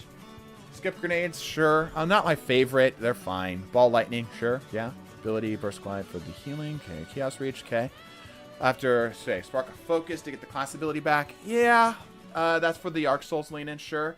Recharge is getting stronger. Discharge, let's see. Arc of Abilities can chance to get Nitrace. Yep, so that's good. Have a greatly increased resilience, recovery, and mobility while sprinting. I think this is unnecessary. In my time with messing with Spark of Haste, I feel like this is unnecessary. Because this brings you up by 3. And the thing is, most of the stuff really isn't necessary while sprinting. You're already almost at max for your recovery anyway. I feel like there's better choices here. What choices those would be, I will leave to Beast if you can think of something here. I'm gonna take a look in. Yeah. Let me see. What do I have in my little Swamp water area? Beast for. I will get to that later. Yeah. Can't seem to access the Discord chat that Seven is going to use. Make sure that you are a recruit. In order to get recruit rank, you need to go to our manual page, and you'll need to click the thumbs up. If you need help, DM our bot. Bot should be able to help. I'm gonna go. Have a good day, everyone. Thanks again, Misa, for the help. You're welcome, friend. Let me see. Right. So we've got class ability currently has focus on and haste on. What could replace those? When you figure it out, let us know. I'm gonna keep rolling here. All right, Reaper time dilation. Sure, it's a classic setup. Arc weapon surge doubling down. That does help with the consistency of the weapon a little bit here. Centrifuge does get that bonus range. I feel like you could maybe squeeze out some more value here. Let me see what you could do. Maybe not. Okay, it's probably fine then as is. Triple unflinchings. Try 1 for your shotgun. So toss 1 or 2 of these out. Try 1 for the shotgun. You will enjoy having a little bit of unflinching for your primary or your special weapon here, as you'll find a handful of times you'll slide in on a target. They'll shoot you melee, you punch you, and your shot will go off target. Especially on a slug where you need to hit heads, unflinching here is pretty darn helpful. Pretty darn helpful. And then yeah, you can just kind of throw whatever on that in there. Cool. Recovery, fastball, sure. Bolstering, sure. Firepower, I guess, yeah. You don't really need. I would go dexterities. I would go dexterities here. You're not getting a lot of kills with those grenades, I guarantee it. Like, you're not playing a build around your skip grenades. Your skip grenades are only coming back ever so often. So I would probably just go for dexterity so you can swap between your primary and your secondary a little bit cleaner. That way you're not caught with your pants down. Grenade cleanup of the dip around the corner. Yeah, but is the orb really worth it? I don't know. I don't think so. I think I'd rather have more consistency between my 2 weapons and the swap speed.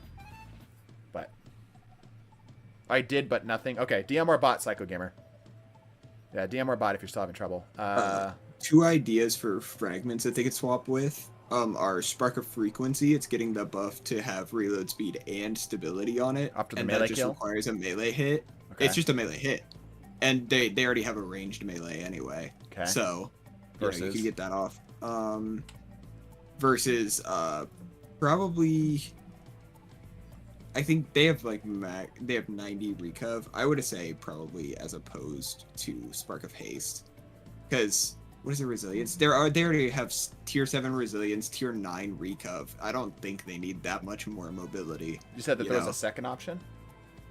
Oh, there's also just the good option of Spark of Feedback, which is just take melee damage. You get to do a little bit more melee damage out and adds a little bit of resilience. Yeah, but there's not a ton of good options to add in. Maybe I would say what about Spark of Shock for the jolt?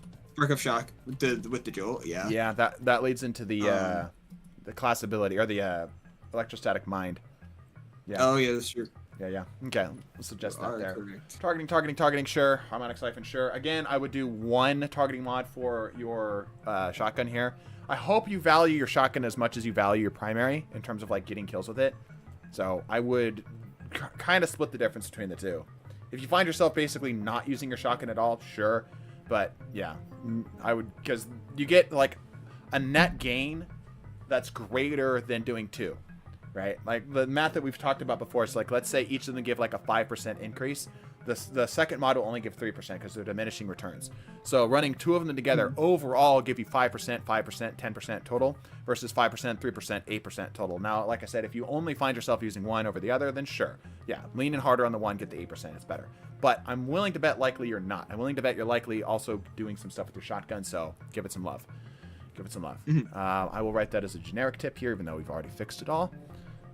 Also spec your mods. Okay, not a lot of feedback on this, though. Overall, good. I don't have a whole lot of suggestions for this. It's just a solid build all around. Let's get you pulled up here real quick. There we go. And I will slap this down here. There you go. So, swap haste for Spark of Shock. Haste is, in my opinion, just not needed for most of the stuff you're going to be doing. I could see it maybe having value on a Titan that has, like, low resilience or something, or maybe on a Hunter. But Warlocks in particular don't make good use of it because the recovery is not needed at all. You're already going to get your health back by the time you start sprinting anyway, you know? And I also spelled also wrong. Spec Shotgun in the mods, which you've already done. So that's pretty much it. That's pretty much it. Give about a thumbs up, reading about what it said. Okay. Yeah, DM the bot. DM the bot if it gives you trouble. The bot will help you out. Oh, wait. The fragment is called Spark of Instinct, actually. For which one? The Jolt one. Instinct is the one where you're in CQC. Shock is the one that gives it off the grenades, right? Oh, gotcha. Yep. Yeah. Instinct is fine, but they're not playing around melees. So it makes more sense to do Shock. All right. Any other questions here for me? Andrew. Thanks, Doc. About to take it in for a spin. Hope you give it a try sometime. Yeah, I'll give it a try sometime. Absolutely. Absolutely. I'm pretty sure this might have been the same build you did super builds for me. Yep, same builds you gave me last time. So yeah, we'll be doing that next time we do stupid builds. For sure. Thanks for helping me some bye. Deuces. Glad I could help out. You had to get a cursive font. Yeah, I misspelled. Yeah. Yep. I thought about finding like an impossible to read font, but I figured it'd be better for clarity's sake. Cool. All right, who is left? Okay. Hunt Bomb. You're up. What are we looking at here today, Hunt Bomb? Napalm Bomb, PvP, Funny Go Burr. You got it, friend. Let me see if I can find you here. There you go. Okay, Tessellation. Yeah, Tessellation and I have had differences, let's just say. Okay. Firefly, keep away, stacking that with Chromatic Fire. That's kind of fun. Hammerhead, kind of a standard setup. Okay, cool. Let's see what you're doing for the Icarus Dash. Touch of Flame. All right, I'm going to say it right out.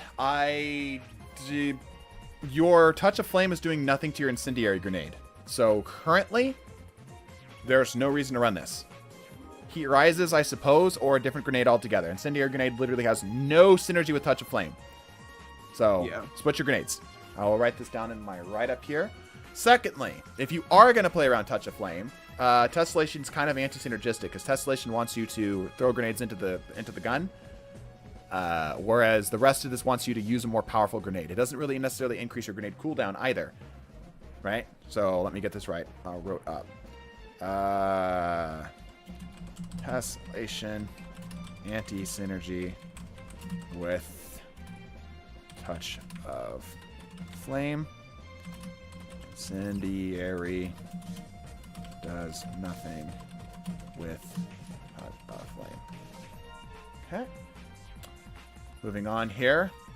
Go Char, Eruption, Singeing, Ashes. I find it very unlikely. Okay, there you go. Now it's likely. There we go. Now it's likely. Cool. Okay, Char, Eruption, much better. Singeing, sure. Ashes, kind of a necessity if you're playing around those explosions. Absolutely.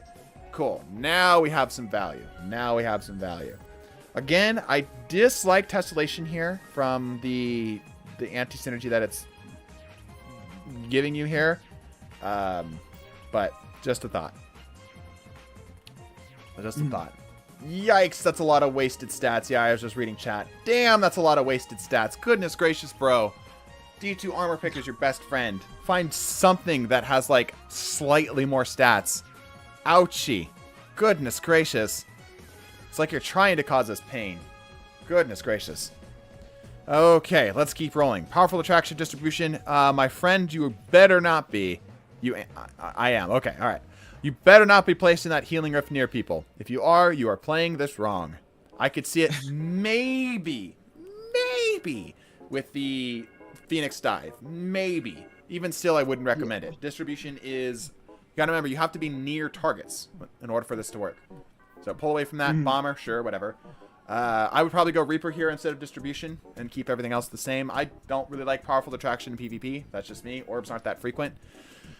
All right, Kinetics Weapon Surge, sure. Absolution, sure. No problems there. Okay. Double Unflinching, sure. Again, I don't overcommit to your primary. Don't overcommit to one weapon. Be willing to split yourself up. All right. They're so close, yeah. Better than Recov or Resil. Yeah, the Recov is odd here. Having high Resil is not bad. Like, we've talked about this before. For Resil and PvP, either do 7, 10, or you just don't care about it. If it's not 7 or 10, you don't care.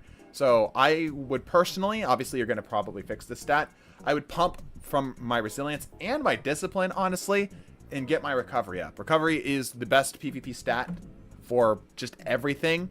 And Resilience being this low is not necessary. Grenade is nice, fine, sure. There's other ways to get it up, though. So go for higher Recov. Yep. Let's move on here. Okay. Kinetic Loaders, sure. Impact Deduction, Double Impact Deduction, sure, that's fine. Yeah, it's fine. Funny 69. It is indeed the Funny 69. Okay, Double Kinetic Siphons, I doubt is going to have as much value out of doing more targeting for your, whatchamacallit? Tessellation. Tessellation is probably going to have more value here. So, Harmonic Targeting, I believe, will work for Tessellation. Other than that, maybe you could do, like, Hands-On or Ashes to Assets, something here. But, yeah, double Kinetic Siphons... That's why I did that. I see. Yeah. So that's pretty much. Especially since it's in PvP. What was that? Like, especially since this is a PvP build. Yeah. Like, you're not going to be getting multi-kill. Like, multi-kills are rare. I don't know. I guess. Yeah. I don't know how many kills it takes off the top of my head it's to 2. get that going. It's 2, but still, that's. It's not that common. Yeah. Not that common. Not common enough, we should say. Yeah. All right. Pretty basic here. Tessellation's anti-synergy with Touch of Flame. I would consider swapping it into something else. Even the Toaster, realistically. Go for higher Recov. Your recovery is really low. Other than that, just overall with the build, Chromatic Fire is hard to see a lot of value out of. Like, it's good at punishing bunch-ups, but if you're really trying to play around that as a general style, things like Sunshot, Graviton Lance... like I mentioned, Jotun even does Incandescent now. I think there's better ways to punish bunch-ups now than Chromatic Fire. Yeah. Like, I feel like Chromatic Fire is just a little too power cut for PvP when there's just weapons that can do it literally just by themselves and still are good. Like, my most used Warlock weapon right now is Graviton Lance because of the anti-bunch-up that it has, on top of it being a Vorpal weapon with the Catalyst and such. So, yeah, it's all right. It's all right. I feel like you could find another option here, but you're not gonna. This is gonna be fine. This is gonna be fine. Maybe even leaning in harder on the primary weapon as your source of kinetics if you have the Touch of Malice, which is now available through Pantheon. Might be pretty good for you here too. You've got things like Crimson, which are just asking you to get headshots anyway and will keep you alive as well. Yeah, Chromatic Fire Outbreak. Yeah, Chromatic Fire Outbreak's pretty solid, especially on Stasis. They can't outrun the Nanites. Yep. So there's just like a little bit of a mismatch here for what you could be doing. But yeah, that's more of like, I don't want to pivot your build too hard, which is why I don't have it in my prescription. Just some general notes for you. Cool. Any questions for me?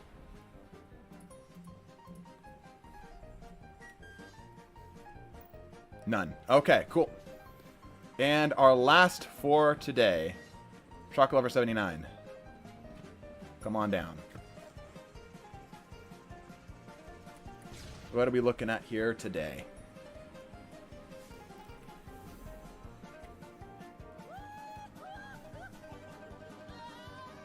I see Celestial. I see PvE stuff. Is this a Celestial PvE build? Interesting. Let's see. Perpetual Frenzy. Okay. Temptation's Hook. That's a choice. That's a choice. What are we looking at here, Shark Lover? What we got? Probably typing up. I'll give him a sec. Yeah, definitely interesting. Indeed. Crucible. Crucible. This is a Crucible build. Mostly trying to improve. Oh boy, I've got a laundry list here for you, friend. All right, I'm going to do something a little out of order. Minus the sword. Go, what? All right, let me help you out here. Special ammo scouts, heavy ammo scouts, heavy ammo finder. Doesn't work in PvP. These are all fine. Solar resistance, arc damage resistance, all of the resistances don't work in PvP. Scavengers don't work in PvP. I know that scavengers in particular, like a lot of these aren't explained well. So, you know, forgive me and everybody here for giving you a little bit of flack for that. But like none of, like the vast majority of the mods here don't work in PvP. So all of these from the top down need to be changed. All right. And I know that's more Bungie. I know it's more Bungie just poorly explaining it. It doesn't sound like you do PvP that often. So I'm just letting you know.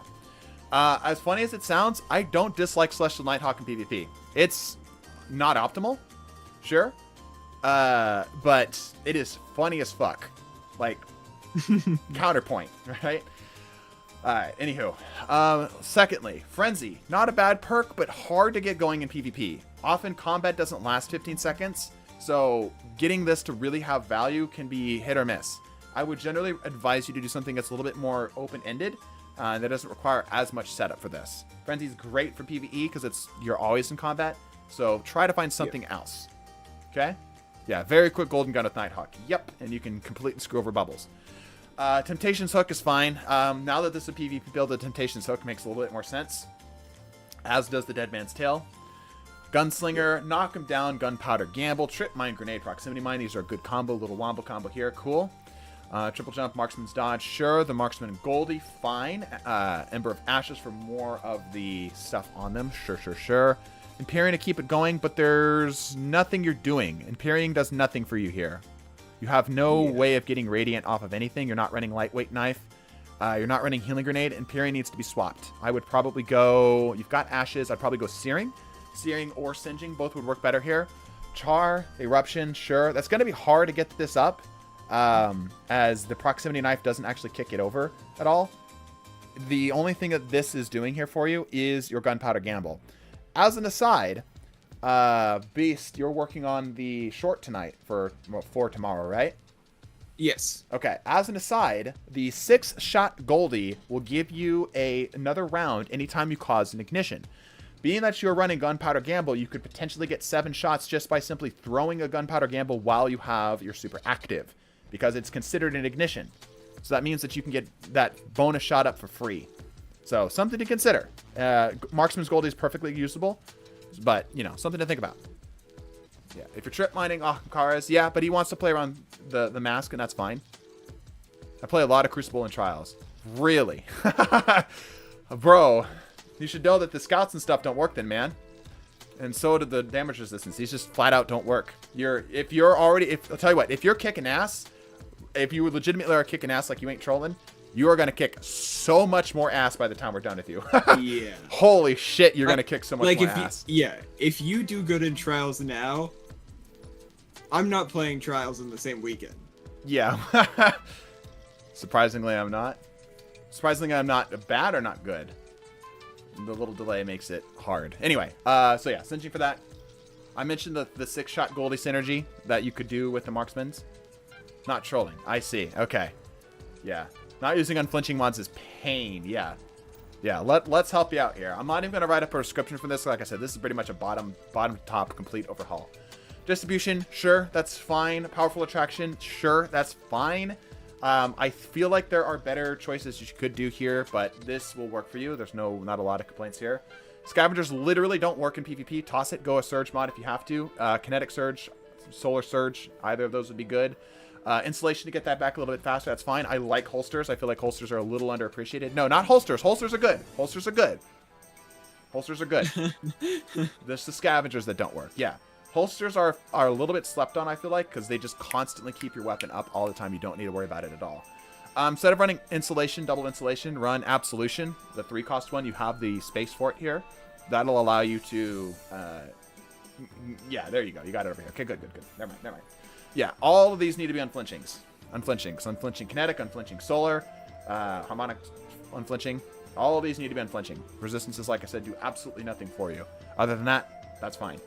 Reloaders, I would go for on kinetic, just because you are going to be more often reloading your DMT rather than reloading your trace rifle, more likely. So kinetics would be a little bit better here. Fastball's good. Bolstering detonation, good. No problems there. And these do nothing for you, unfortunately, in PvP. Unless they're bugged. They've been bugged in the past, but currently, as far as I'm aware, they've been able to squish these bugs. Targeting. Both of them. Probably focusing primarily on your DMT and then next onto your trace rifle. Mm-hmm. Any other messages or notes for him, Beast? Maybe for the stats? I mean, only thing is, I personally wouldn't go for distribution on this build, specifically for the fact that neither of your weapons is close range. That's a good point. Yeah, that's a very good point. Like, if you had an SMG, sure, you know, I would see you getting into close range engagements. But since you're running DMT and a trace rifle, I assume you're probably trying to stay at longer ranges. And so you're probably not getting distribution off unless they're, like, fully rushing you. But in that situation, you're probably not in a great position anyway. Yeah, that's a good point. Distribution requires targets to be close. You're probably not going to have that happen. So consider maybe just going for time dilation. Unfortunately, we don't have a lot of great ways of playing around a good portion of the mods in PvP, which sucks. It's annoying, but it is what it is. I'd love them, like, as a thought, it'd be cool if Scavengers gave you a slight bump in, like, one extra bar, like one of those little notches in the special ammo meter in PvP. I think that'd be pretty balanced, honestly. Yeah. Because you would get, like, maybe 1 to 2 more shots per game, you know, throughout the full game, right? I use medium range until I'm rushed. Right. Yeah. So distribution, you can use distribution, but it's just probably better off. Because, like, one of the things that you can do with the other mods, the Bomber and the Outreach mod, is you can just dodge when no one's around and just get a small bump in it. Because you know you're not going to be needing your dodge later. And you know you're going to probably have it before you need it again. You can just dodge and just get a slight increase in that recharge time. Right? Whereas distribution requires you to be basically on top of them and make it happen. All right. Any other questions for me? Drip is good, by the way. I like the drip. Mix of the reds and the oranges and such. Looks solid.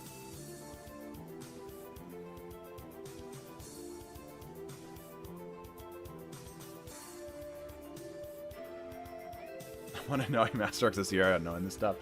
Yeah. Like I said, though, like, that's more of a problem on Bungie's side. Like, I don't fault the player at all for not knowing this. Because, like, it doesn't say anywhere that this doesn't work in PvP. It doesn't make it super clear. So, like, I don't fault him at all. It's a Bungie problem. All right. Any final questions for me or any other thoughts? Double checking before we go. Nope, but I missed what you said for some of the mods. Okay, I'll go quickly back through them from top to bottom, or bottom to top. Right. Distribution, unnecessary. You're not going to be dodging near targets, or at least you shouldn't be dodging near targets, because you got long range and medium range weapons. Solar holster's good. You got this taken care of. That's good. Unflinching mods for PvP. Those are the only ones that make sense here. Nothing else matters. Okay. These are fine. I would do a kinetic reloader, personally. And then I would do targeting mods here. These do nothing for you in PvP, unfortunately. So targeting mods are the way to go. Yeah, Reaper instead. That's a great call out. Yeah, throw away distribution, do Reaper. That's a much better call out. Yeah, yep. Did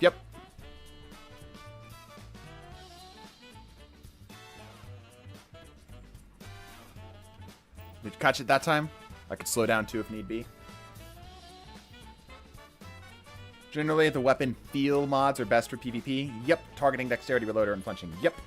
Exactly. This is true. Okay, perfect. And of course, you can always come back and watch the VOD if you want to play it back through. Yeah. What are they utilizing orbs for? You don't even necessarily need to be utilizing orbs. You're just having some orbs to get your super back slightly faster is also valid. You know? Last patient's always the biggest cry for help. I think it's fine overall.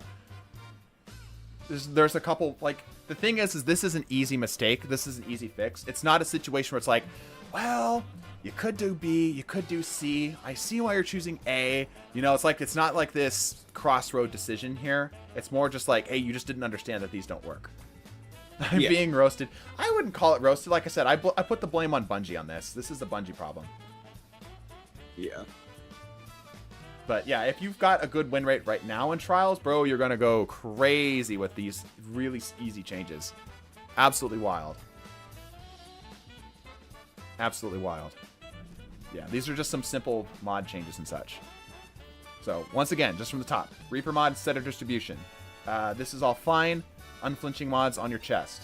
These are all fine. Mostly, let's see, do I have anything? Yeah, kinetic reloaders probably, or dexterities will work fine here. Toss all of these and go for targetings instead of what you got. Okay? And other than that, yeah, try to get more recov. Better recov would be helpful. You got the 7 resilience. Try to maintain that if you can. If you can get some of these other, like the discipline mod into your recovery a little bit more, that would be better too. You just generally need higher value armor. All of your armor is kind of low. So, yeah. Alrighty. I see that my nurse is taking shelter among the stairs. I think a corner office. Yeah, it's a corner office, right. Alrighty, everybody. I think that wraps us up for today. Can I have a birthday hug? Sure. Where are you at? 3 screeps in a trench coat? Yeah, sure. Recommend forcing armor, seasonal vendors. Yep. Yep. That'll be a way to do it. Also, I feel like this drip for Warlock right here is like the super black. Hunter super black. This is the Warlock's version of Hunter super black. You see this drip everywhere. It's a good drip, right? That's why it gets used, but everywhere. That's my favorite chest piece. Yeah, so glad to run it back. Yeah. Screebs, did you want a birthday hug? I'm actually wearing super black. Yeah. Well, it makes sense. You're at least doing it in a way that is unique. It's not just I wear all super black. Edge. You know.